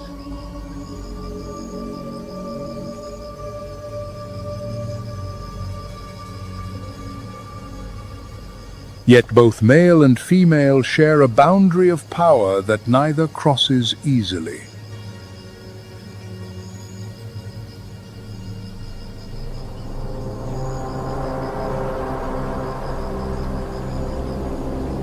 The river, a natural frontier dividing two worlds where two apex rulers meet in stalemate.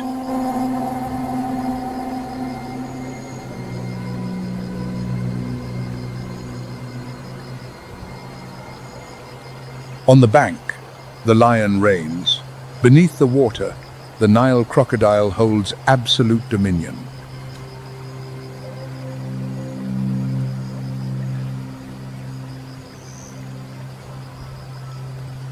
And at the water's edge, no one is truly safe.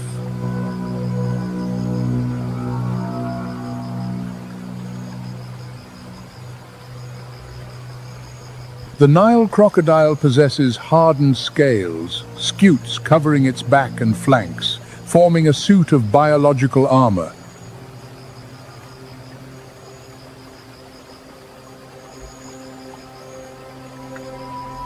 But the belly lacking this armor is its most exposed anatomical weakness.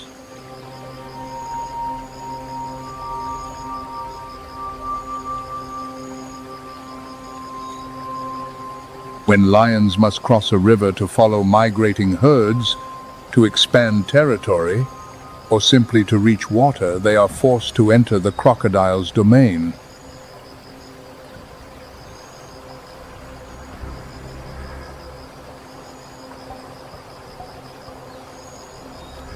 This is an interspecies conflict.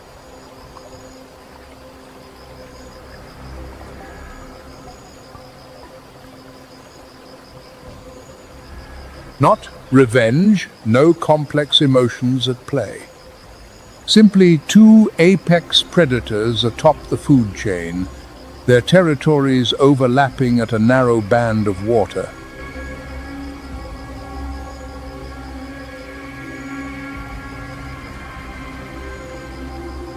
Lions typically choose the shallowest crossing, where the current runs weakest, but crocodiles know this too.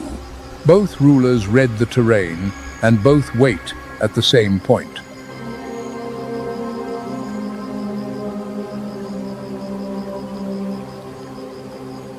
The tension at a river crossing where lions are most vulnerable, where crocodiles are strongest, ranks among the most purely dramatic moments in the natural world.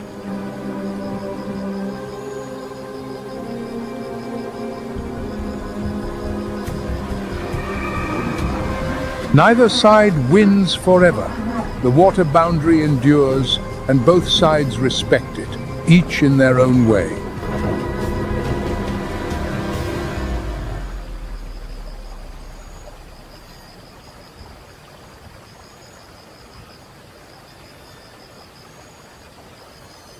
Where do you think the lion's true identity lies, in its mane, its strength, or its territory? Share your thoughts in the comments below.